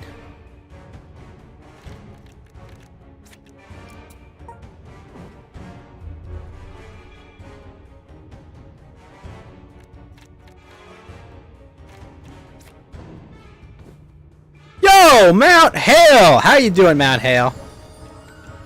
Are you well, Mount Hale? I hope you're better than well. Because I am back in the city of failure. I am back, well, not specifically the city of failure, but a city of failure. Oh, you're better than well. That's great to hear. Yes, I returned recently from my jaunt to Seattle. For a wedding, a trip through the city, and a fun night at an Indian casino, or Native American casino, if you will. You want to get technical, alright, but no, I had a good time. I explored the city. I got to hang out with some cousins and uncles and aunts at a wedding. That was a lot of fun. And I got to lose a bit of money at the craps table. So, I don't like losing money, but I got to play enough games of craps that I had a good time. Did I like the city? Honestly, no. Honestly, it did not distinguish itself. See the meme needle? Yes. Oh, yeah. No, I went to the Space Needle. That was like... a lot of my time in Seattle was driving around Seattle traffic because I needed a rental car because the Airbnb I stayed in was in the town where the wedding was, not in Seattle. So... I was just mostly driving around trying to find parking, but I did go up the Space Needle. It's an amazing view of the city. It's a fantastic view. It's a cool building. I honestly, my favorite part about the Needle was like the whole history diorama that they have on the way up. It's really cool to see like the progress and how quickly they built the Needle, superimposed over like world events that were happening at the time. I thought that was really cool. But I mean, overall, like, is it that great? Like, would I go back to the Needle? Probably not. You ever been there? But you can definitely see the city being kind of bad. Yeah, it's a great view, and I'd say if you go to Seattle and you've never been, go to the Needle because it's really cool. You see all the lakes, you get to see all like the skyline. It's this great view. Honestly, one of the biggest disappointments about it is they have this really cool like revolving glass floor, but the problem is. The glass floor only looks down onto, like, the fairgrounds. Like, unfortunately, the Needle's not tall enough for this revolving glass floor to be super impressive. It needs to be, like, another 500,000 feet higher for it to actually be really cool. But, yeah, if you've never been, I'd recommend going just so you can, like, get a lay of the land and see the city. Other than that, I went to a baseball game up there. I got to see T-Mobile Park, or... Safeco Park, as most people call it. I thought that was pretty neat. I just decided, I like baseball. I'm in a city I've never been to. I want to check out their ballpark. What I hated about T-Mobile Park parking was $50. Baseball is a blast in person, but seriously, Mount Hale, $50 to park in a shitty parking structure in a tiny spot. That's the fucking pound of flesh they made me pay to go watch. I mean, it was a good game. It was Mariners and the Blue Jays, so, two teams that aren't really in contention. I just like watching baseball. It's fun. I always enjoy when I go to games. Just open with this game. Oh, fuck, I gotta do that. But yeah, no, I had a good time with that. You haven't been to a ball game in like a decade. Yeah, I also haven't been to a ball game in a while. And I'm like, I need to go to a ball game. Was kind of just like what I was like, yeah, I just want to go. You know, I was traveling around the city mostly alone. I met up with an old friend. We used to be in the same we used to go to the same college in Japan. It's funny, he just literally happened to be at like the Space Needle at like the same time I was, because I was messaging one of my friends. She was like, "Oh yeah, by the way,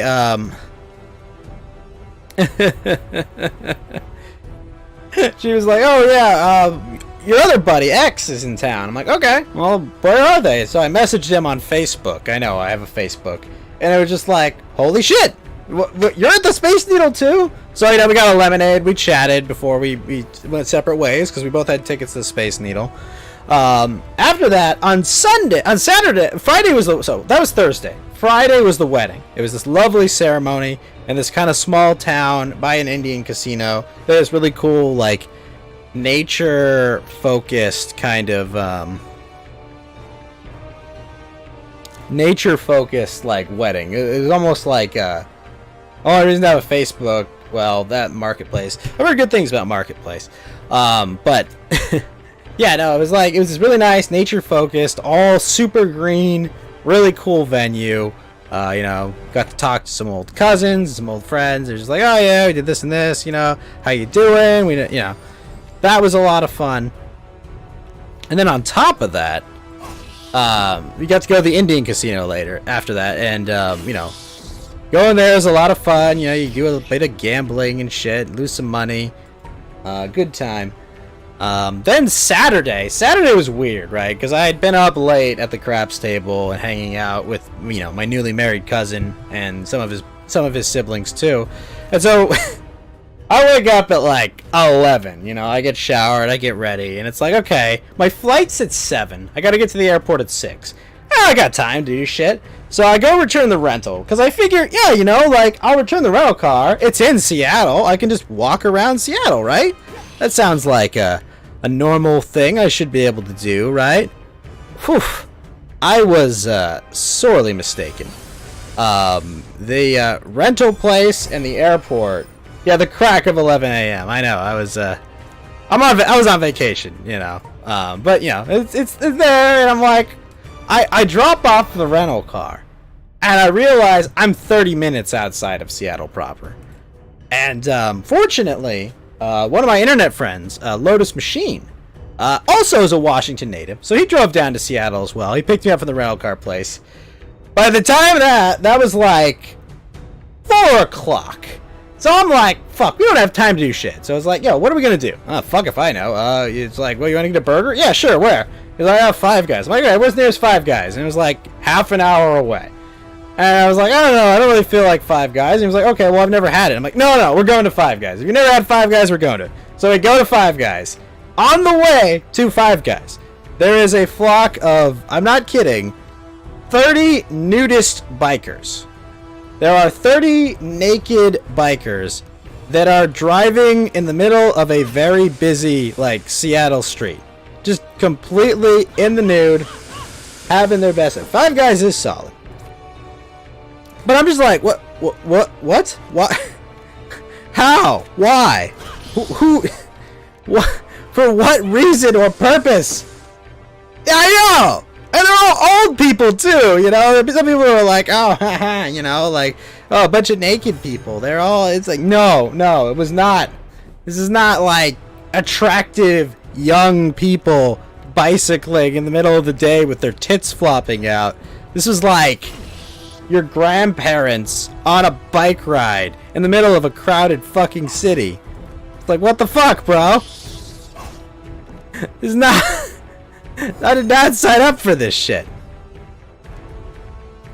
And exactly, it never is. It's this great lie, you know. Television and movies, you always think, oh, it's gonna be a bunch of smoking hot 20-somethings that are serious. Did they have gang patches on their backs? No, they were completely spread eagle nude on bicycles. It was one of those things, like, we looked over and we're like, those guys aren't wearing a lot of clothes. And then we looked closer, we're like, oh, fuck, these guys aren't wearing any clothes. That was Saturday. Alright, but we got past the herd of nudist bikers, and we got to Five Guys. We ordered a burger, and Lotus just took me straight to the airport. And that was the end of my experience in Seattle. Meth is a hell of a drug, yes. Oh, but I did, Mount Hale, it wasn't all good. There was also a mishap of sorts, alright? I had a flight, and I had this fucking flight, right? And I had a connecting flight in Oakland, because, it was super cheap, and I was like, whatever, I can deal with one connecting flight. The flight there was fine, it was good. But, and there's always a but, there was an issue. We had the last flight of the night, and, we noticed, like, there's this guy, he was kind of like, he was kind of panicking, he was like, oh, no, man, what am I gonna do, I can't, I don't have a ticket, and it's like, oh, no, what is this? So, we get on the plane. And on the plane, this fucking asshole. Everyone's on the plane except one person. The pilot shows up. He goes, well, guys, we've got a bit of a problem. I don't remember what the fucker's name was, but it was like, yo, Jeff here didn't fucking get a plane ticket. But Jeff here does not want to be stranded in Oakland. Shocking, I know, right? Who wants to be stranded in frickin' Oakland overnight?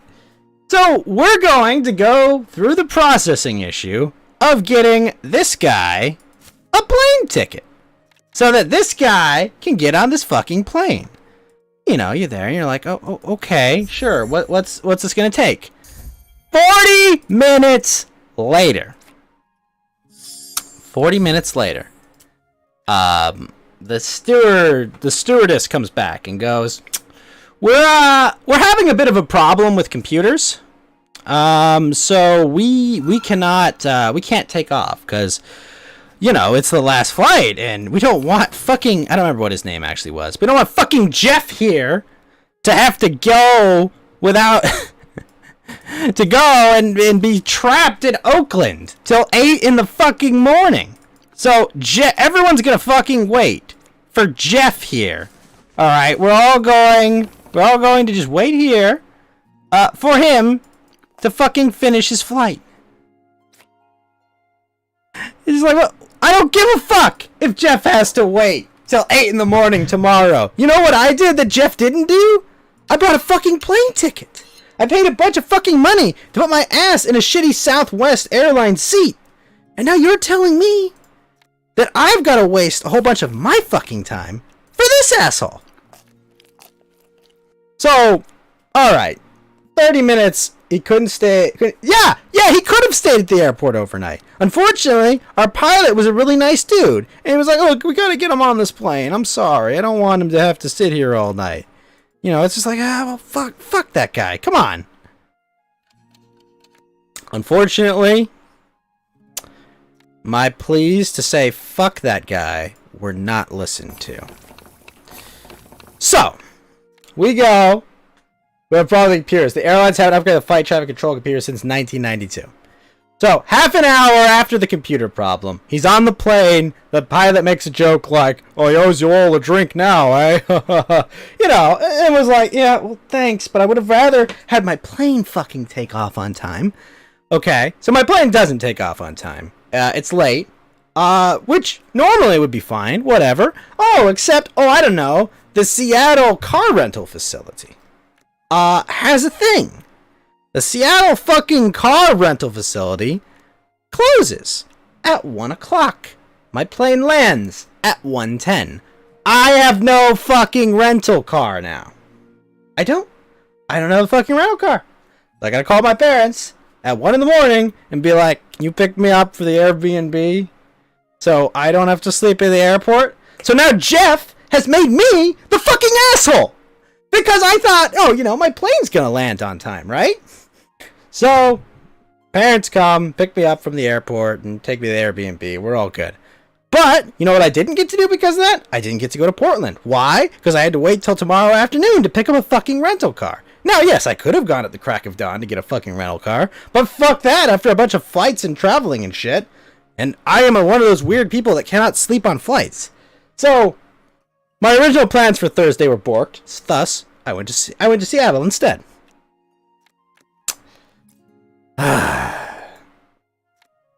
One guy. Literally one guy, though. Just like, oh, man, he's gonna have to sleep at the airport. I might have had to sleep at the fucking airport. What about me, you fuckers?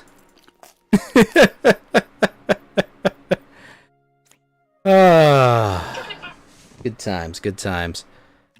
Speaking of fortuitous, my food has arrived.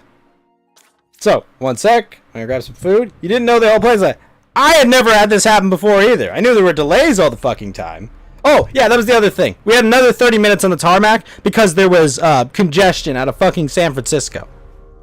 So I had to wait an extra half an hour on top of them getting him on the plane. Because, yeah, guess what? Other planes needed to fly and were scheduled to fly. What's that? Let me grab my food.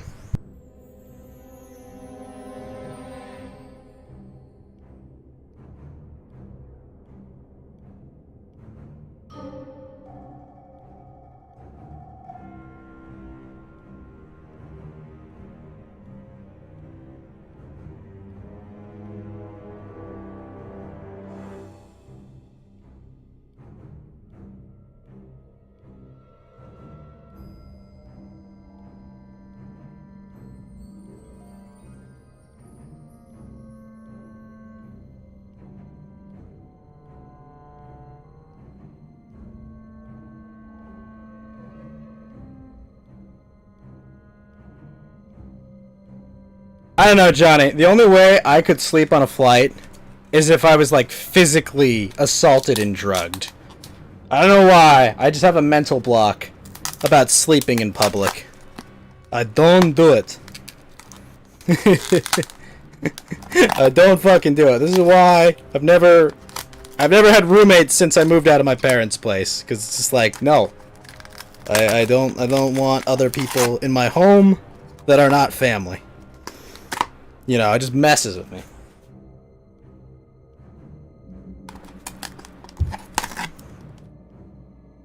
It just messes with me. Heck, even having a roommate messed with me.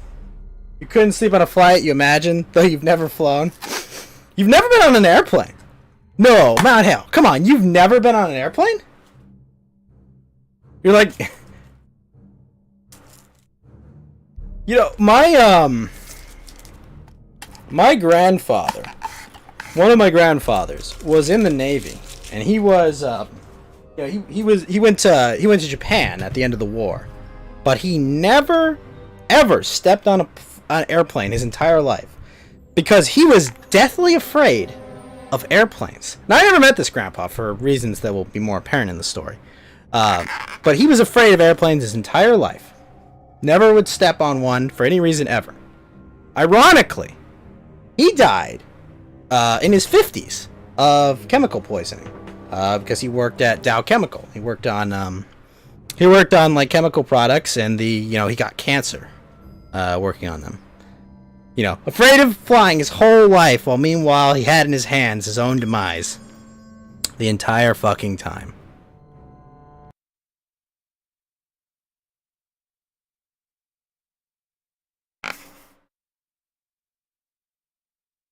Very sad. Very sad, very not cool. I would have really liked to have met Grandpa X. But, alas, now we're going to go change games to Monster Hunter. I would say, Johnny, I think there's a demo for that game, Gordian Quest.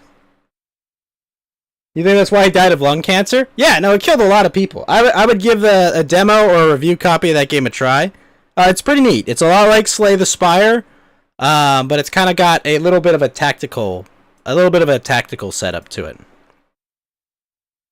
But that's Gordian Quest on Steam. It's a little pricey for what it is, right? Being $20, but I had fun playing. It's fucked how people were taken in similar ways. It really is.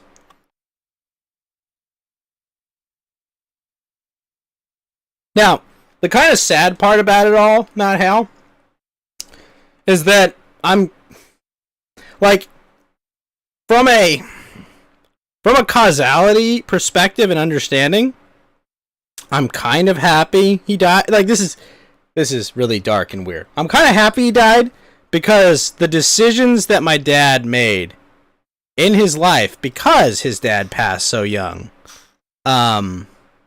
led him to meet my mom and move out to California. And I don't think my dad's life would have unfolded in the same way. Oh shit, that's not the end. I think my dad's life would have unfolded in a very different way where I would not exist. So, like, the sad part about it all is I don't think there's any set of circumstances where I was born and I would have gotten to meet my grandpa. Not that weird, you know what you mean? Yeah, you know, like, believe me. Like, if I had, like, a time machine and could do, like, a Back to the Future day, and, like, have a chat with my grandpa, like, I would love that. But, as far as, like, causality and all that, it's just, like, it can't be. You know, it cannot be.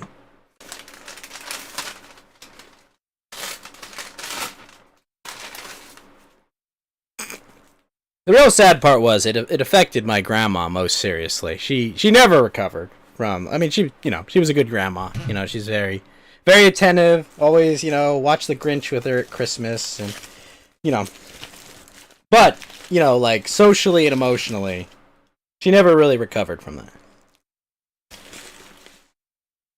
Grandpa was her world.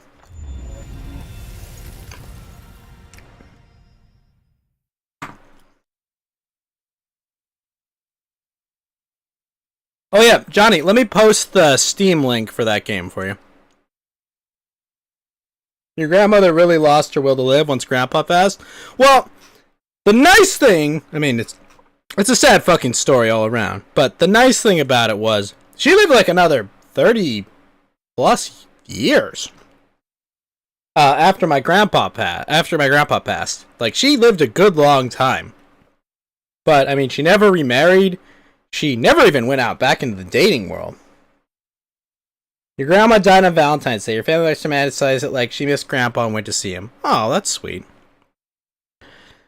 Yeah, my grandma, she never even dated anyone else once my grandpa died. She was just like, she was done with it.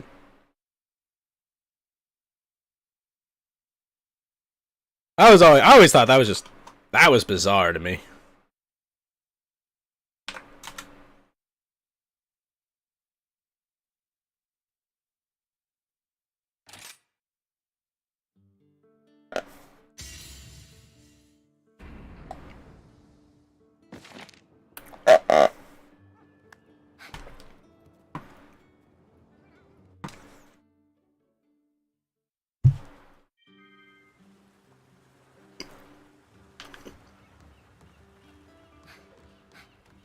Mm-hmm.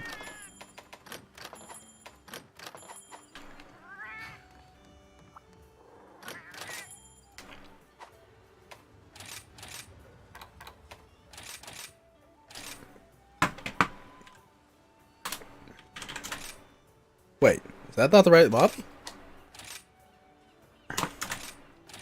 Eh? Oh. Ooh.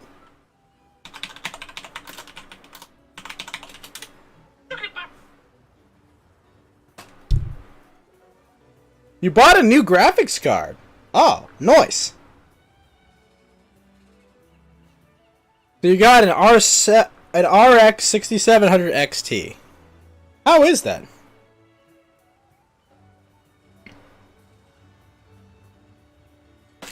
Because, I don't know, I refuse to use AMDs. Myself.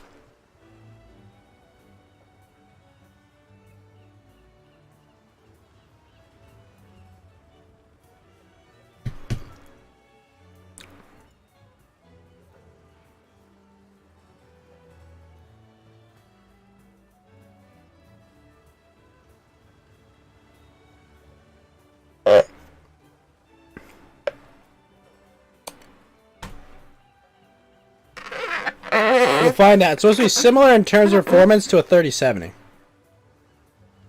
Good for a boy to have a nice grandpa. Not as a bit. Well, I was having a good dad, but it's nice. Yeah, I really I had him. I mean, the grandpa on my mom's side, he was alive for a while. But he was alive for a while, but you know, once he had his stroke, he never recovered. He never recovered from his stroke. Luckily, though, for me, my mom's side of the family had a ton of uncles. I had a lot of uncles. So that was very fortunate. I had a lot of, I mean, you know, I had my dad, obviously, as well.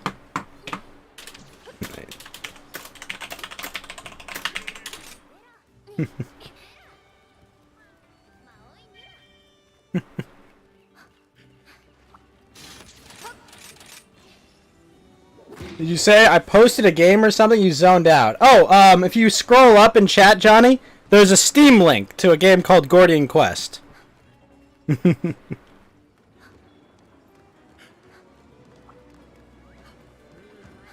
Revisiting that game for solo adventures, they added... Oh, they did add, like, solo deck building adventure in Hearthstone. That sounds pretty cool.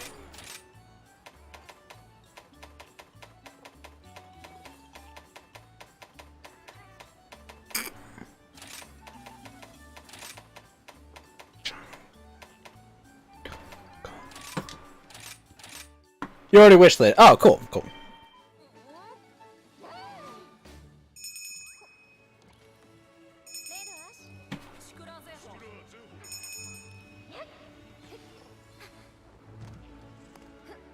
All right, let me see.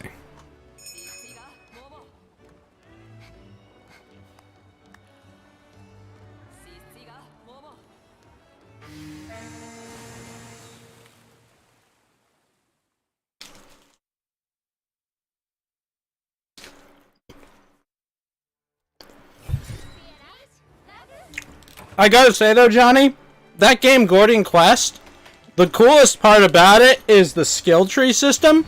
It's kind of like the sphere grid in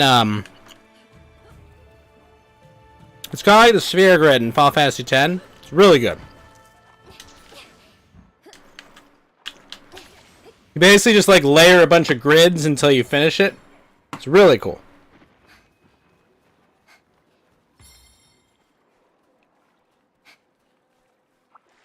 So by the end, your characters are all hyper customizable.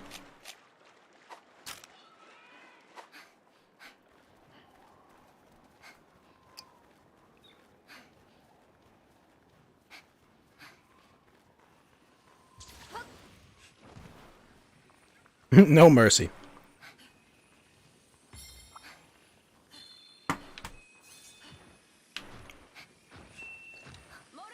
It's like skills. So there are things, Johnny, that give you cards, basically. How do I put this? So you start out with a starter deck, right? And you can get more cards through your skill tree, right? And on top of that, you can take cards out of your deck, and your items can also give you cards. When you level your skills, Kuya, you get to improve your actual cards themselves, and you can master them to give them like big abilities on top of that. Your deck can also improve your... Oh my gosh, I'm stuck. Your deck, you can also improve your health and your initiative. It's very D&D oriented in the way its rules are set up. Does the character grid unlock new cards? Yes, the character grid can unlock new cards, Johnny, or take out other cards. So for example, I build like one of my characters to be super dex focused. So when I do that, like when I get the remove cards, I take out like the strength cards from the deck as well. You do now. So the one thing I don't like about it, Johnny, is that all the changes are kind of scripted. If you understand what I mean, right? Like there's no like that every card is set like what the individual level like rank ups on the cards are. And they have two different choices of masteries, but it's not super complex beyond that, unfortunately. I really wish there was like a lot more variability, but I think just for balance sake, they kind of kept the variability a bit limited. No, you do choose how to improve them, right? But it's fixed, is what I mean. How to explain? It's fixed what those cards will be, what they can upgrade, right? If I upgrade a card that does like damage and bleed in rank, it's gonna increase in damage and bleed. That card has two masteries, which is a separate way you upgrade the card. But it's like either an increase in power or it's like it adds like another passive ability to it. But it's not super wacky. Yeah, exactly. Everything upgrades in kind of a fixed manner. That's kind of one of the issues I have. I wish it was more Inscription, I guess, is what it comes down to. Inscription spoiled me a lot.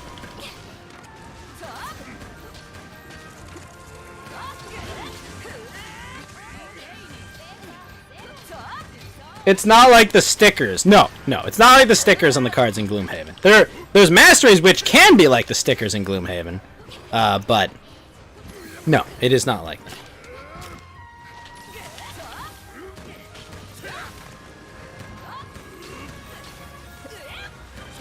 that. I think you'd really enjoy it, Johnny. Now, on the tactical aspect of it, it's kind of lacking, right? It's like always like a fixed grid of like 3 to 4 or 5, right? Like this isn't going to be the next XCOM, right? This has shades of XCOM. But it's not, it's not going to scratch that itch fully.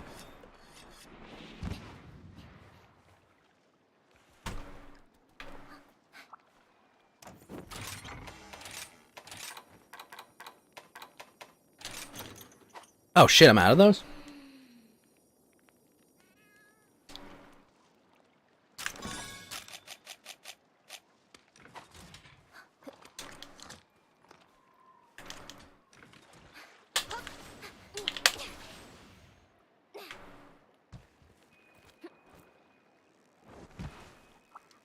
You been scratching it with Wasteland?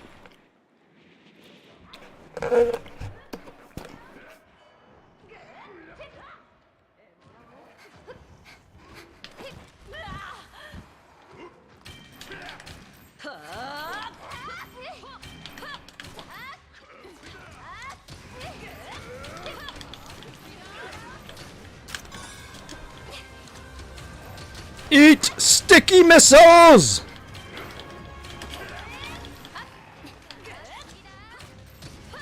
It feels like if Fallout 3 was evolved from Fallout 2. Yeah, that's what I've heard about the Wasteland series.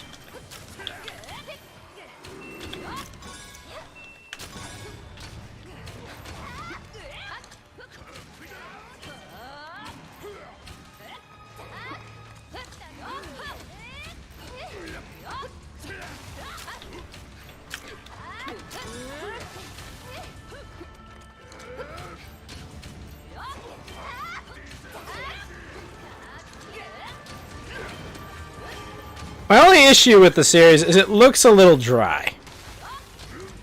Yeah, the one thing that's great about Fallout is that Fallout is wacky.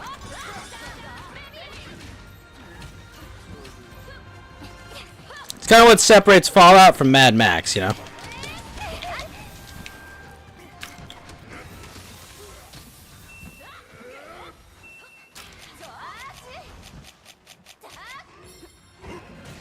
Oh shit, really guys? You have an explosive guy, a sniper, and a medic. And an assault rifle guy. Awesome, I'm the assault rifle guy. I guess I just run up and shoot shit.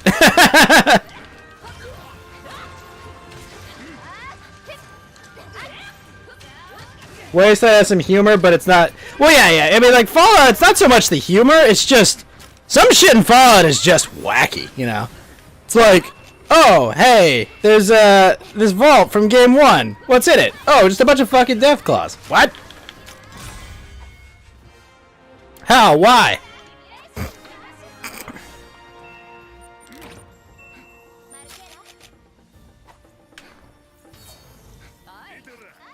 Now, granted, some of that's non-canon now, I know, but still. It's cool.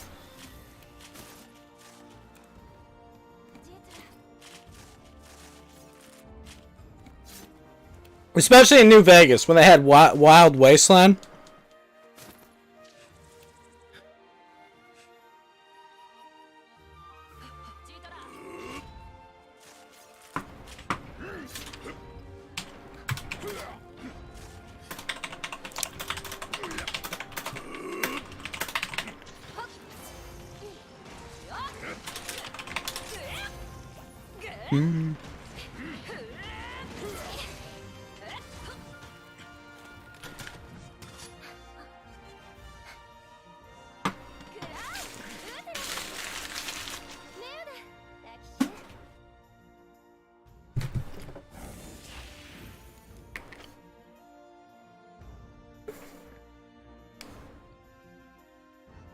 Tango is medic and melee skills.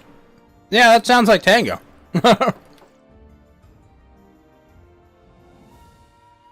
I'm the mechanic. Dang it, Johnny! This Mad Max car isn't working.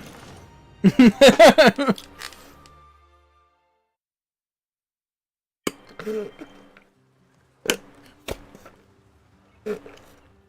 always thought it was funny.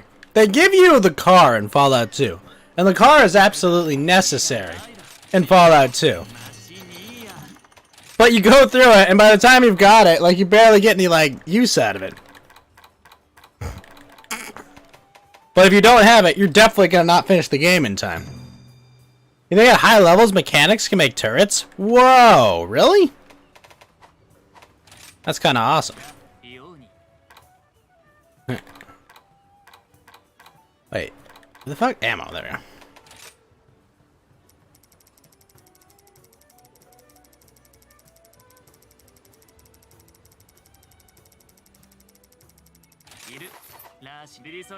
A lot of bullets, yo.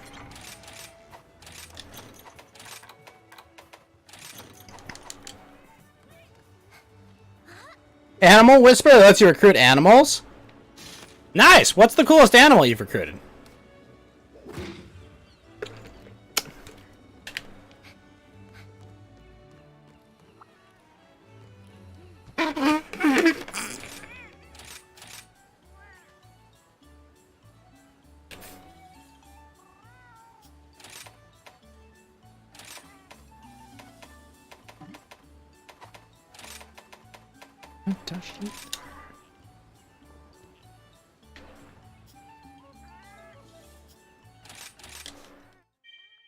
You recruit a cat with a cowboy hat?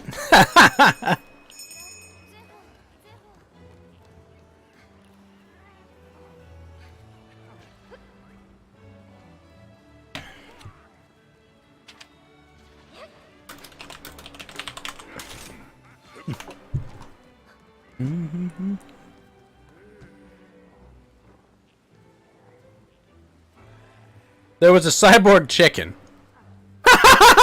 What? Mecha chicken. In his past life, he was sent to slaughter. Now, he's here to slaughter.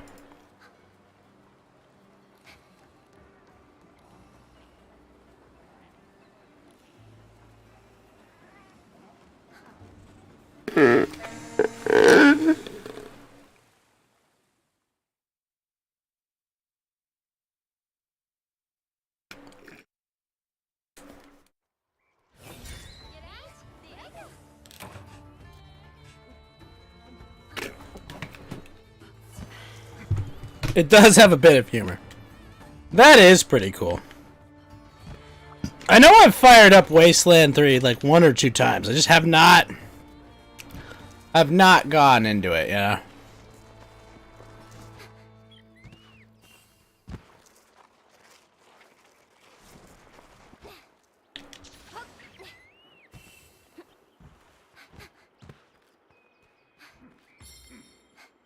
It only lets you make 4 custom characters? I mean, at least they're fully custom.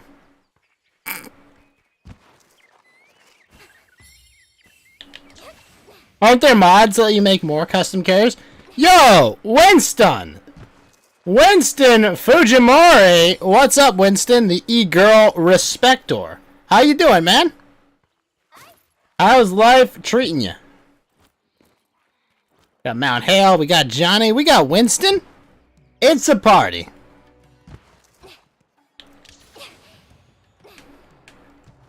How goes?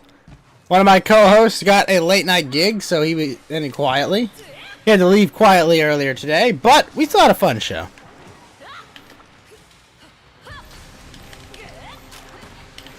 You know, I just realized I don't have my gun equipped. Right.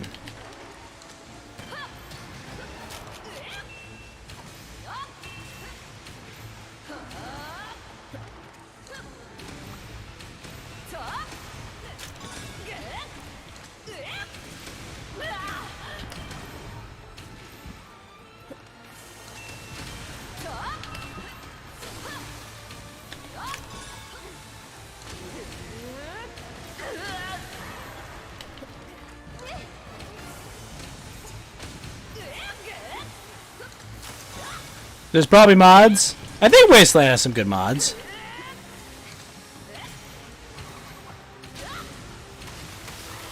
Nice thing about being an isometric 2D tactical RPG like that is that modding is not super difficult.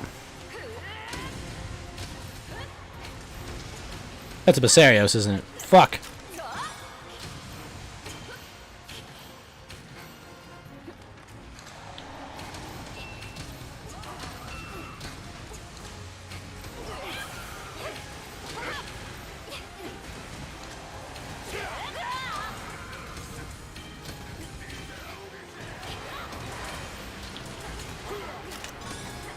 You're on your 8th or 9th White Claw. Don't do drugs. And children, drink responsibly. But also don't do drugs. Maybe you'll go look at the Nexus before you get too far. Yeah, that's the thing. I hate when I like start a game and then realize, oh shit, there's a lot of cool mods for this. And then I have to like restart the game to reasonably use them.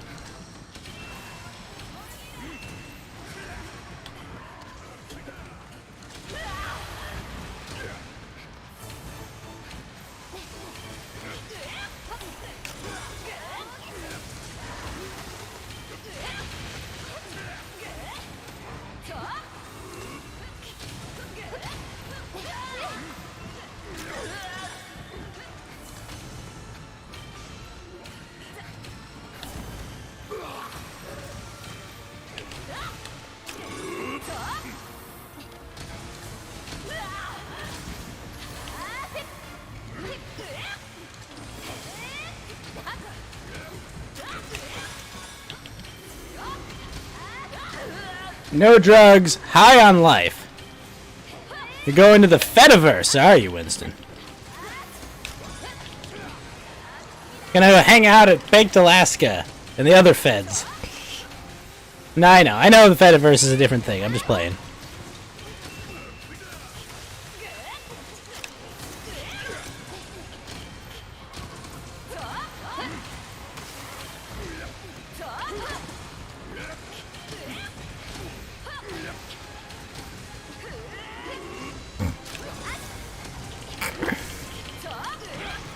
Oh, I stunned this guy 3 times? Jeez.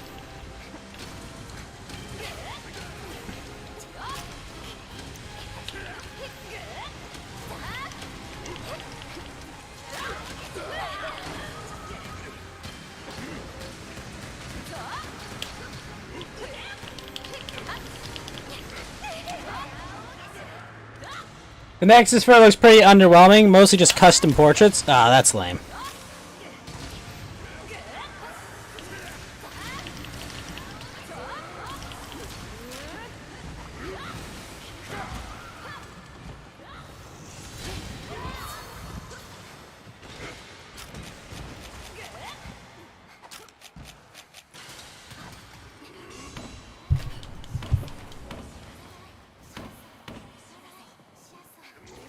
Maybe it's one of those games that's actually hard to mod? Possibly.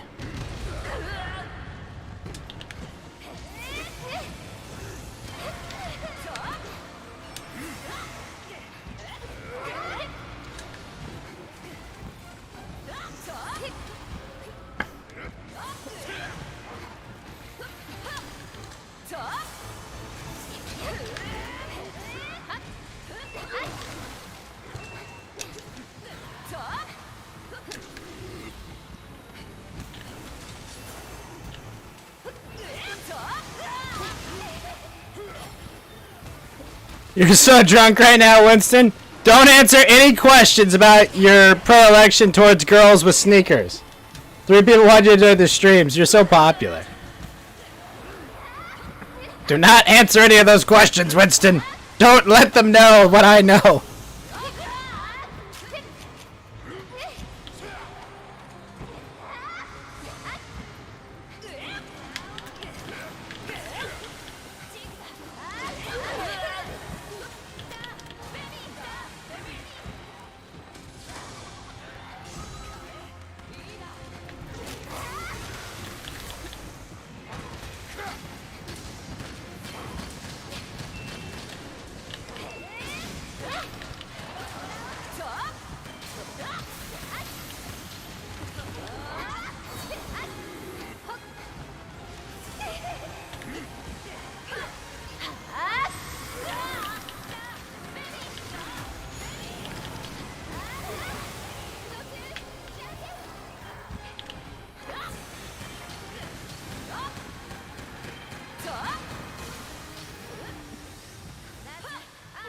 You have a question, but you want to ask on stream. Yeah, sure, go ahead.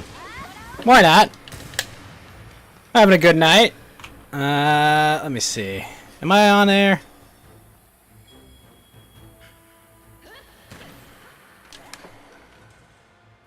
Winston Fujimori wants to ask a question. Let's see what Winston Fujimori.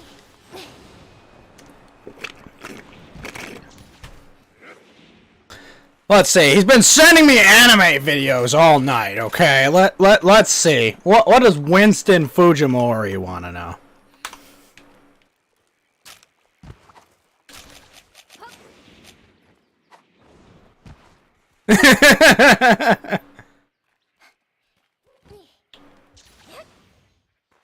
Oh, cans.wave you as soon as I finish this fight.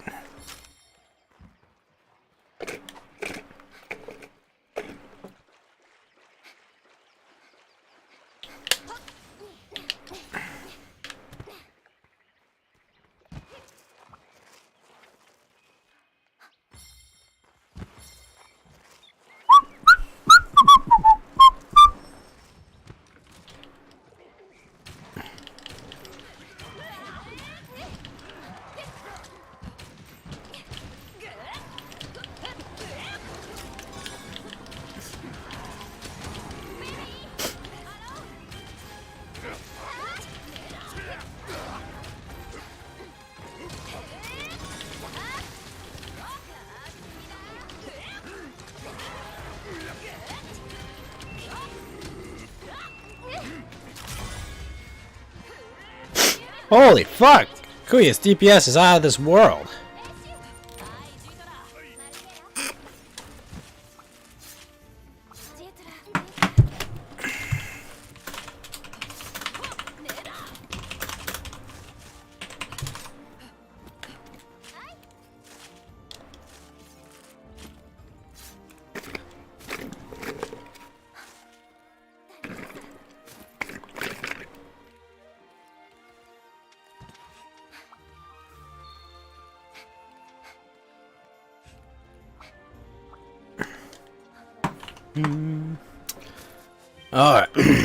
Alright. Alright. Winston Fujimori. Oh, yeah, definitely Johnny. This Sunday we'll play Gloomhaven. Winston, sir. The friender. The Winstonian. Yo, I was able to get it to work. I'm able to join on voice on phone. Holy shit, I'm a genius. Everyone type G in the chat for Genius Winston. Everyone type G in the chat. If you don't type G, I want Ghost to ban you. Whoa. Ghost will not ban you. No. Well, Mount Hale is responding with G, because Winston is a G. No, Ghost will not ban you for not typing G in the chat. But, ban me though? No, Mount Hale! You cannot make me ban you. What's up, Winston? What do you need, the sage advice of the Spooky Spectre Ghost Squad here? Yo, I had like 3 or 4 people that wanted me to join their VC tonight. Did they now? Why didn't you? Yeah, Ghost Politics is inner circle. I was in there for a while. Your friend Paul, he's friends with Lauren / some bitch I know. He wanted me to join them. The Inner Lord. Circle wanted me to join them, and Flamenco's party wanted me to join them. And Ah. I wanted to join you because I'm good friends with you, Ghost, and I love Aww. Well, you love me. That's very sweet of you. you. Not in a gay way. Not I like didn't. that. I Dude, did like not. Hold on. I did not imply. why I did not- not imply there was anything more to our relationship than the purest, most hetero of friendship. Okay. Johnny Medieval, you didn't type G. There's a G in there. In something. See, the word something has a G. Oh, okay, that's The word something has a G in it. Come on. I can't believe I was able to get this to work. My disappointment is non-existent, and my day is made. Day equal Anyway. made. Winston, Yo, what's competent up? phone man. What's going on? I saw you. You had some people on the stream earlier. Yeah, I was talking with Yellow Lantern and Mountain Walk. Doing my normal Friday night podcast where we talked about the state of the world, where Holy things shit, are going. I wish I could join you earlier. I Yeah, no, got it done was work fun. 11:30 p.m. Ooh, and then I had to watch my grandmother. Like she had to have her like nighttime dinner and take her medicine and whatnot. I'm watching her while my parents are out. you yeah, missed that, both. and I- Shameful. Exactly, Mount Hale. No, I mean, look, spending quality time with your family while you have them is far more valuable than joining me to spurg out on the internet. Come on.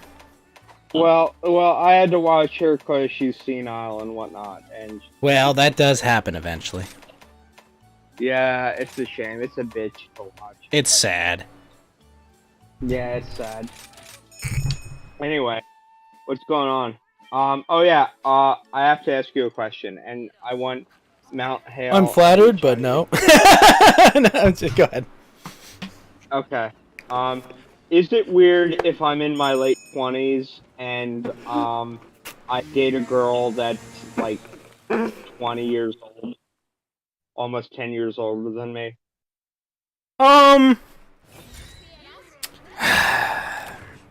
What are...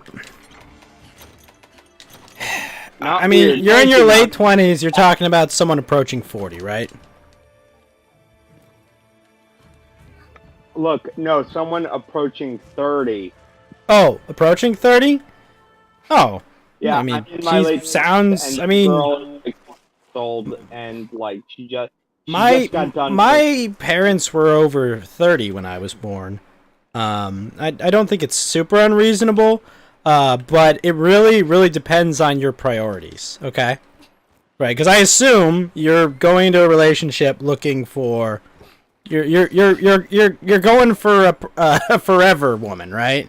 You're going for the mother of your No. children, right? No, I'm looking to find a girl that's young, dumb, and full of cum. That's what I'm looking for. And she Wait, a seems girl like that the what's? perfect- young, dumb, and full of cum. And she seems like the perfect girl for that. And if she turns out to be wife material, she turns out to be wife material. Okay, so I don't know. you're looking to get your dick wet. Okay, I understand. Yeah, Yeah. Not at all weird to date a woman who's almost 30. I mean, hell, she's probably already 30. No, Ghost, you're misunderstanding. I'm going to be almost 30. I'm going to be 30 in a few months, and she's like 20 years old. And Oh, she's- yeah, no issue with that. That's perfectly normal. Yeah. Thank you. Is that the Sorry. libertarian talking, or is that like regular old Ghost? No, that's just me talking. I mean, being honest with you. Giving you my honest opinion as a friend is that, no, it is not unreasonable to be in your late 20s dating a girl in her early 20s. That's not super weird at all. Awesome. Okay. Do not... I mean, she's of legal age. Like, that's... I mean, obviously, that should be without question, something that's considered, high level of importance, because you don't want to go to jail, all right? You don't want to fucking go to jail, all right? Yeah. But As long as most she's importantly, I mean, if all the better. I mean, if you find out that this dumb 20-year-old is wife material, you got a long window for kids, man.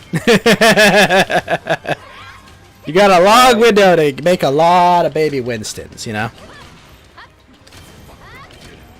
Yeah, no, I misinterpreted. I thought you were saying, like, she was, like, 38, and I was like, the math doesn't work out on that too well. But, no, I mean, she's 20, big deal. You know. Awesome. I thought that was an excellent answer. And everyone is telling me, I don't know, Winston. I don't know if it's a good idea, Winston. Well, let me explain what they're kind of getting at, right? Young women generally don't have any fucking clue what they want in life, right? I think they're more just talking about, like, the headache of it, you know? There's some people who are like, oh, no, man, you're dating a 20-year-old. You're some sort of closet pervert. You want to date a young girl. No, that's not the case. She's an adult, okay? She's an adult that is of legal age and of sexual age. Like, no, it's not unreasonable to be attracted to her. You're not some weird closet pedo or something, all right? But, you know, there are some people that are of that mindset, you know? I don't know why, but they're of that mindset, and, you know, fuck those people. So cream pie surprise is okay. No, Winston. That's a joke, that's a joke. It's a joke. I'm joking. I'm joking. I mean, you're pretty drunk. I'm worried this is like actual Winston talking right now. You know, this is dark Winston. It's like, this is where I truly am. I'm gonna come so many times in this woman. She will bear my heirs. Let me put it this way. It's going to seem like a hentai story. No, Winston. You cannot talk to this girl like that. You can't. This is you drunk. Like, you can't talk to a woman like this, man. That's pussy repellent. I'm going to be like, yo, my dick, your pussy, right now. Oh my god. It's just like my Japanese comics. Exactly not hell. This is just like One-san 7, okay? It's going to be like a mess. If you went over that with a UV light, you'd be thinking someone else. Oh no! Oh no! Winston is going full. Winston's like, Kamala Harris is telling him, "Do not come," and he's just, "I'm gonna come."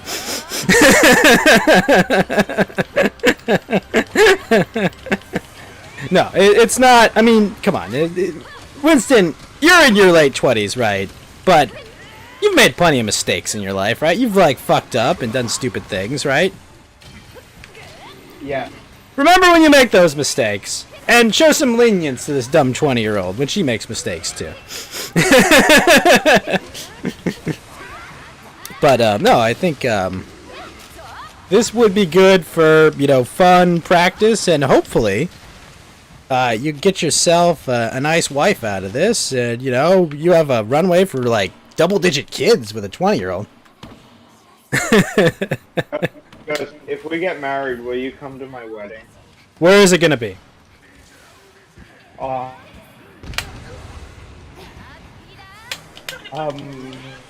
North Korea. Okay, yeah, sure, maybe why not not? that bad. Maybe not that bad. Oh, really? Sure, why not? I'm down. That sounds fun. Sounds like an exotic place I've never been to. Okay, all right, then like somewhere like. All right, okay. Bring a girl. Bring up. You can't find a girl.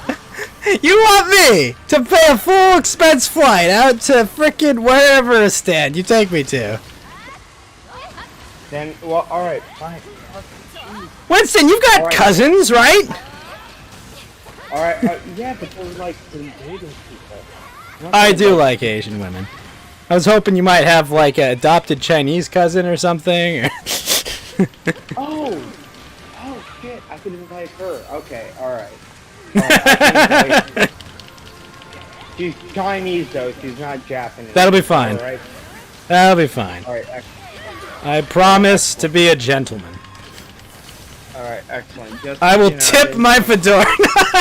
No, I'll dress up nice. By the way, Gus, you know what time it is? I think It's 2 a.m. here.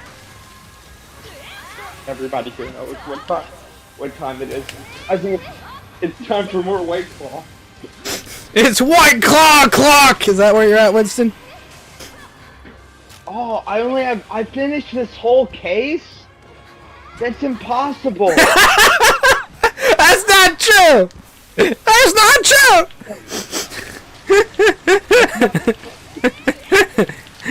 Winston versus his White Claws. He's like Ethan Ralph.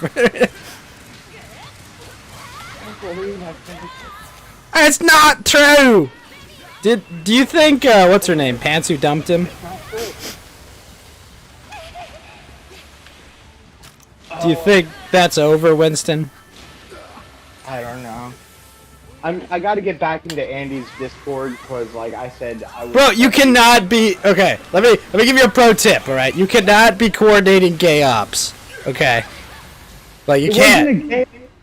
No, but like, look, Andy's a bit sensitive about like being accused of like heinous shit, and like you were just like openly telling like, hey, let me go like bug Ralph here. It's like, dude, like you can't. You gotta go prostrate yourself before Andy. But I mean, he'll let you back in eventually. Yeah, I know. I wanted to wait a bit until he got more into his training, and I sent him a Discord DM. He's probably sleeping right now. But yeah, I gotta rejoin his server. There's too much fun in his server to like not rejoin. By the way, Ghost, this is to you. I'm drinking to you tonight. Cheers. I'm kind of drunk. I'm kind of drunk right now, I didn't notice. I just assumed you were just a bit merry. No, I'm not drunk enough, actually. Actually, like... Are you gonna get more beer? Is that the plan? Yeah. Yo, Ghost, can I ask you something? You may. Are you a part of the anime right? I guess, probably. I mean, I'm an anime character, and I'm on the right, I guess, so how could I not? Hell yeah. Anime right for the win. Yo, we're gonna win this war. The anime right's gonna take over. We're gonna have all America First candidates, like, elected into Congress. This truly I thought you were done with AF! What happened? Not that kind of AF, not the AF. No, wait a minute, Winston, no! I'm talking about people that are American nationalists. Congress. We're gonna retake everything. We're gonna like win bigly, and like yeah, this is the year of the Chud. So here's to the year of the Chud. Here's to Medicare. Here's to you. I'm kind of drunk right now, but I have good ideas to end my heart. You know what I got tonight for my late night snack? I got Sonic drive-through. Oh, how was it? Can you review? Ghost. All right. I've got a burger left, so I'm drinking the drink, and the drink is okay, right? It's like a slushie. It's like a mango grape slushie with strawberries in it that I got. It's okay. Yeah. And overall, it's kind of good. It's a little solid, but I like it. Can you review your burger like review, brah? I've never watched any review bras except the clips you've sent me of that. Yes. Alright, hold on. Just gonna stand right here. I'm gonna open the burger. Presentation could be better. Alright, I mean, like, it's just like foil. It's kind of like, so-so. Bun's a bit soggy looking for my taste, but I'm gonna take a bite out of it. Oh, hell yeah. Okay. So, I'm looking at the texture of the meat right now, and honestly, I'm not impressed. It's not got like a good like meat consistency that I would like. Cheese is adequate, it's fine, melted on, decent level. They didn't just toss this on after they cooked the burger. Kind of rare, which is good. I like it rare. Buns are properly toasted. It's like a solid 6 out of 10. You know, I've had much better burgers, but it's not terrible. Ghost, I love it when you do food reviews. I love it. Well, you did ask. By the way, Ghost, I gotta send you my care package. I think I wrote it down in my notes what your thing is. I gotta send you my care package. I haven't been down the shore in forever. But when I go down there next, I'm gonna send you some extra super special jerky and some extra super special things from where I live. And I need you to review them on stream. And if you don't review them on stream, I'm going to be very upset. And I'm going to tell Abby to go and fly down to California and beat you up in a gorilla suit. Abby's gonna beat me up in a gorilla suit. Yes, Is it odd that I find that sexual? I know she's got Jack, but like, part of me is like, that screams sexual to me. I don't know. No. Donkey Kong ruined me. Because that happened in SpongeBob and it wasn't sexual at all, so no. That's not happening, man. Well, okay. I'm glad to hear that. Not hell! Got the sussy baka cat, and I see you. Where is he? I haven't seen it. I gotta reload. Chat. Oh, he's in the Trovo chat. Hold on. What the hell? How did all these chats happen without me? They've been happening the whole time. I've been reading them and responding to them, too. Chat, you should probably apologize that my chat wasn't updated. You should apologize? What are you? Nita Sarkeesian? Like, come on. Yeah. Apologize! Absolutely. Apologize. You know what's been terrible that I've been watching, Winston?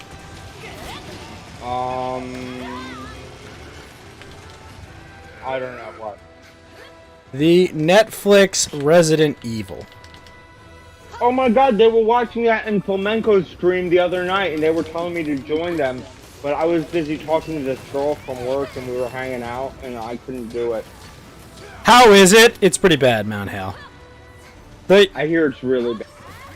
It's you know Albert Wesker, Winston, the main villain from Resident Evil 5. Is he the guy with the glasses? Yeah. He's basically like the devs have even said this. He's basically yes, it's worse than the Jovovich movies. So Albert Wesker is this like bad guy that's basically his character design was like, I want my villain to be Van Damme, the actor, Van Damme.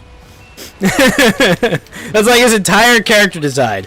He's like a 50, late 50s black guy for some reason. I'm like, what? This is Albert fucking Wesker. Okay? I punched a boulder to kill this guy. Alright? It's not Albert fucking Wesker. CGI is okay, I guess, but like, I don't know. I'm not impressed with what I've seen so far. It also does the, before apocalypse, after apocalypse thing. And, they got like a budget Zendaya to play one of his daughters, and then like a budget Leslie Jones to play his other daughter. I was not impressed. Huh? It sounds pretty scuffed. It's pretty shit. Yeah. Ghost, can you hear me? Am I coming in okay? You're a bit quiet. Oh shit. Can you turn me up? Because my voice is scuffed. Well, I mean, you're a bit quiet to me, but that's because I have all the background noise quiet. Because otherwise, you'll come through my microphone too. So you're probably fine on stream. No, I'm playing Monster Hunter Rise. I saw you play Project Zomboid a few. I love Project Zomboid. I was listening to that. I put it on as I drifted off to sleep. It was very nice. Aw, thank you. Yeah, I had a good time. Playing with some friends. Ghost, I gotta follow your what is it called? It's not OnlyFans. It's called Patreon. Patreon. Yes, I am on Patreon. I gotta follow you because like I can't rejoin my friend who's also named Winston who got banned from Provo and like he's not on there anymore. My friend he can't rejoin the Trovo thing, and even if he could, he wouldn't want to because Trovo. No, I understand that perfectly. And I'm on YouTube, Twitch, and I'm still on YouTube and Twitch. So if either of those platforms suit your liking, please view my streams there. What's your Patreon? Patreon is patreon.com/theghost. I don't have a link on me right now, but I will get you one after I kill this monster. Yeah, just DM it to me.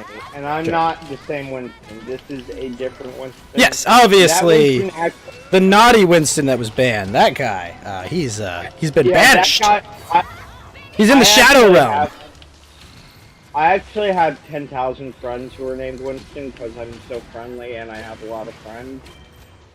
And they all. That's so funny. I know a lot of Winstons as well. And milk enthusiasts. Yeah, a lot of milk enthusiasts, as well as female ejaculate enthusiasts as well. Look, I am not. I have no idea who ejaculate enthusiasts.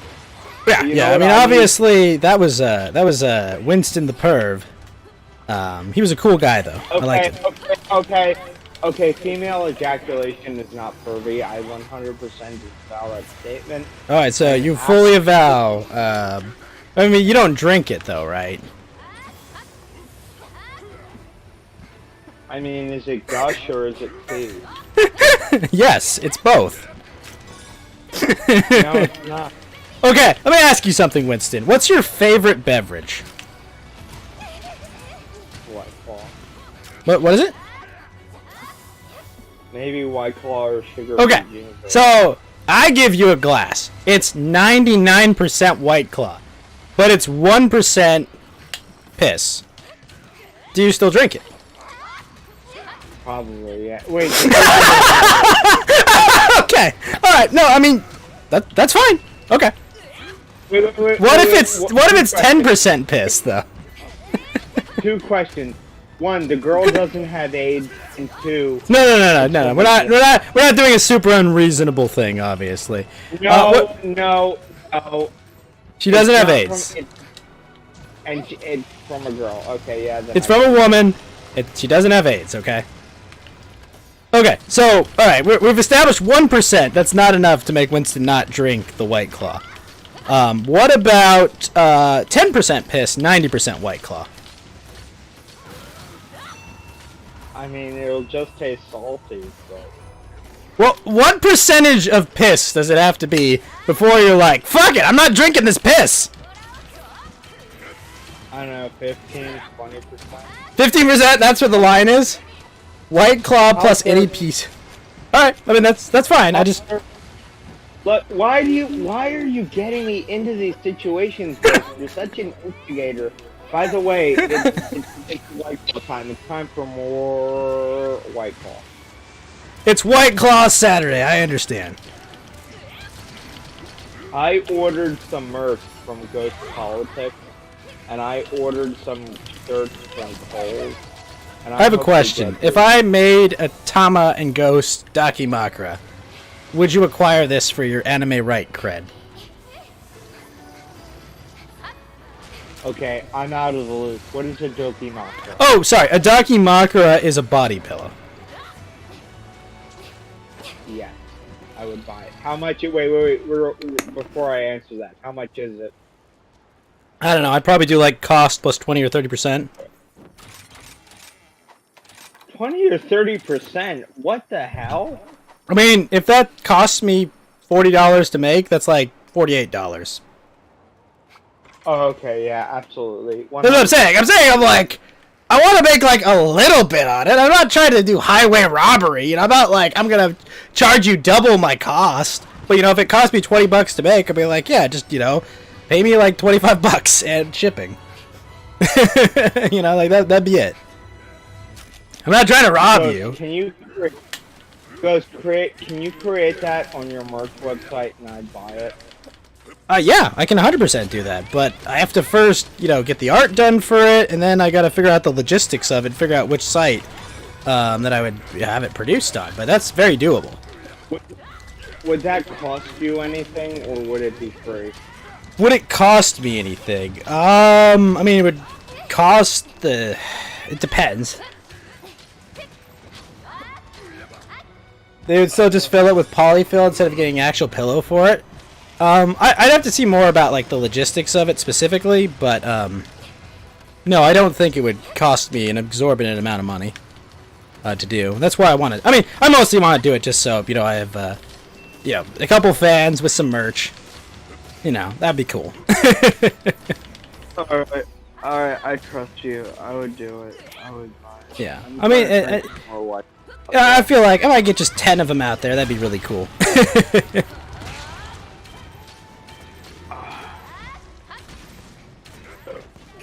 Sorry, I don't mean to be a disgusting pig by burping, but I mean the white claw.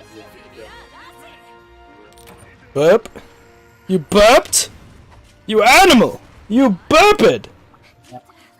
It's fine. It's fine.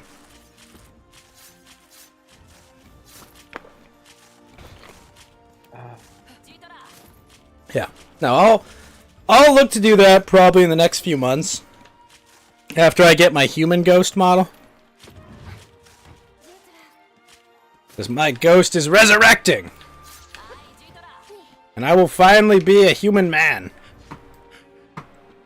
Oh, let me show you something, Whitson. Let me give you a little preview of my next... Not my human model, but my upcoming model. Hold on. Okay. I'm on. Where is this? Alright, let me go find Winston... Winston's friend, the milk enthusiast. How does this look? This is my my new upcoming model with like everything on. Let me see. Oh wow, look at that! You're all armored out. You look so medieval.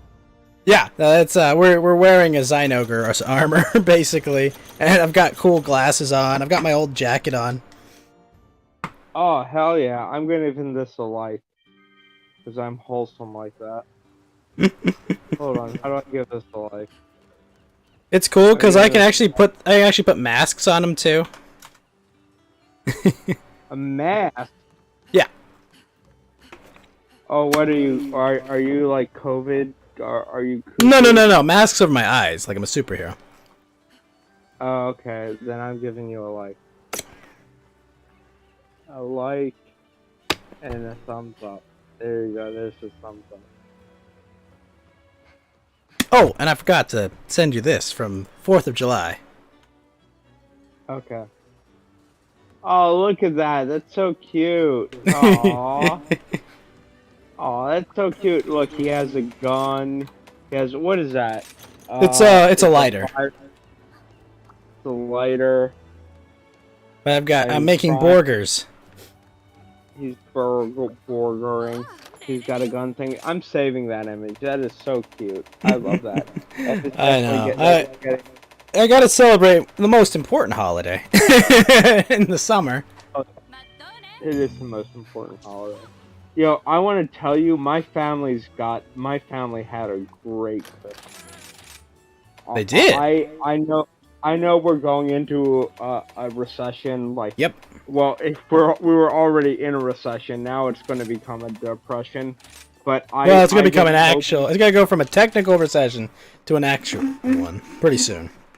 Yeah, I hope and pray my investments work off, and like I do well, and like I'm able to get my family. Hopefully, I'm the guy with the nicest Christmas gift this year. Yeah, my hope is that my investments in quantum computing companies pan out. What quantum computing companies? Literally quantum, like there's like one that's literally just quantum computing. Oh yeah, it's not connected to quantum the crypto, is it? No. They're actually researching quantum computing. What is quantum computing? Quantum computing is it's a different. Do you understand how quantum physics work? What? Like, how to put this? So What if instead of yes or no? Okay, so in quantum computing, right, it's attempting to take the concepts that are established through string theory and quantum mechanics and use them for computing power. Okay. So effectively, it will be supercomputers on levels of computers that we are not capable of making yet. So it would be able to run calculations for like encryption, hacking, and other things at levels never yet before seen.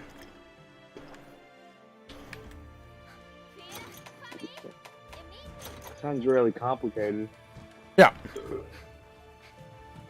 Potentially, it's like the next big thing. Now, obviously, either someone's figured it out already and just isn't saying something, or no one's figured it out yet, and whoever does is going to make insane amounts of money.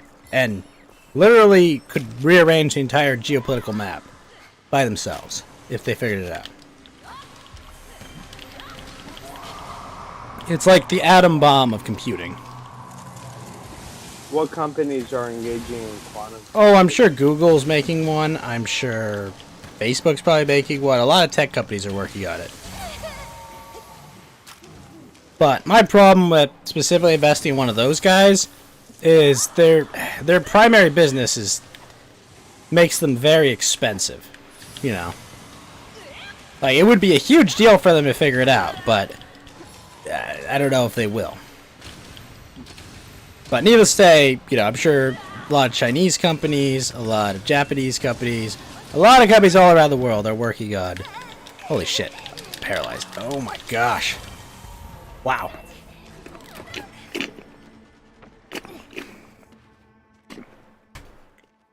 That was oof. What are you munching on? What are you munching? That is the Sonic beverage. It is a slushie. What flavor is it? Mango and grape with strawberries in it. One second, I gotta pick. If Google does it, Space Dandy might be real. Possibly.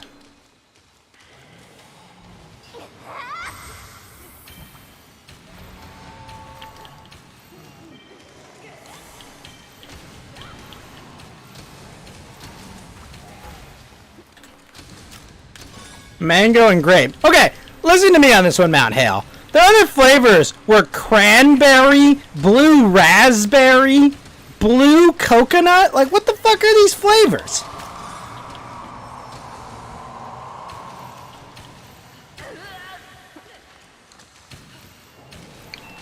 I'm just like, where is just freaking, like, I don't know, strawberry? They didn't have, like, a strawberry, like, flavor.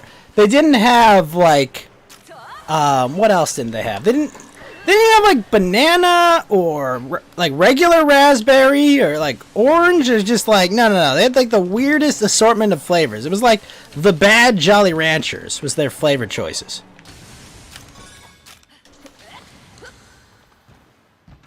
I like banana flavor. Banana flavor is good.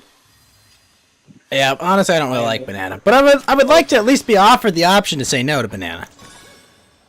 I am 100% pro banana. Are you anti or pro banana, guys? I'm banana neutral. Banana neutral? What the hell? So, okay, if you offered me a banana flavor, I would probably say no. What about banana milkshake? If you say no to banana milkshake, you're a communist. Oh my gosh, I'm paralyzed again. I've never had a banana milkshake. How can you be an American and never having a banana milkshake? Haven't had one. Never had the opportunity to have one. I've never been in a restaurant that serves it. Are you sure you're not Chinese? She. No. I am, I'm a very proud American, citizen. Okay, I believe you. That sounds legit. Seems believable, right? Seems Round legit, eyes. but- Round eyes not figure out my charade. Okay, wait, are you fooling me? No, Are no. you heckin' fooling me? No foolies.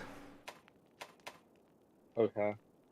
Ghost, I have a question, and I'm like 10 White Claws drunk right now.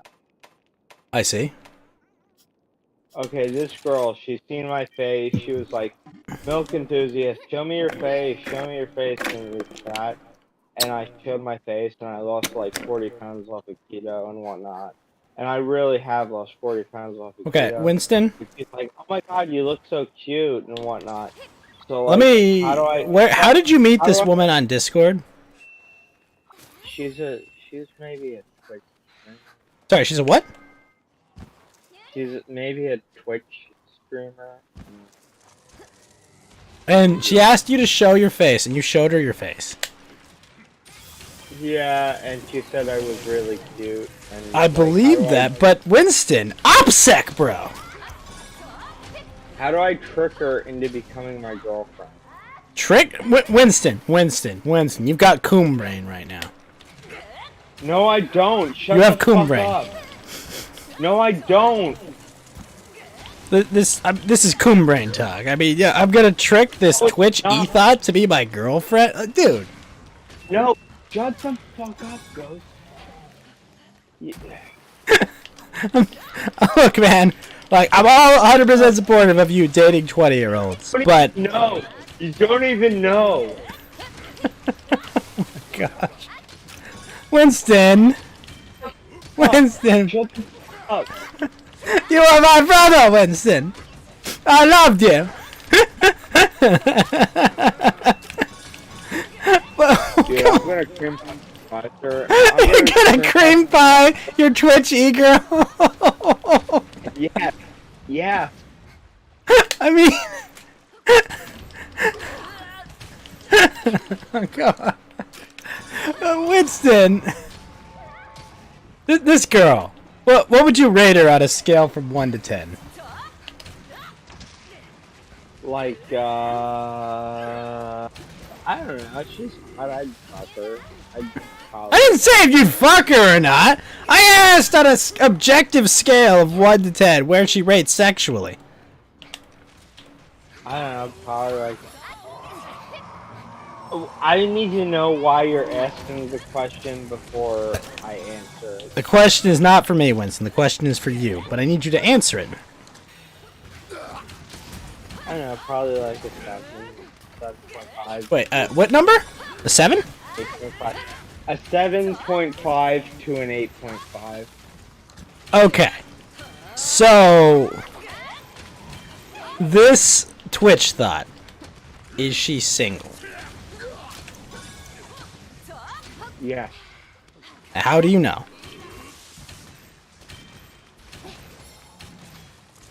Through knowledge. I just know. I Through forget how- knowledge? Are you Kiwi Farmsing this chick? Like, what the fuck? I just know. Shut the fuck up. Why are you like trying to destroy me? I'm not trying to destroy you, Winston. I'm I not. don't believe you. You're a saboteur. Winston, I only say this out of love. True love for a bro. Winston over here with his Lambos and books. I think you want to see my dick. Winston, be honest. How much money have you donated to this chick? I haven't donated any money to this chick. I just talked to her. Really? I talked to her about cybersecurity, and she really liked me. And I really like her, and we're probably gonna get married. And Oh my gosh, bro. Fuck up, Toast. Dude, you're a troll. You're a troll. I can't believe anything you say because you're a libertarian, and libertarians never get anything right. Cause like, What? like object. Okay.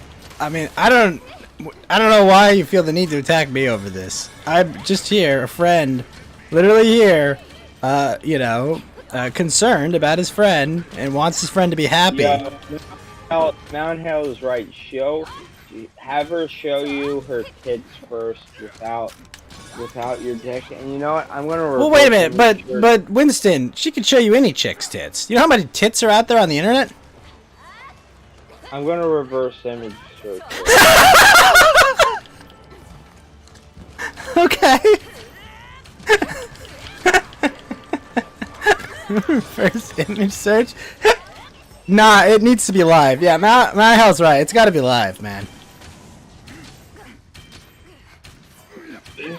it's got to be live. No stills, no pre-recorded nonsense. No. Live titties, Winston. I'm not gonna have her show you her titties. Okay, I mean, look, man. I'm all for you banging a 20-year-old, okay? I just want you to have realistic expectations about how this is gonna go down. Because I don't want my boy Winston to have his heart shattered into 1,000 pieces by some e-thought, okay? It's gonna be come down in a cream pie surprise, and I'm gonna cream pie surprise my work. Do you hear yourself? Like, I know you're drunk, but like, bruh. It's gonna work out. Shut the fuck up. You're not even a believer. You're an anti-believer. You're an antichrist. I mean, yes, but that doesn't mean I don't genuinely care about you finding happiness, man. Okay. Look. All I'm saying, man, is it's you're entering this say Winston, say for example, she asks you to show her your dick. And she's like, wow, I want that inside me. And everything goes right. You go, you take her out on a date, you have a great time, you give her your cream pie surprise, your world famous coconut cream pie. And, you got to remember, you're starting this already as the number 2 man in her life, okay? No matter how good you are at sex, no matter how good you are as a boyfriend or a spouse, you're starting as number 2. Alright. And the number 1 is her audience. People that pay attention to her, that simp for her, and donate to her. You're coming in and you're trying to home wreck this, You gotta remember that. This is one of the problems with e-women. Right. But on the other hand, like, dude. Yeah. I can't tell if you're being serious. I don't know. Maybe I'm joking. But anyway, I gotta. You're seriously hard. I get you. I don't know. I'm kind of feeling a bit drunk right now. But if I join back, I join back. But all right, man. I'm kind of feeling.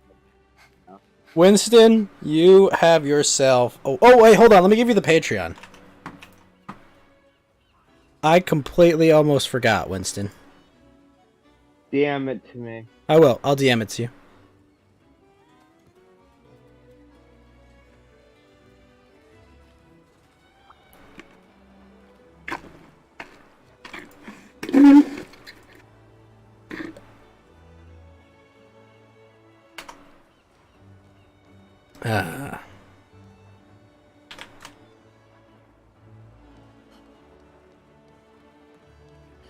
Well, Mount Hale, I did my legally required duty to help a fellow bro out. I tried. I gave it my all. I told him, listen, buddy, gotta be careful with e-girls. I did the right thing. I hope. Alright, right. Should I leave now? Oh, no, it's fine. Nothing I said there I would not say to your face. Alright, I'll see. I love you, Winston. Stay safe out there. Love you. Bye.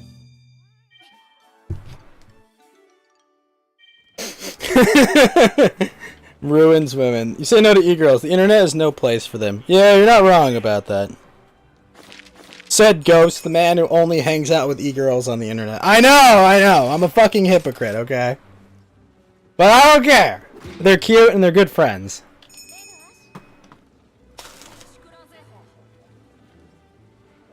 But, you know, they're friends.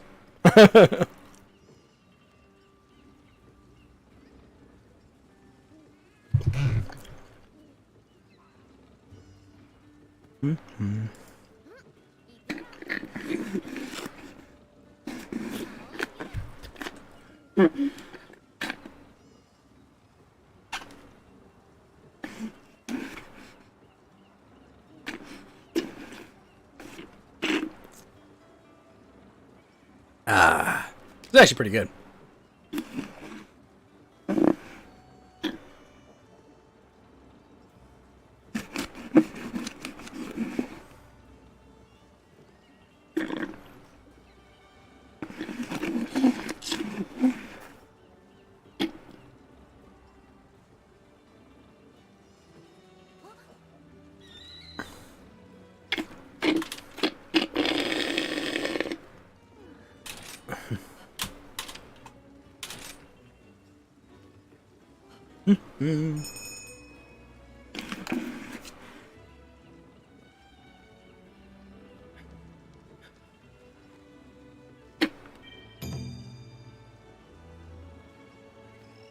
Oh. I has brain freeze. Why does I has brain freeze? What?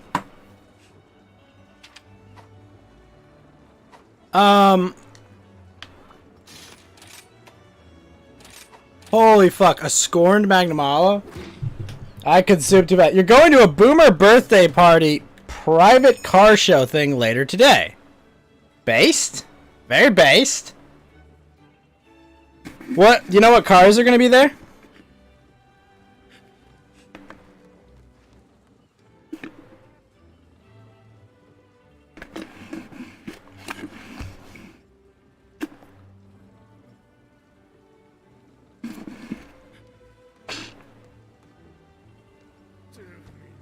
Wow, wow, wow.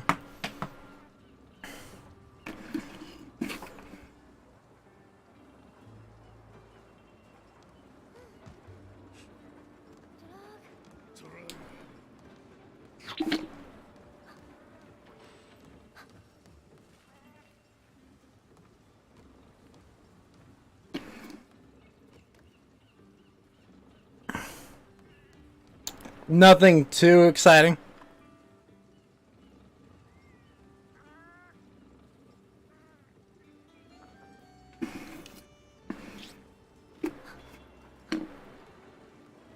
Wow, someone made a Superman flying game? Yeah.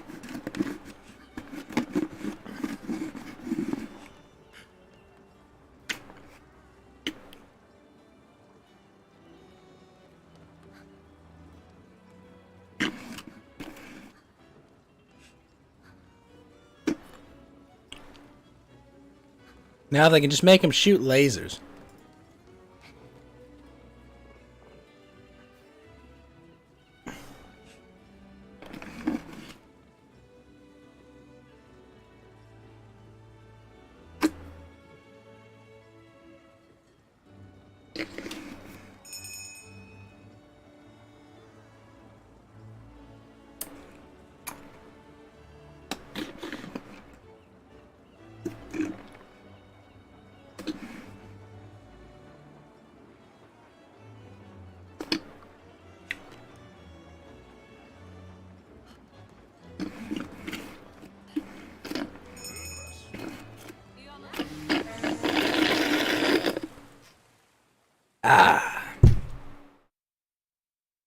Man, I did not think these Sonic slushies were really good, but they are.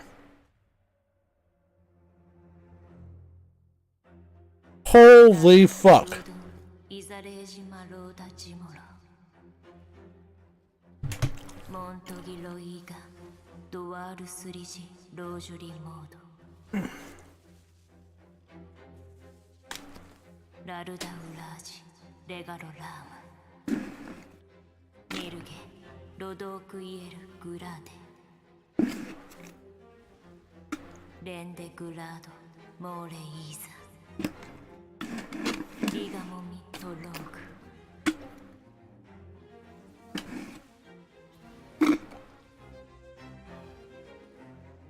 bear witness!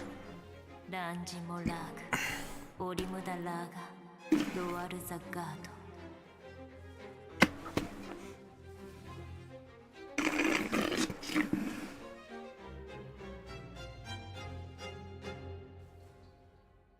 Holy fuck, he just EI struck.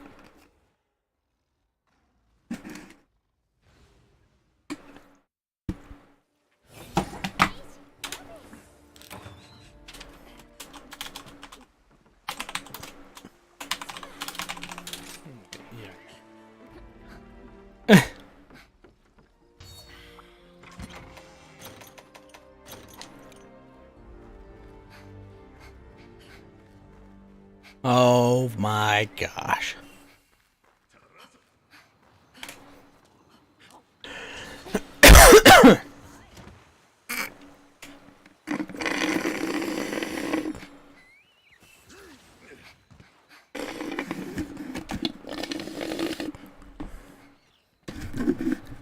Hell hath no fury like a Magnamalo scorn.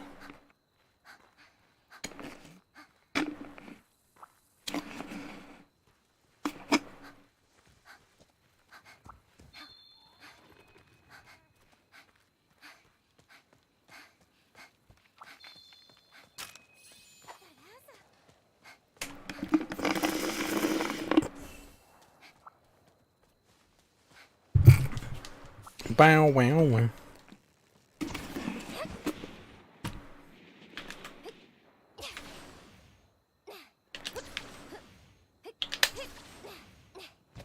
This is honestly still my favorite Spider-Man game.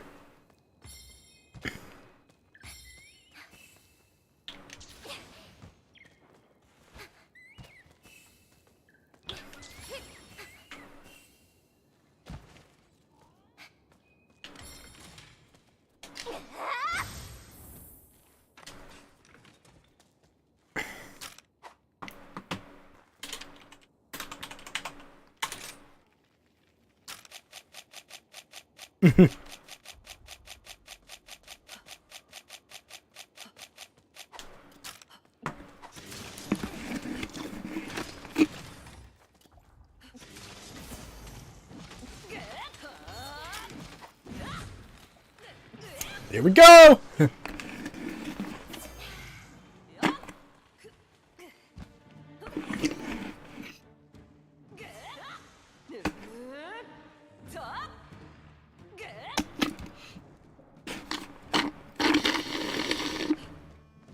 Alright, come on.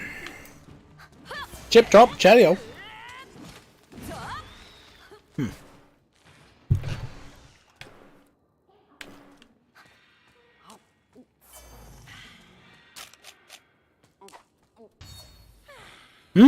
Ah, ah.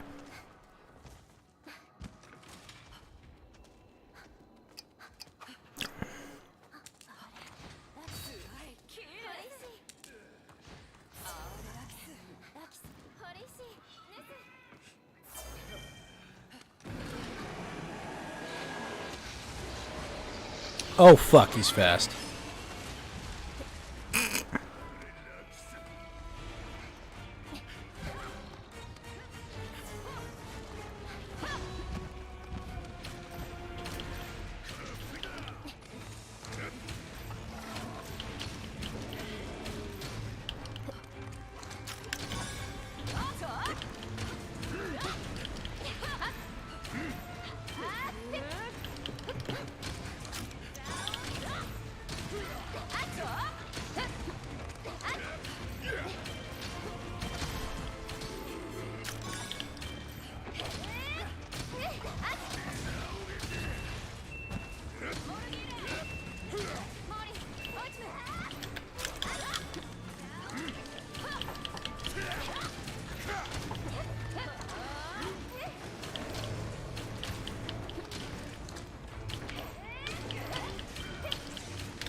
Oh shit.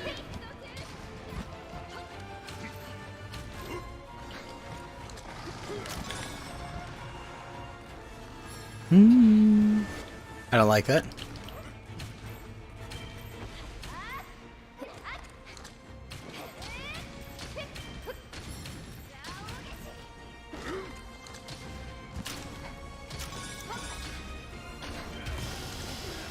Oh shit!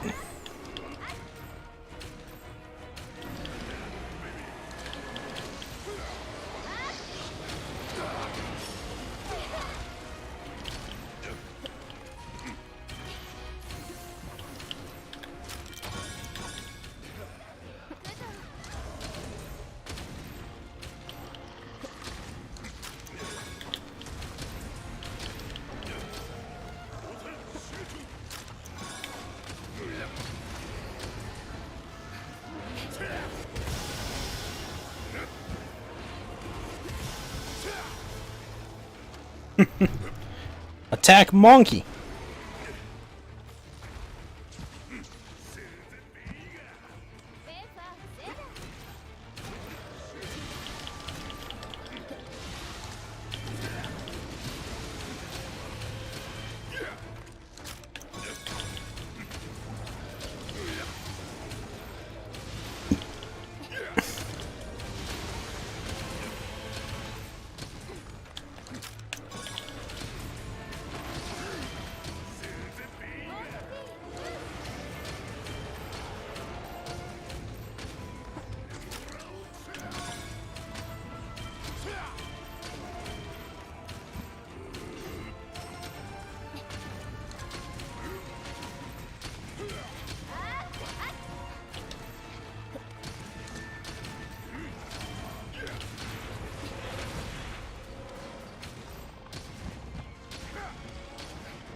Damn.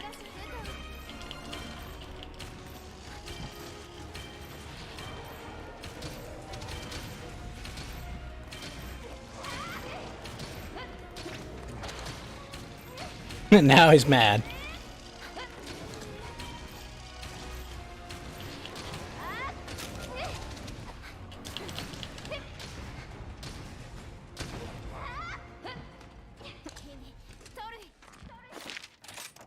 To the sub cam.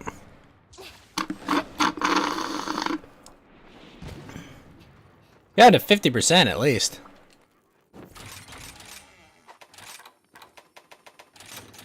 Definitely do this with Kuya distracting him.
No!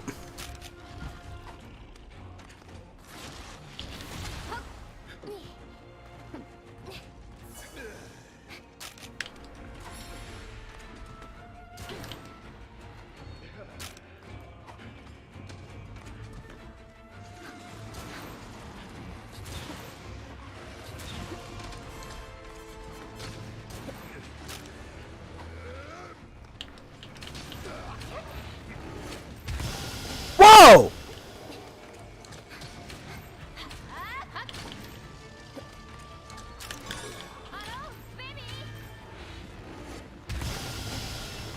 Interdasting.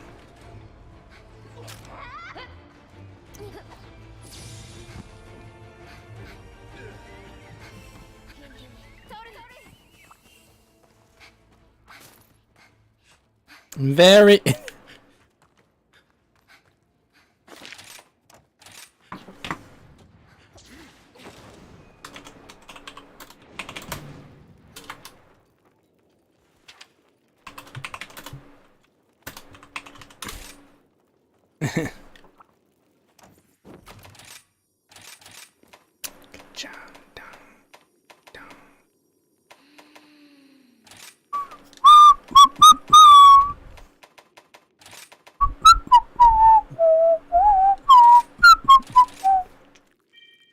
Yes, we got the mocks.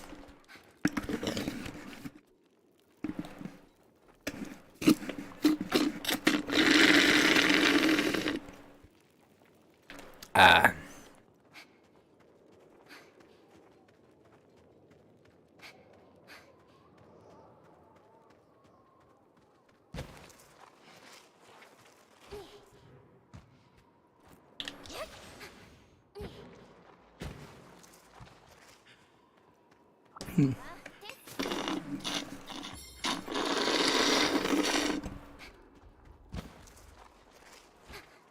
Alright, let's take this asshole out.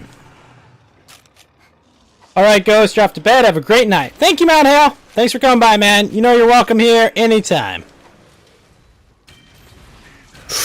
Ooh, that flip scared me.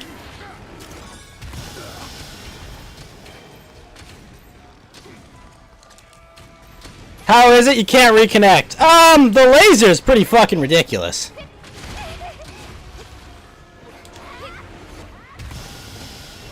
But, I mean, he's not as bad as I thought he'd be.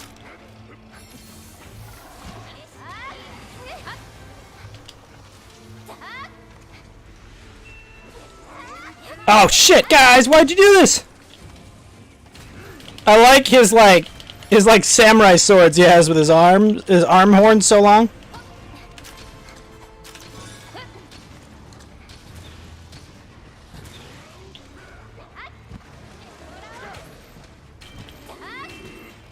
So Kuya, you were doing insane DPS. Is his set that good?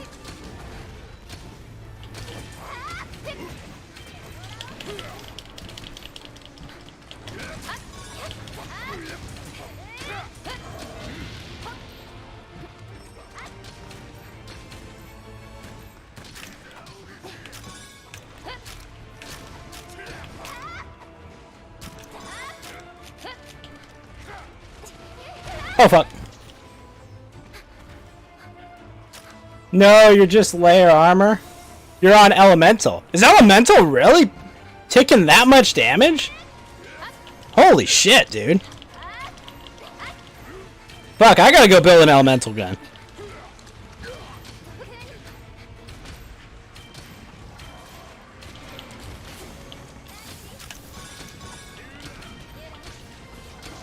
I guess I've got the Rathalos.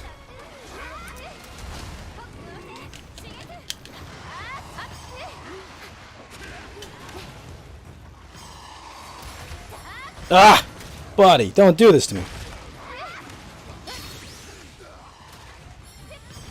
He's still going?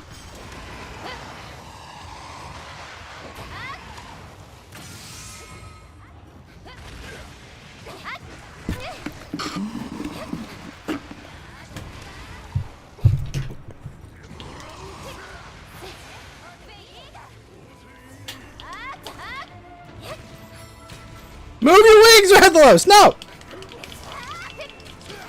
Your amp state is up like 90% of the time, so more DPS. Ah!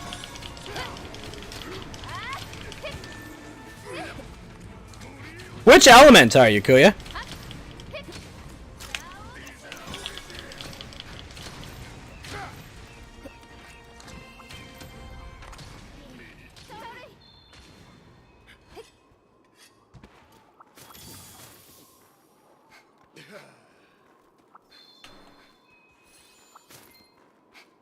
You got almost everything extra damage. Nice.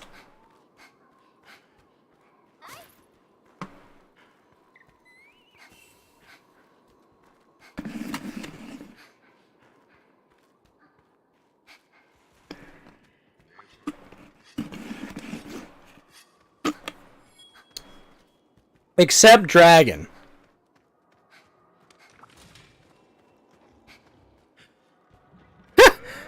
this! He's cleaning his paws like a cat. Oh, fuck.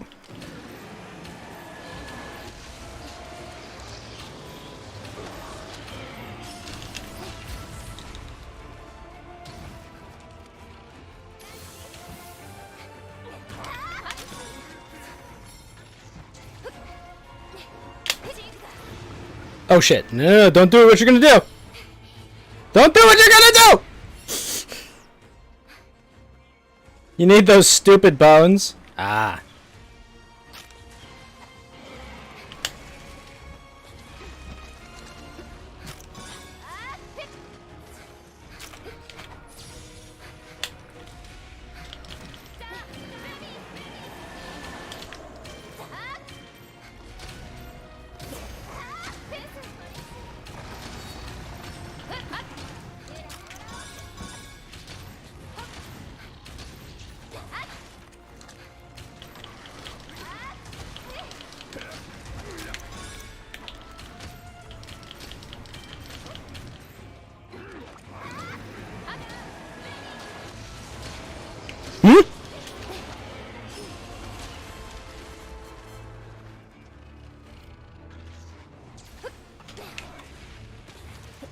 Hmm?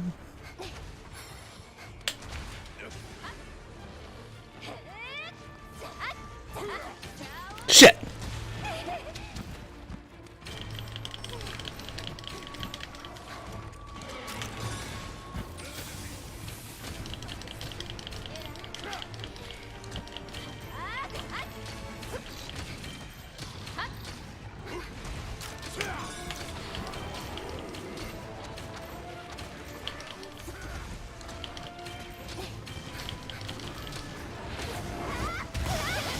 Whoa! Yes, I stunned him! Holy shit!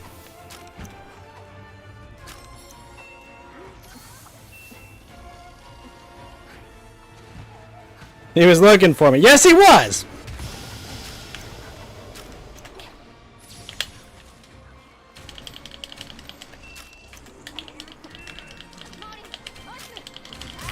Woo! Oh, we captured him. No, we captured him.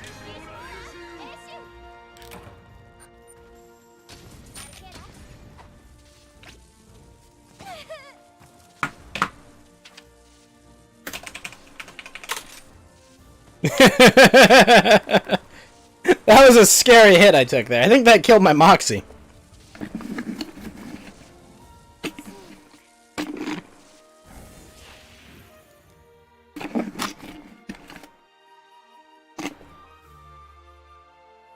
Alright, let's see if we got those. We got 2 arm blades. 3 arm blades. I'm guessing it's a different item, though.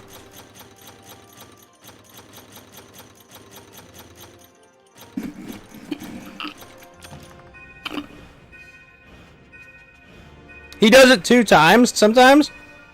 I think Kuya, he did it twice, but I was just about to proc the next stun, so he did it once, and then my stickies exploded on him, and that caused him to get stunned. I think it was honestly just very good timing.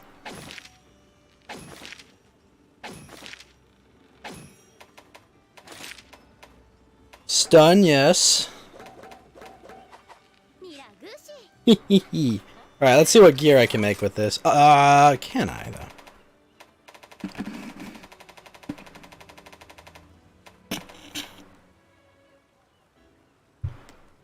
I need glare eyes, eh? Ooh, look at the colors on this.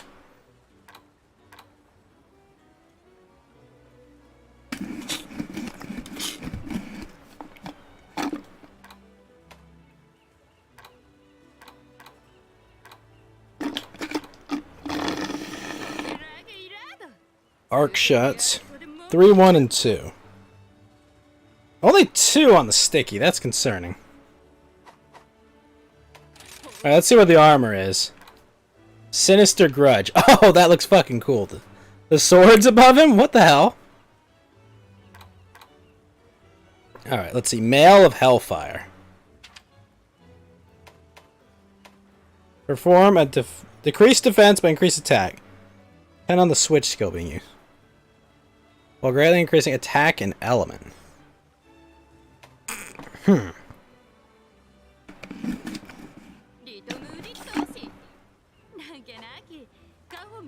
Man, they made everything to do with the switch move.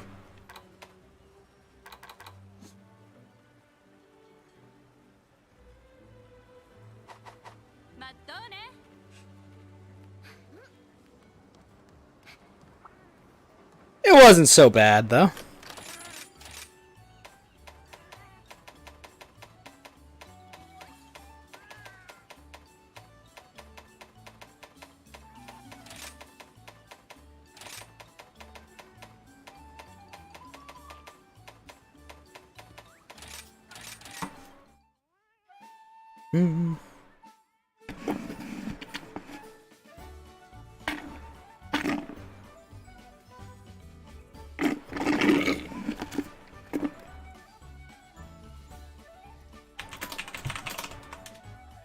Nice.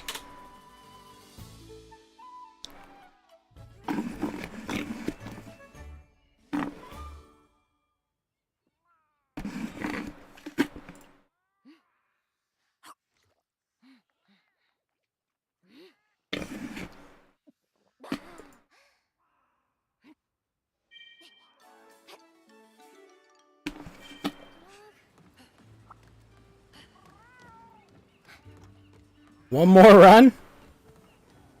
Maybe. Let's kill Crab first.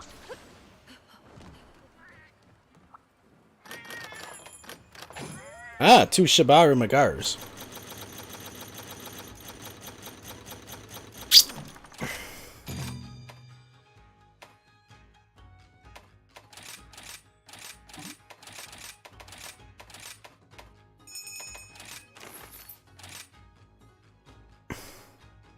Wait, oh, my controller's out. Fuck.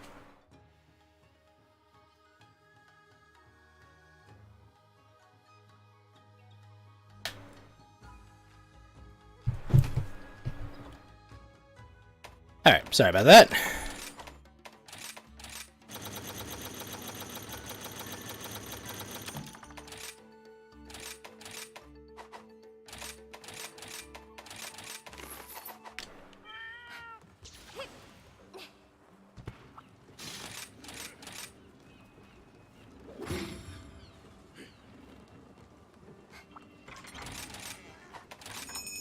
Bullets!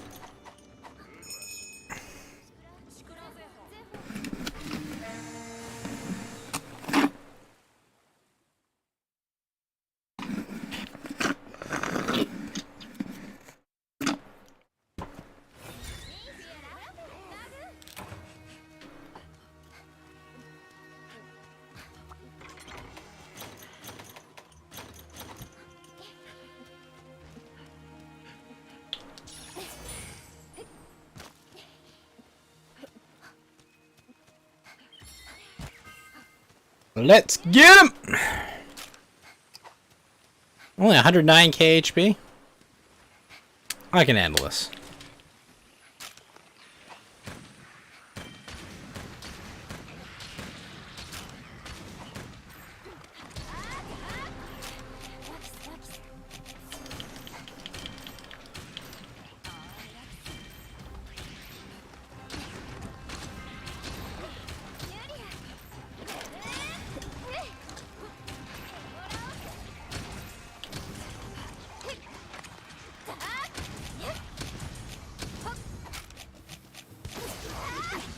Wait, what the fuck, buddy?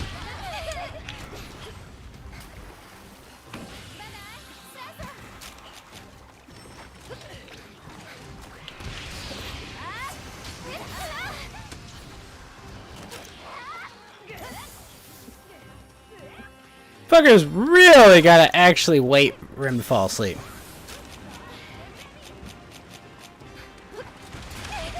Oh shit. Ah!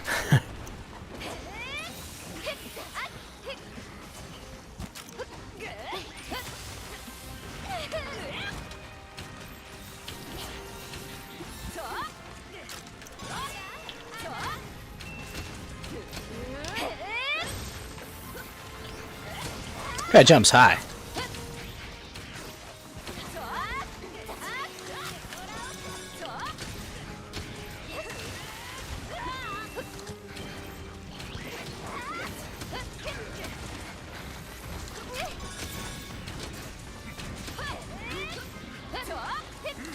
Ha! Get stunned on.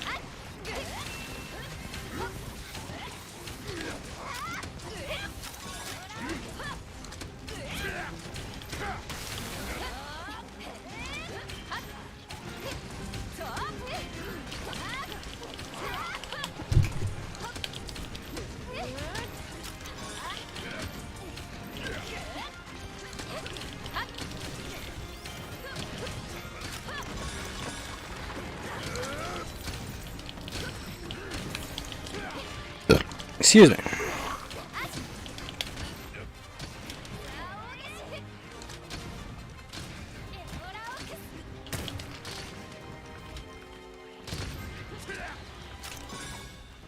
Ha! Another stun.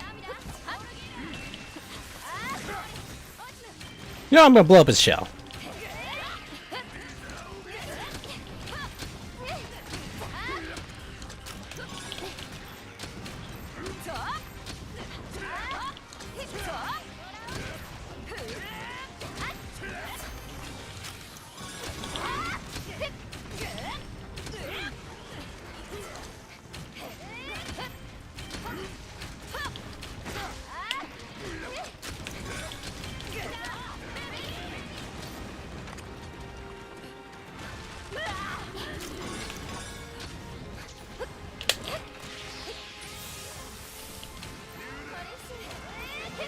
Oh, sweet, he had no room to move.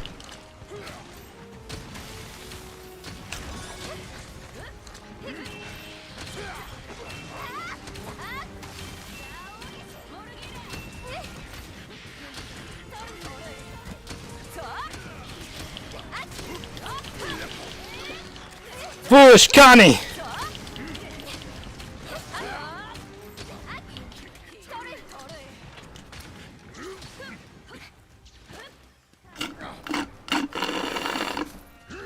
Ah.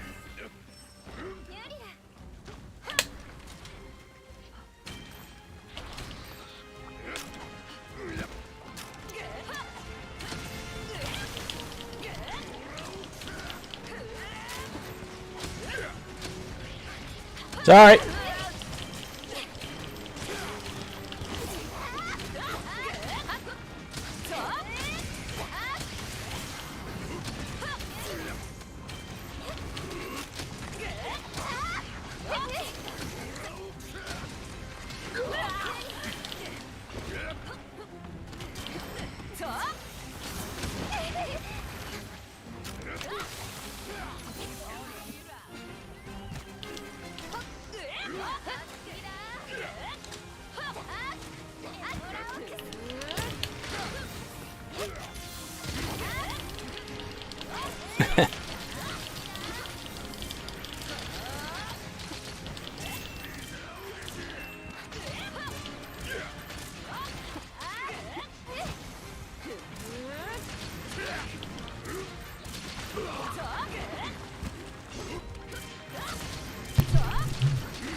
Ah!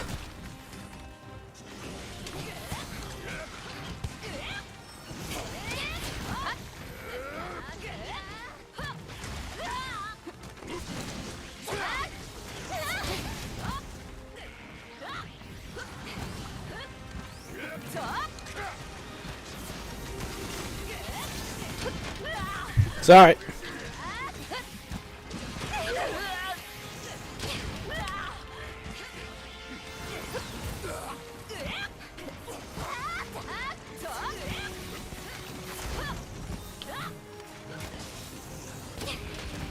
Nice.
Hmm.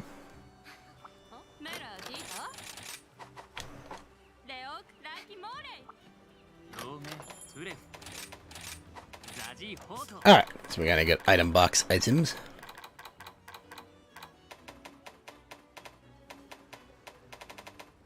ルティフォダーガナムヒュイシバーイギレナムヒュイルルマビーユ Hmm. あテレビ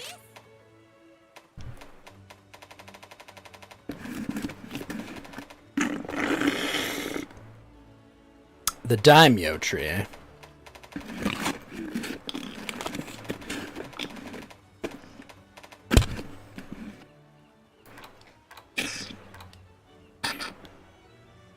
Piercing water, eh?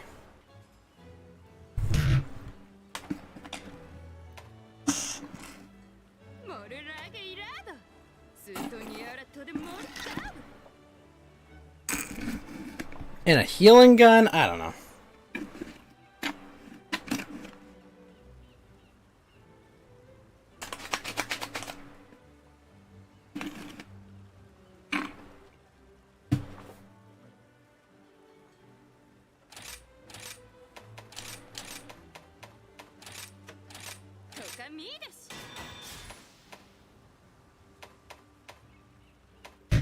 I do not know.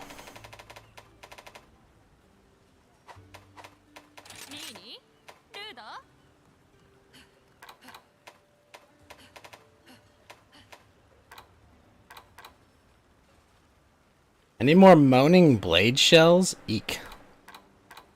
Barrier prisms. Fascinating.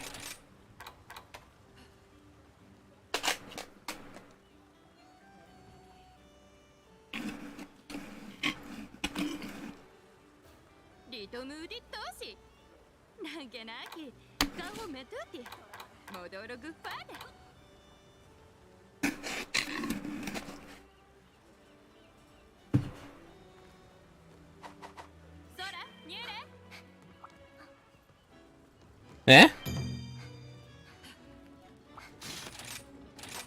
More scorn.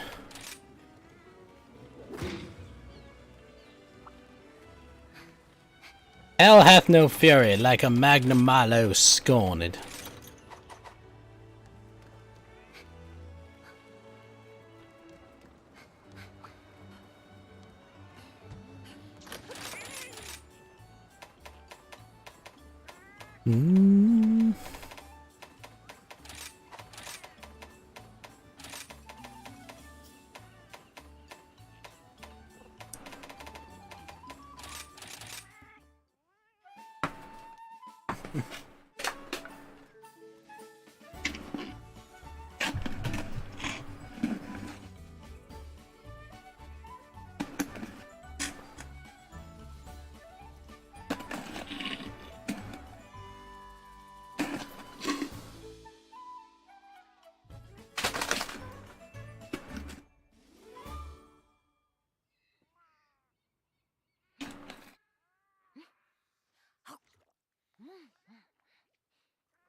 Alright, sweet, we triggered it. Definitely need Moxie for that fight.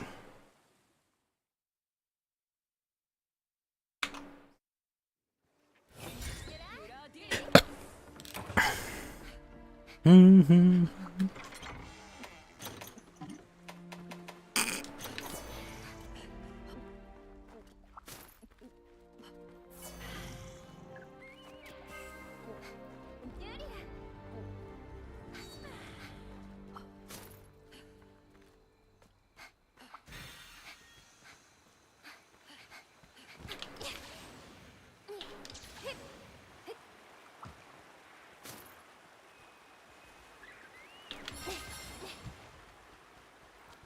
Do-do-do-do-do.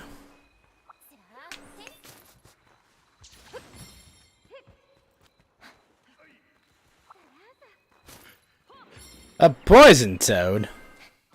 Hell do I need that for?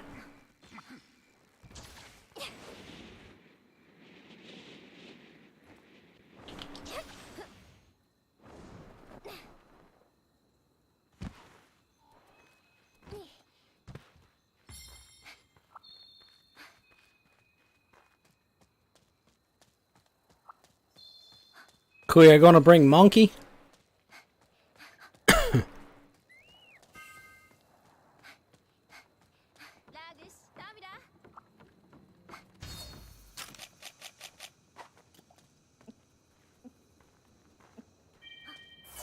What? Fuck. Fuck.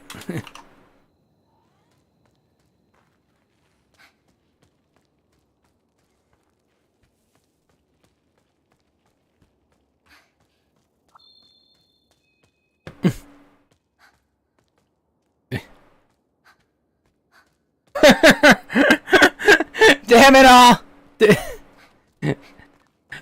Why is your internet so shit, Kuya?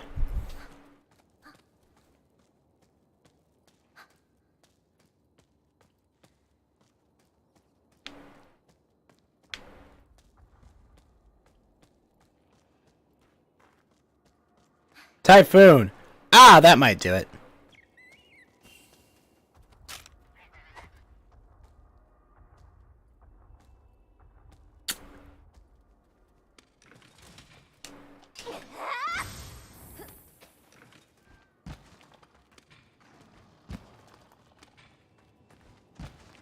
Look!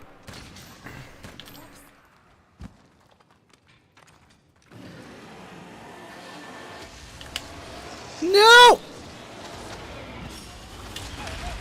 Shit!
I like the mines still work.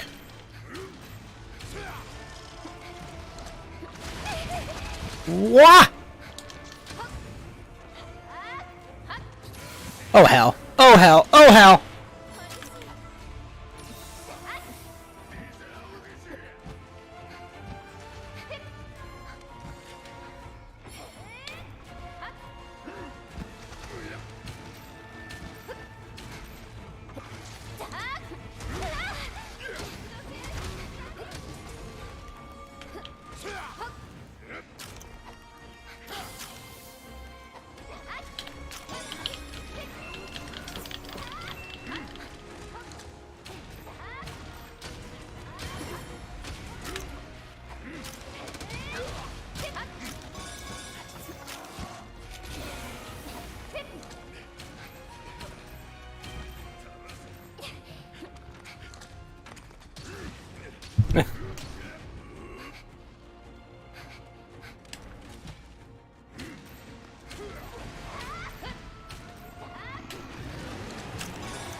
Alright, good. We good.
Ha!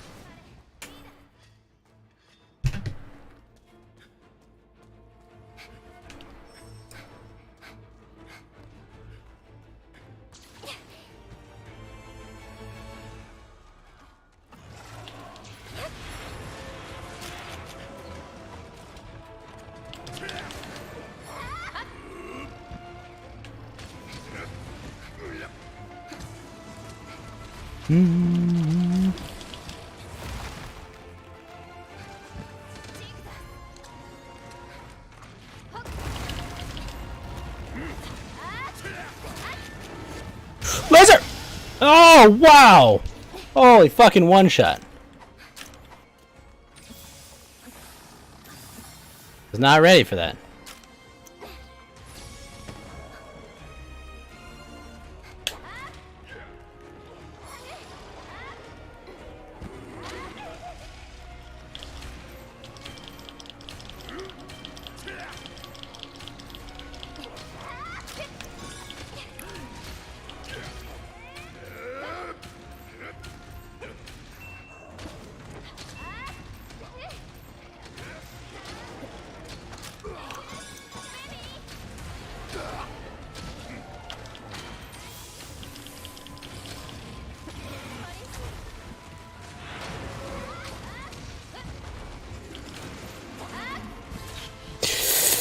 Ah!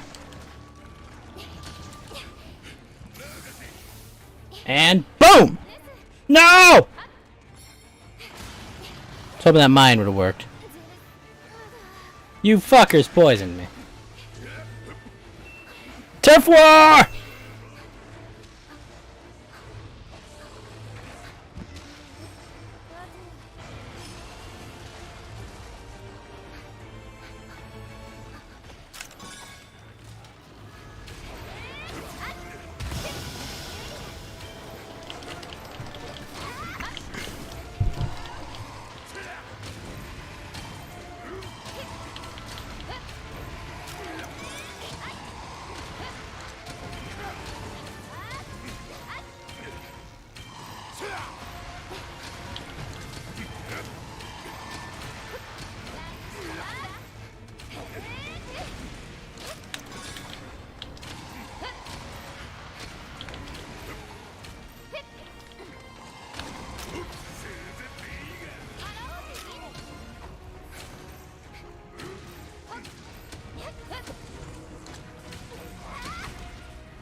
Oh, fuck. I didn't even know that was him ramping that. Alright, I needed a trip back.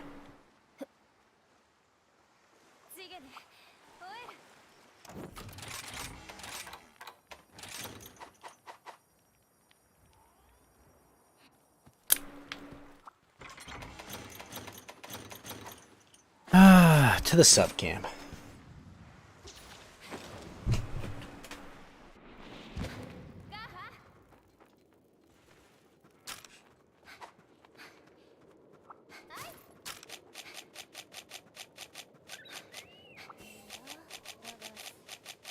Shit, I forgot I have a blast tune.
fuck, really?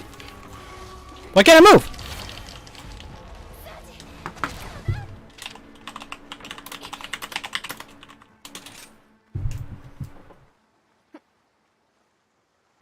Why doesn't the wire bug work there, Kuya? I had no X's on it. Just randomly stops working sometimes.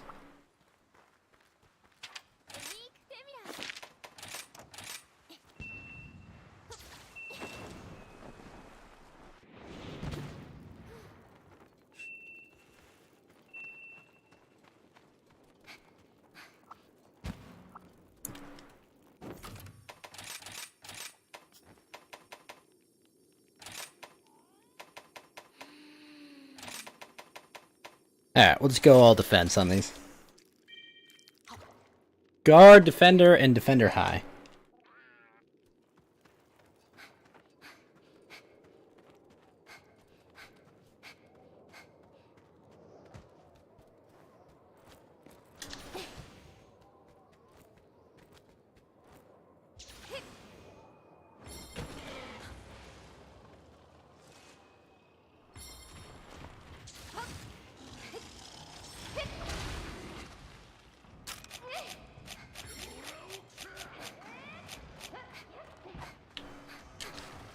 Ugh, fucking hell. Oh, now he's going across.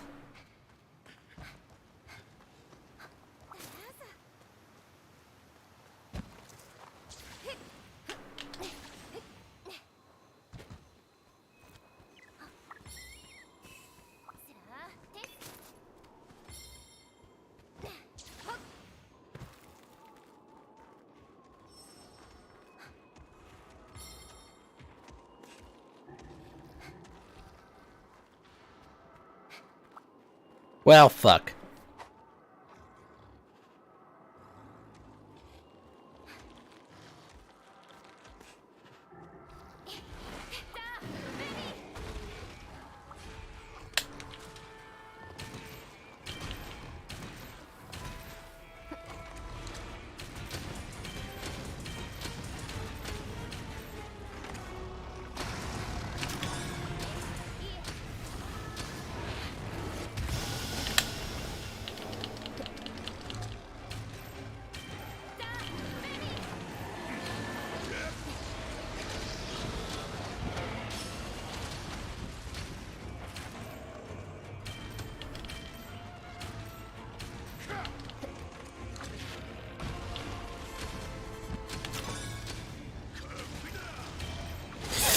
Shit!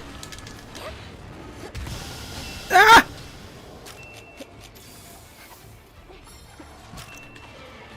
That could have gone very poorly.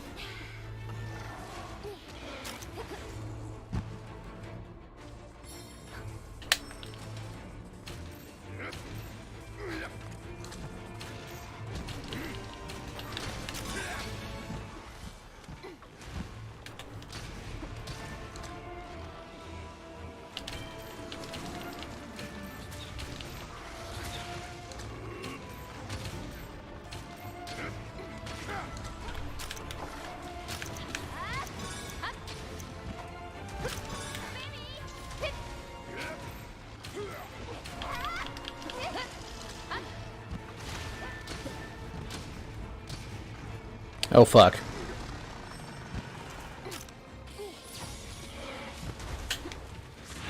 Whoa! Oh, come on! Why can't I?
Oh, I need it to work again.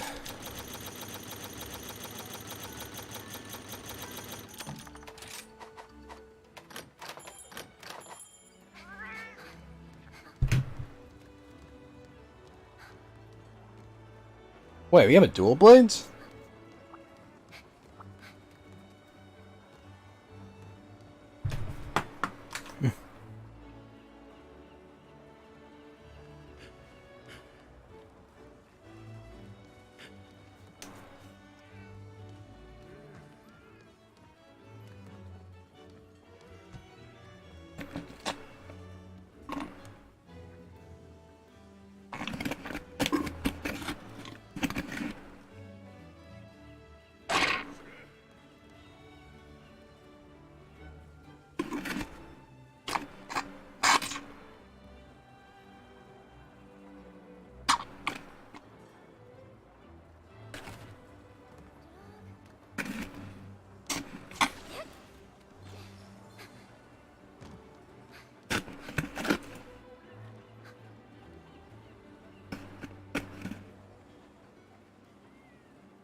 Alright, this will be the last Monhun quest.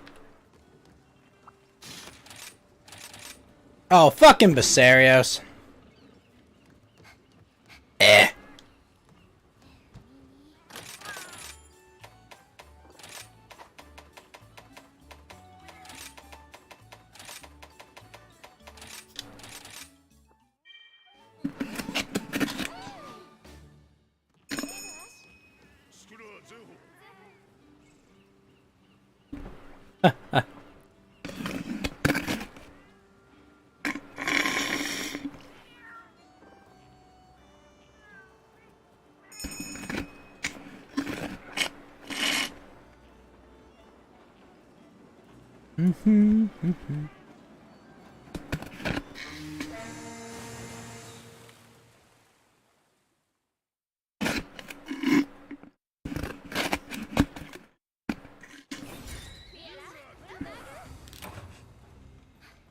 Alright.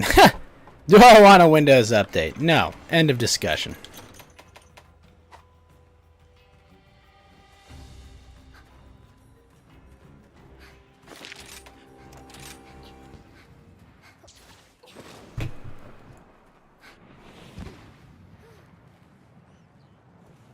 Oh, Boker.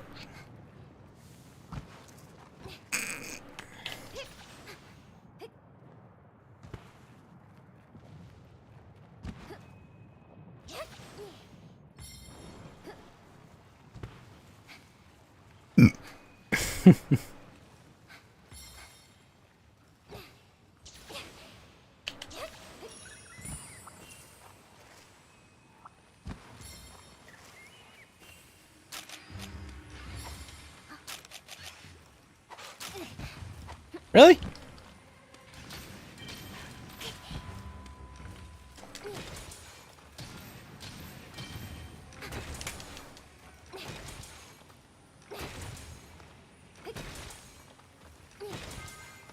There we go.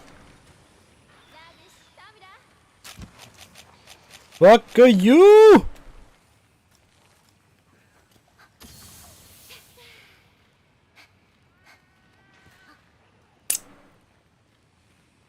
Ah, now to kill this thing, eh?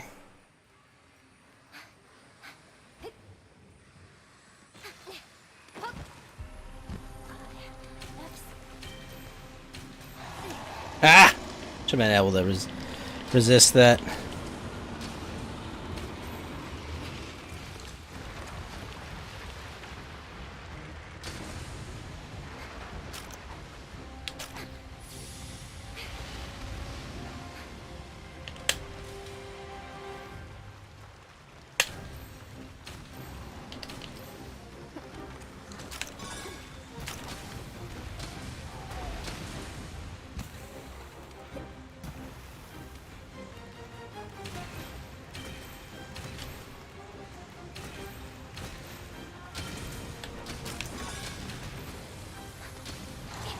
Ow.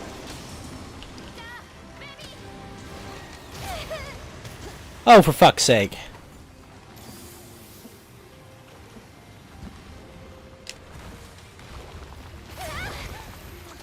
Ah! Bet my moxie.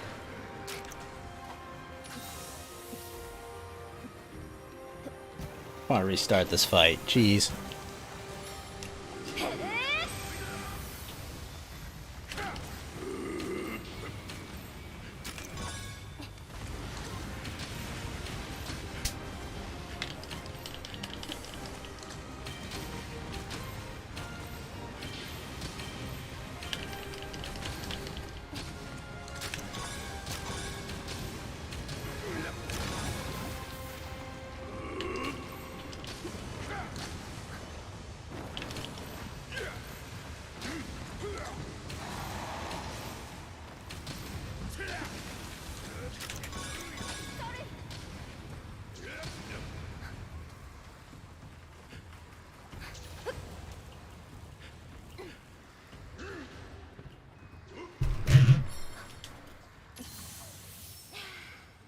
Come on, get back here, Basarios.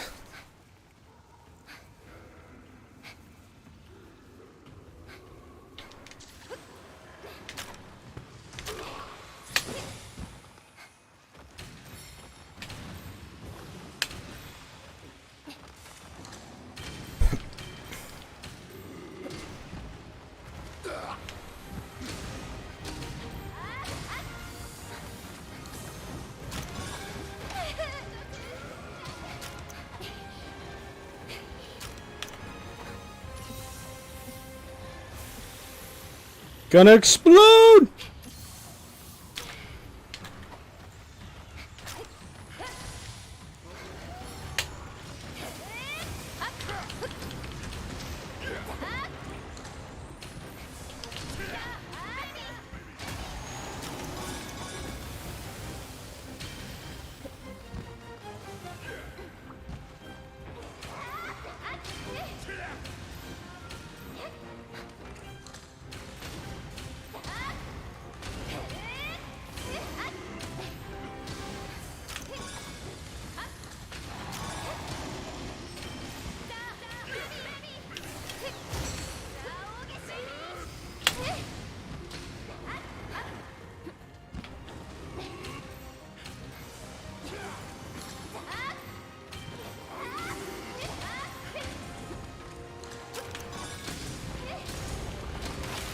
Fuck. I had full health there?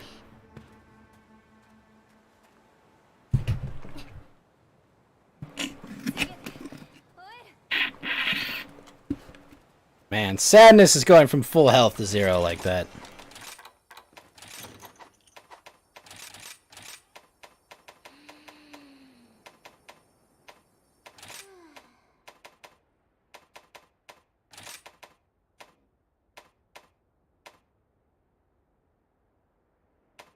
Let's see. Bird collar, crafty creatures. Sure, whatever, we'll take this.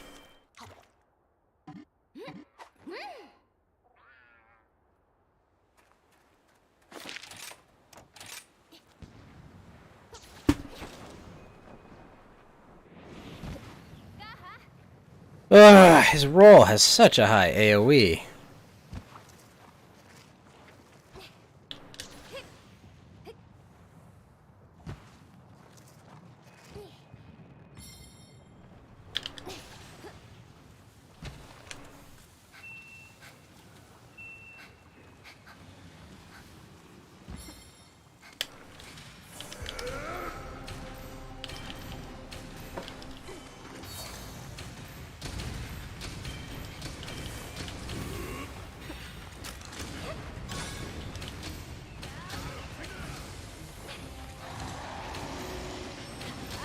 Bad to be stunned.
Get him! Get him!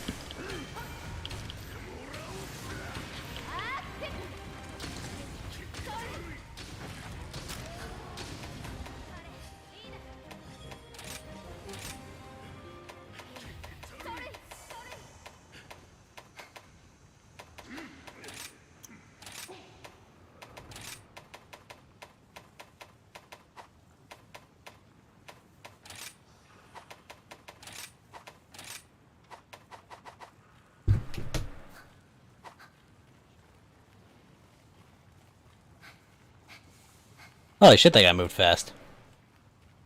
For a big hulking Basarios.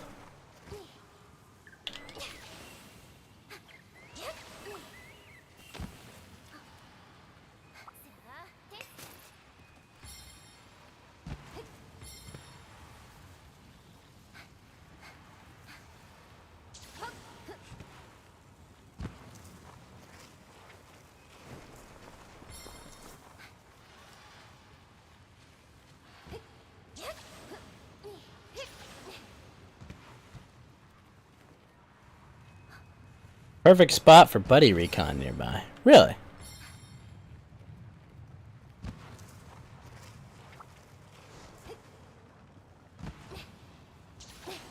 Oh, he's above? Oh shit, really?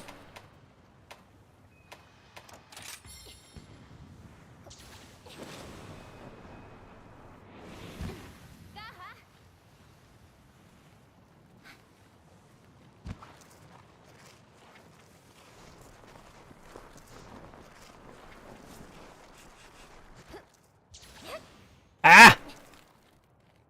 Terrible.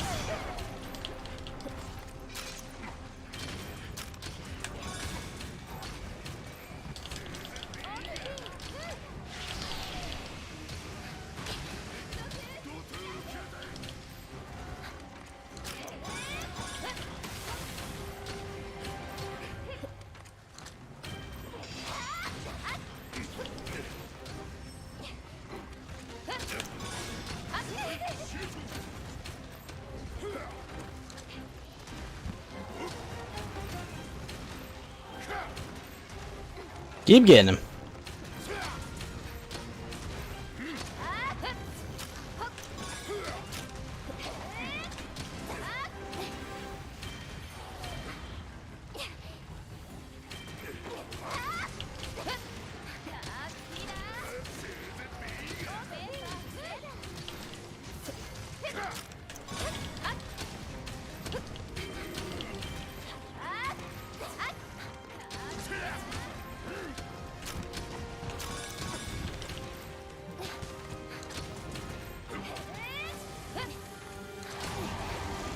Ah!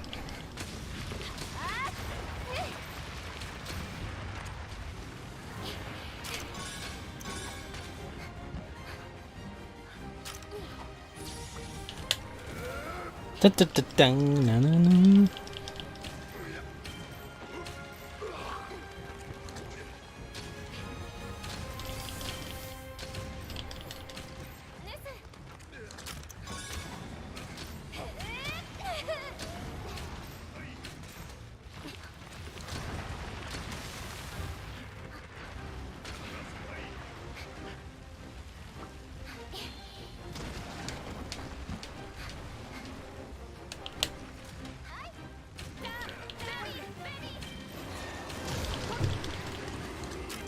Look, well, you're gonna get a nap before D&D.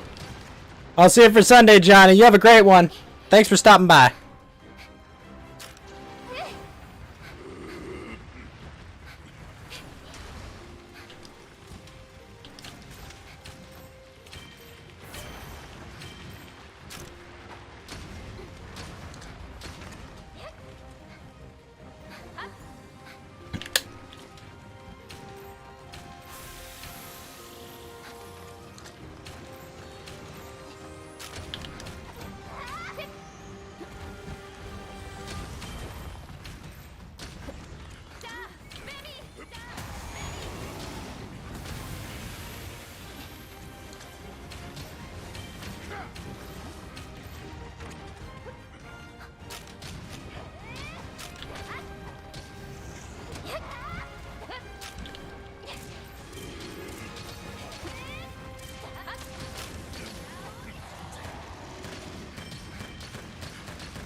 Nice.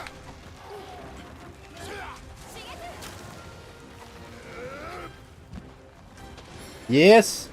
Sleeping total backwards hours day? Ah, it's no problem.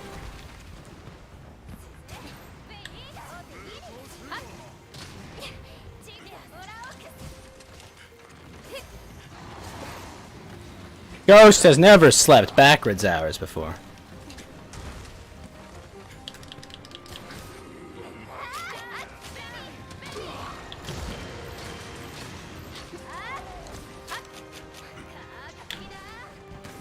Blameless of this crime I am.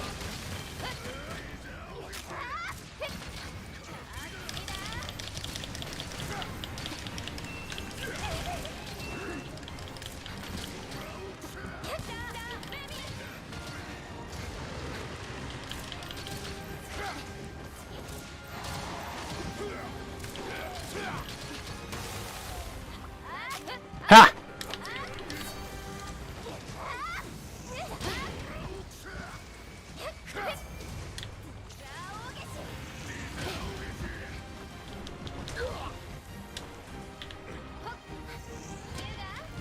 What? Oh!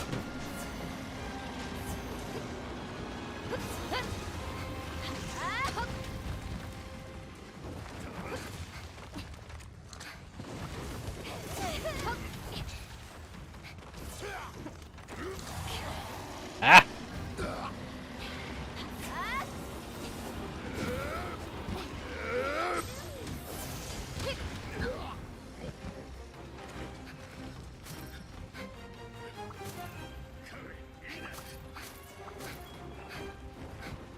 Dun, dun, dun, dun, dun, dun.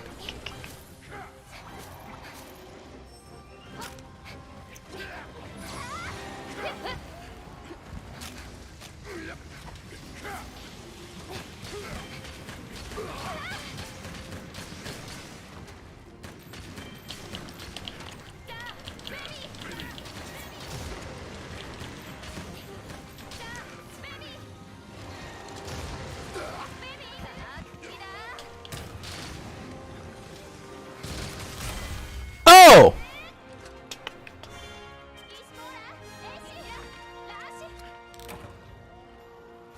Very nice.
Ooh, 3 dusts of life, eh?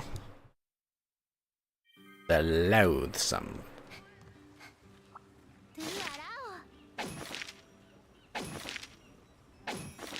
The loathsome dung eater.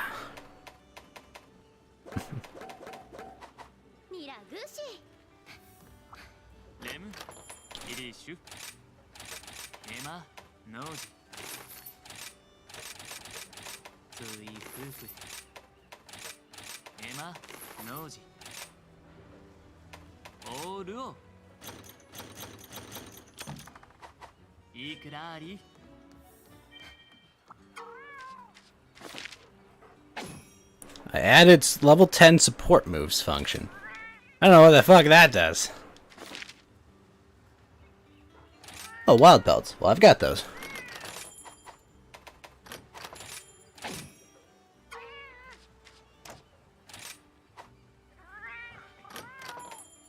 What does that do? Huh. Ah, I don't have to use it on that one.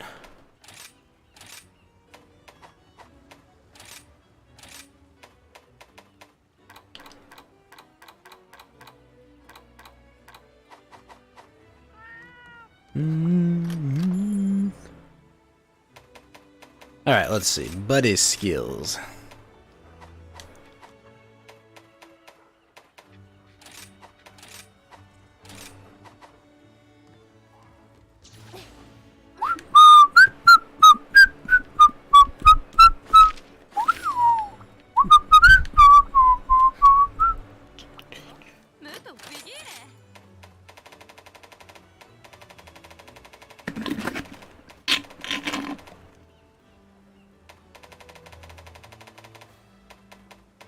What about the Basarios gun? I think it makes a pretty decent gun.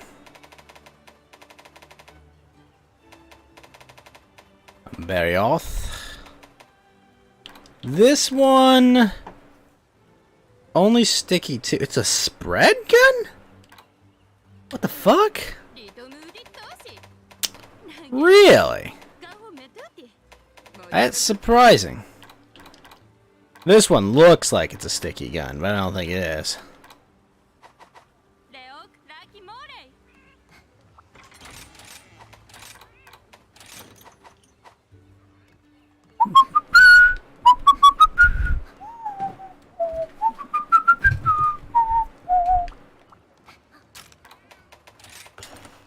Alright, let's go do our Genshin dailies and we will head off to Betty Bye.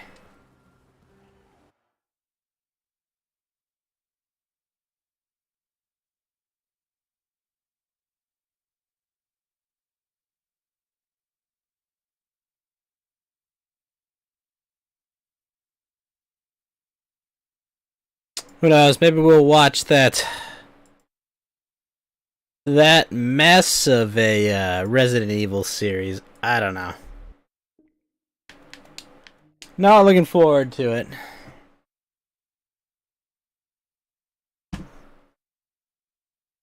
Some things need to be suffered through, though.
Ah. Mm.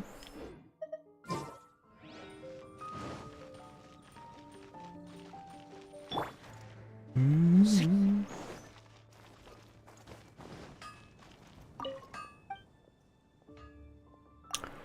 I would like something made.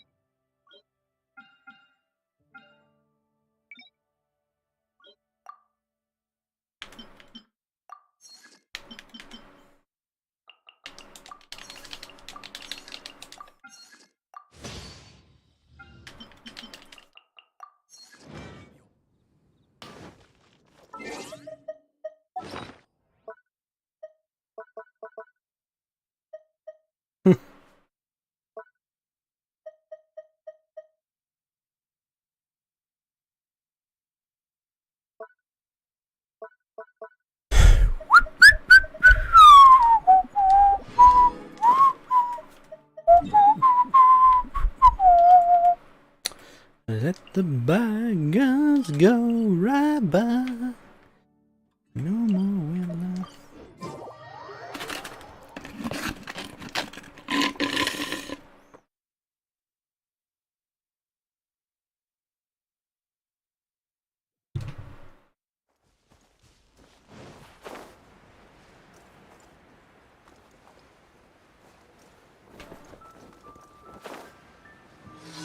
Harbingers, eh?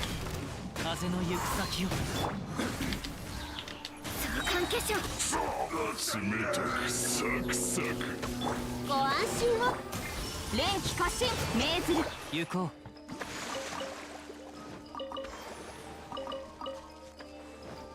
風の赴くままに部外者禁止お触り禁止静かに Whew.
Excuse me.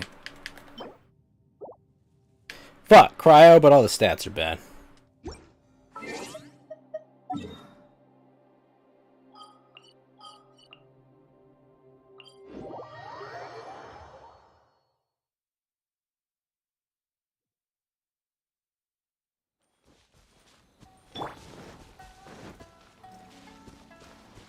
Do do do do do do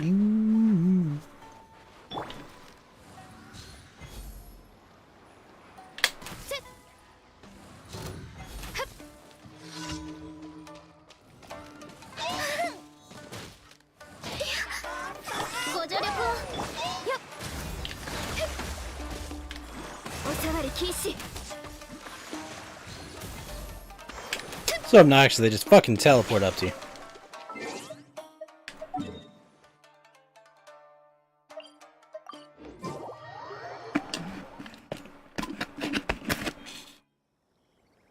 An escort quest. Fuck. Why can't I escape them?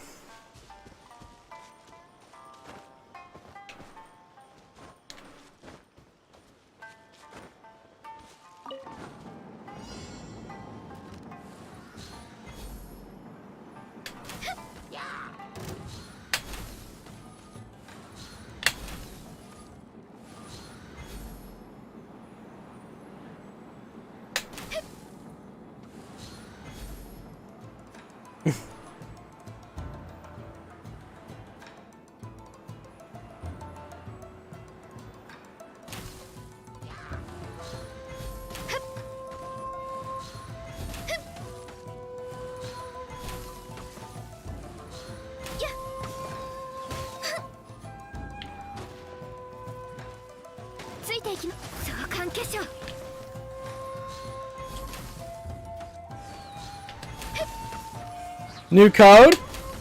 Oh, thank you, Bossu. What's the code for? I'm gonna put it in, but what's the code for? And also, how you doing, Bossu? Oh, and Masked Wolf. What's up, man? 60 gems? Sweet.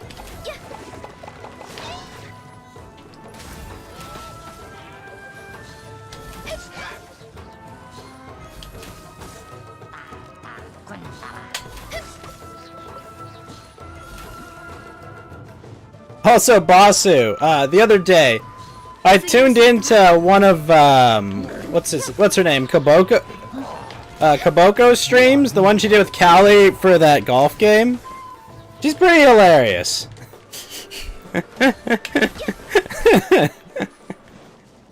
She's the girl that sounds like Rimuru, basically. Kept calling Callie daddy.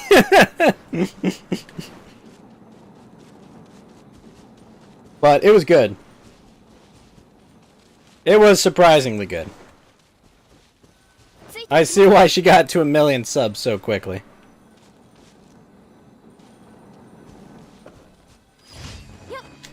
It's funny, I was thinking about like the 3 like small girls that are in Hollow Id, right? And it's like Risu has too much autism. Anya has no autism, and Kaboko has just enough autism. That's really the difference between the 3 of them. She has just enough. You think my microphone is a bit weird? Is it too quiet? What's the problem, Basu?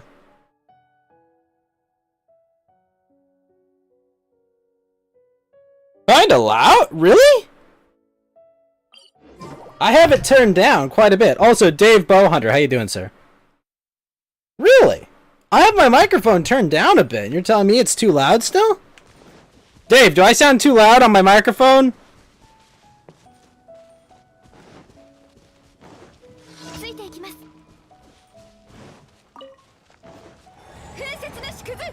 I need to know. A smidge blown out. Okay. How do I fix this, though?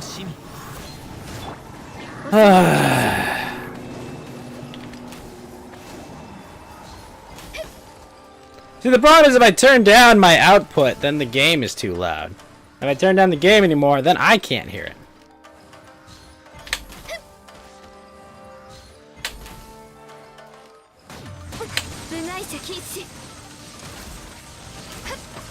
I gotta figure out that plug-in or whatever it is. Wait, these aren't the guys, are they? Shit.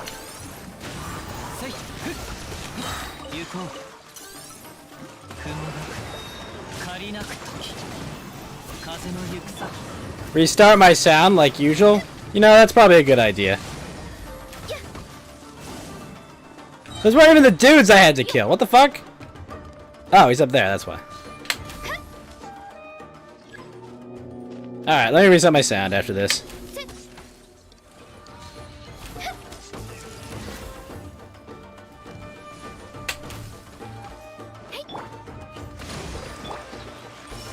But also, you're a zoomer, I think. What the fuck does no cap mean to you people?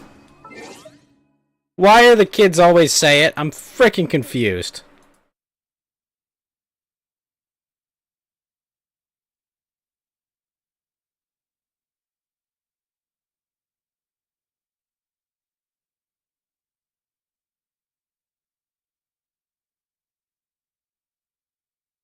Testing. Testing. Well, wait, is my voice gate working now? Testing. Testing. 1, 2, 3. Alright. Let's see how this goes. Good? Probably would have solved my voice gate problem earlier. I don't know. I'm really pissed because I pay for Voice Meter. And the least the fucking software could do would be to work! Alas, no. Nope, that's not the case.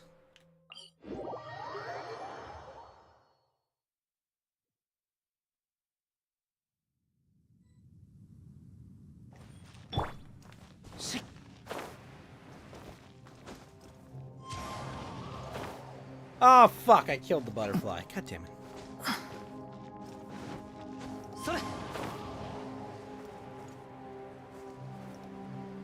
Not lying or capping. What does capping mean? Like capitalizing? Like capitalize this sentence?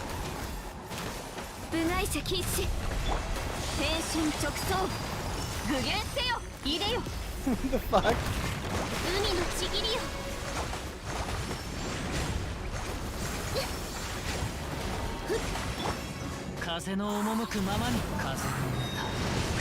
Capping is a new word for lying.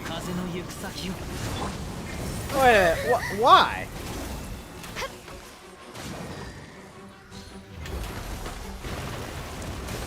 What?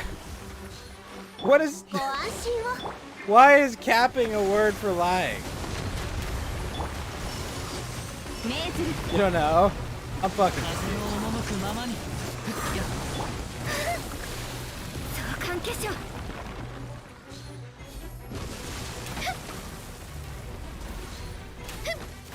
Like, does it have to do with, like, pen caps, maybe? Like, if you're lying, you don't put the take the pen cap off, so, like, or you take the pen cap off to, like, write a lie? Like, I'm fucking confused, Bossu. Like, no cap. What the fuck? Oh, fuck, I'm old.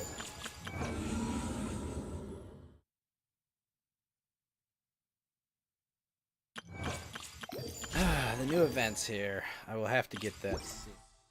You're guessing it's a basketball thing. But, like, I know basketball. I can't think of anything basketball related that would have to do with, like, capping. All I can think of is, like, capitalize. You know, it's, like, short for, like, don't capitalize, you know? Like, if you're lying, you're capitalizing. Like, fuck.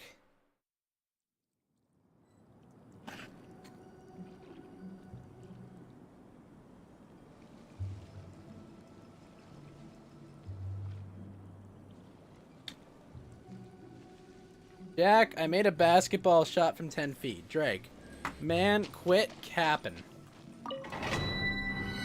I'm even more confused by this example, Basu.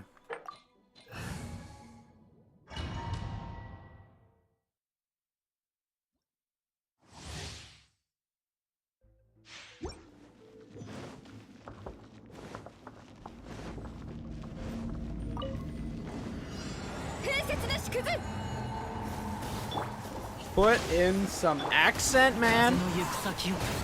I just made basketball shot from 10 feet, Drake. Man, quit capping. Something like that. I don't know. I don't see it, bro.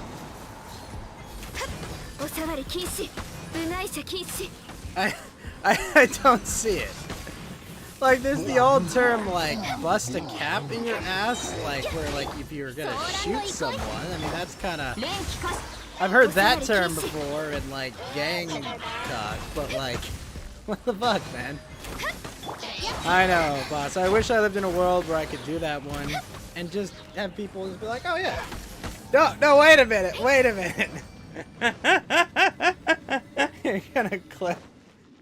Well, we're gonna make a whole series now, Bossu. Ghost reads Urban Dictionary. That's how we'll get the YouTube channel up to 1,000. Okay. Ghost reads Urban Dictionary lines.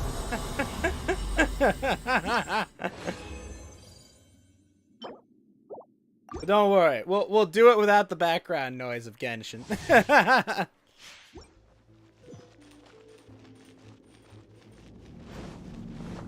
Oh man.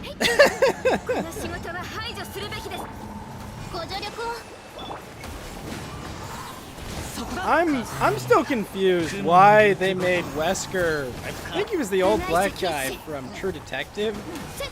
It's just like they did that's weird enough.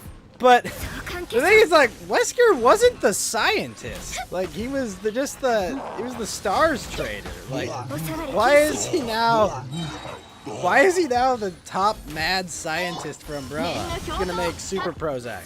They'll turn people into zombies. I'm fucking confused.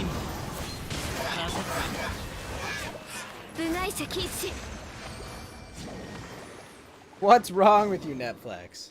Yeah, he was the ace of stars, but he sold them out to Umbrella for money. Like, he's just a traitor. And now in this one, he's like, I am genius scientist man, Albert Wesker. I made 2 daughters with eggs I bought. Yeah, he was already about, yeah. With eggs I bought so that I have a permanent supply of blood. So that I can survive forever. And not turn into a zombie. It's just like, dude, just what the fuck? Why'd you have to do this ridiculous, elaborate scheme?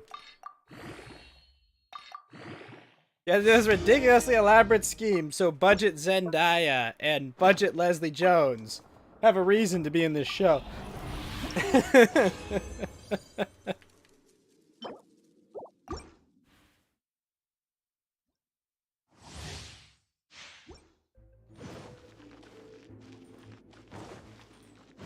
It was a little ridiculous. Like, what I don't understand is, couldn't Wesker have just been white and had like a black wife or something? Like, what the fuck? Why do we have to change the guy whose literal character design? I want to remind everyone.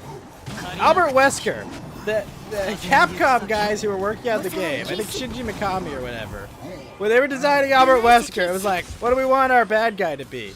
Literally Van Damme. You mean like one of his characters? No. Literally the actor Van Damme. Okay, that's who Albert Wesker is. He looks like a ripped, jacked action star with blonde hair and shades. And now we've replaced him in the television show with Blade. Yeah, they made him a black guy, Masu. He's gonna look like Blade if he puts on the jacket and the sunglasses. It's gonna look ridiculous. If he puts on the Wesker costume, he's literally gonna be Blade. I know. I'm just like, wait, what? You haven't made a new character or an adaptation of the character. You've just made Blade. It's gonna look like Wesley Snipes, basically. It'll be so fucking ridiculous. Oh shit, man.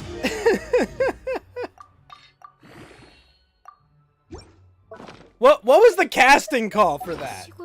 We want Blade to be Wesker. Like, what? What the fuck are people talking about? Wesker has a very established what he looks like and who he is.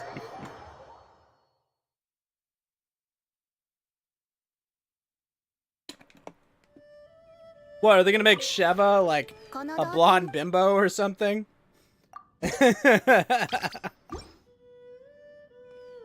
Oh, jeez. Oh, but will Chris Redfield be a character in this? Nope, haven't seen him. What about Jill? Nope, haven't seen him. What about What about Claire Redfield? Nope, haven't seen him. What about Leon Kennedy? Nope, haven't seen him. Well, who's this guy? That's Wesker. That's not fucking Wesker.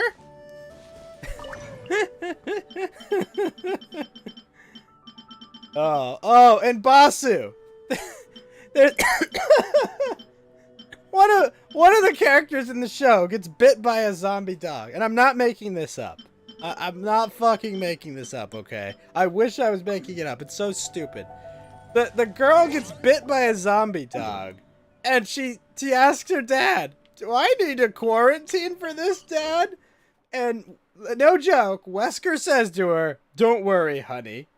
It's not COVID." Isn't Leon Latino now? Maybe. Wait, they made Leon S. Kennedy Latino? I fucking couldn't believe it. I was fucking dying. It's like, don't worry, honey. It's not like COVID. And she's infected with the fucking T-virus. Of all the ridiculous shit. Oh yeah, Basu. We AR-60!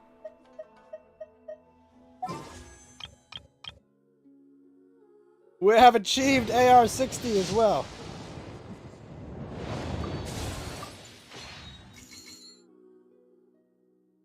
But yeah, no, the COVID line. I was fucking dying of laughter. It was just like... It was like when I was on the plane, like, to and from Seattle.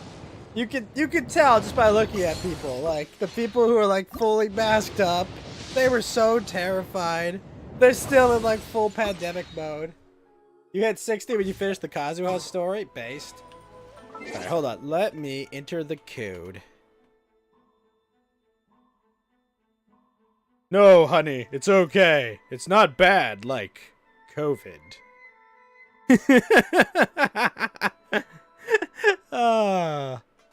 Don't worry, honey. It's just the T-virus cells coursing through your veins. You're gonna turn into a zombie pretty soon. But it's okay. You don't need to quarantine.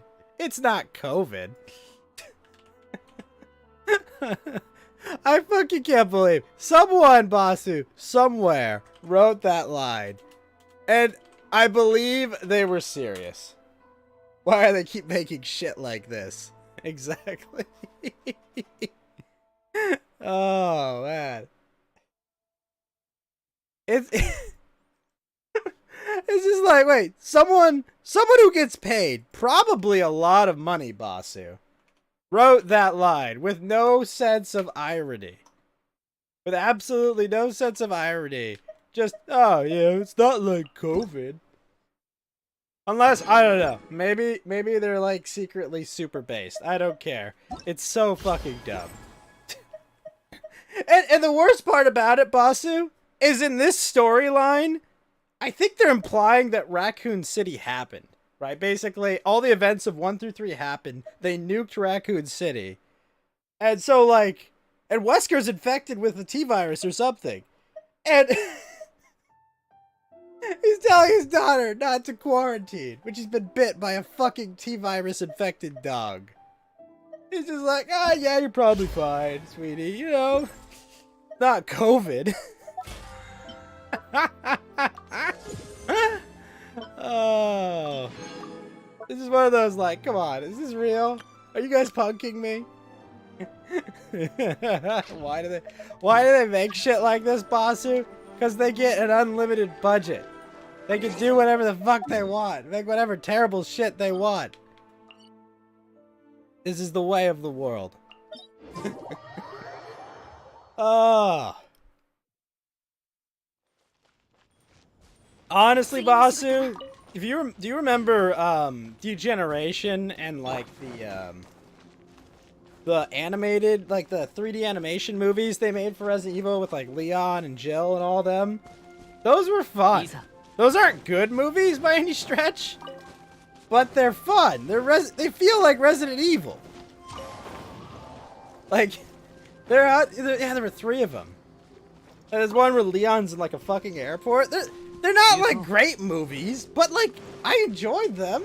I was like, oh, yeah, it's fucking Resident Evil. There's zombies. There's characters I know and love. Like, is it this hard to just do this on the big screen?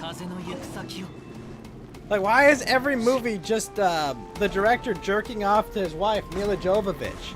I like Mila Jovovich. She's good in some films. I don't like her in Resident Evil movies. She doesn't belong in those movies. There are so many characters in Resident Evil that you could bring in. But for some reason, every time no, guys, hold up.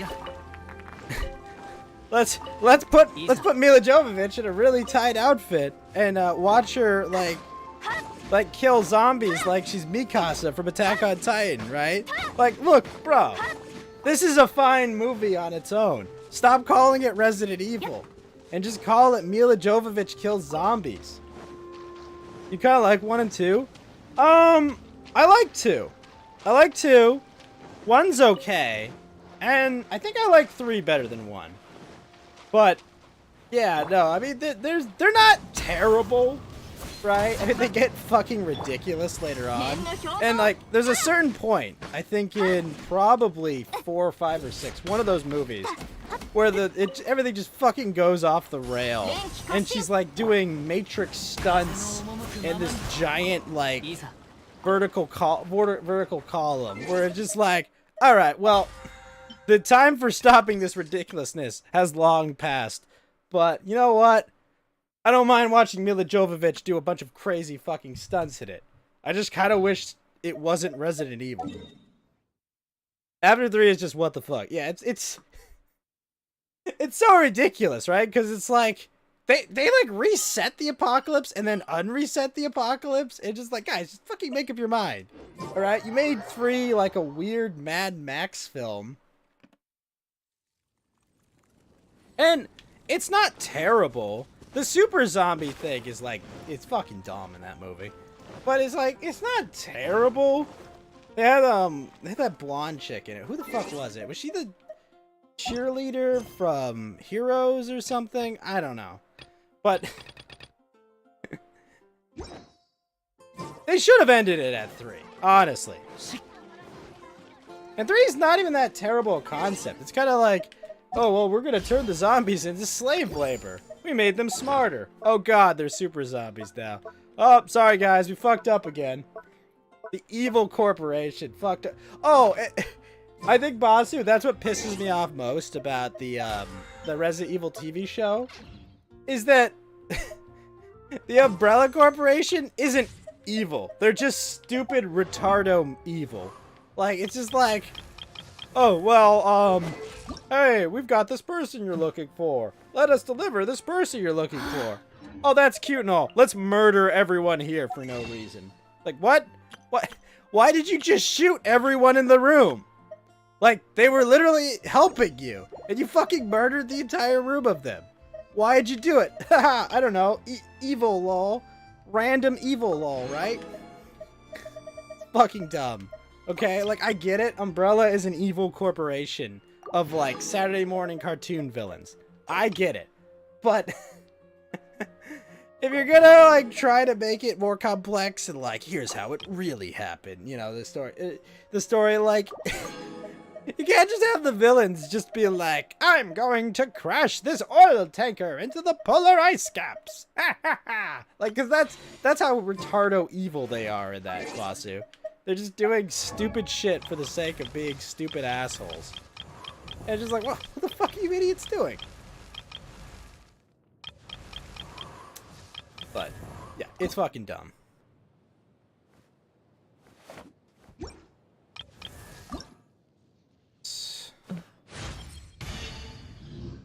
I'm not asking for Shakespeare, I'm just asking for, like, basic consistency.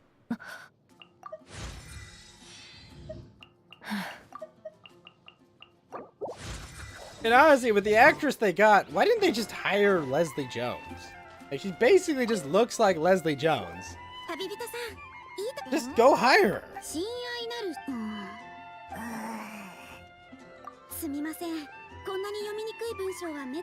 Yes, I got the new Anemo guide to C6, Basu. Mainly because I was C6ing my Kazuha. Official, what should we do? We'll be watching you stand in the glorious castle of the Immer Nachtreich. Wow. Official Kana base. Come to me once, and swear an oath to me in my blessed name, and we shall journey to the depths of the world. Summarize, Miss Official asked you to go to the plaza in front of the cathedral. Meet her there when you have the time. She said she'll be waiting. 意味不明の伝言なのにしてほしいことは具体的だな。 I'd suggest I listen to Official and Mono when talking. I will. I'm probably gonna do this one tomorrow though, Basu, because I gotta wake up for D&D in a bit. But also, yes, I do have him C6. I don't have Cujo C6 though. So shamefully, very shamefully.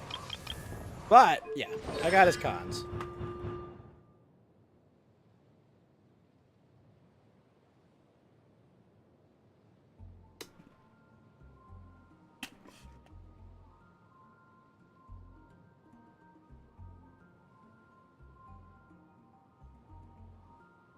The Anemo guy is fun to play.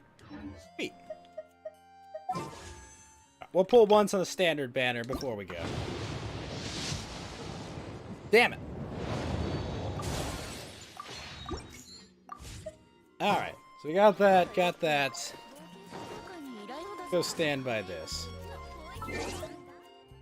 Alright. Tomorrow we finish up our battle pass for the week. We'll start the Golden Archipelago quest. Once again, thank you Mountain Walk, thank you Yellow Lantern, and Geeky, good luck getting back in the saddle on your love life, and we'll hope to have you back next week for Coast to Ghost. You don't have to rush the event? Ah, sweet. Excellent. Excellent news. Mount Hale, Kuya, everyone that came by and hang out, thank you all so much. I'm going to play all some wise words, and I'm going to get to sleep so I can get to D&D on time. Very cool that I don't have to rush the event, though. That makes me happy. Oh, you know what I got to put away? I got to be professional. I got to put the chairs away.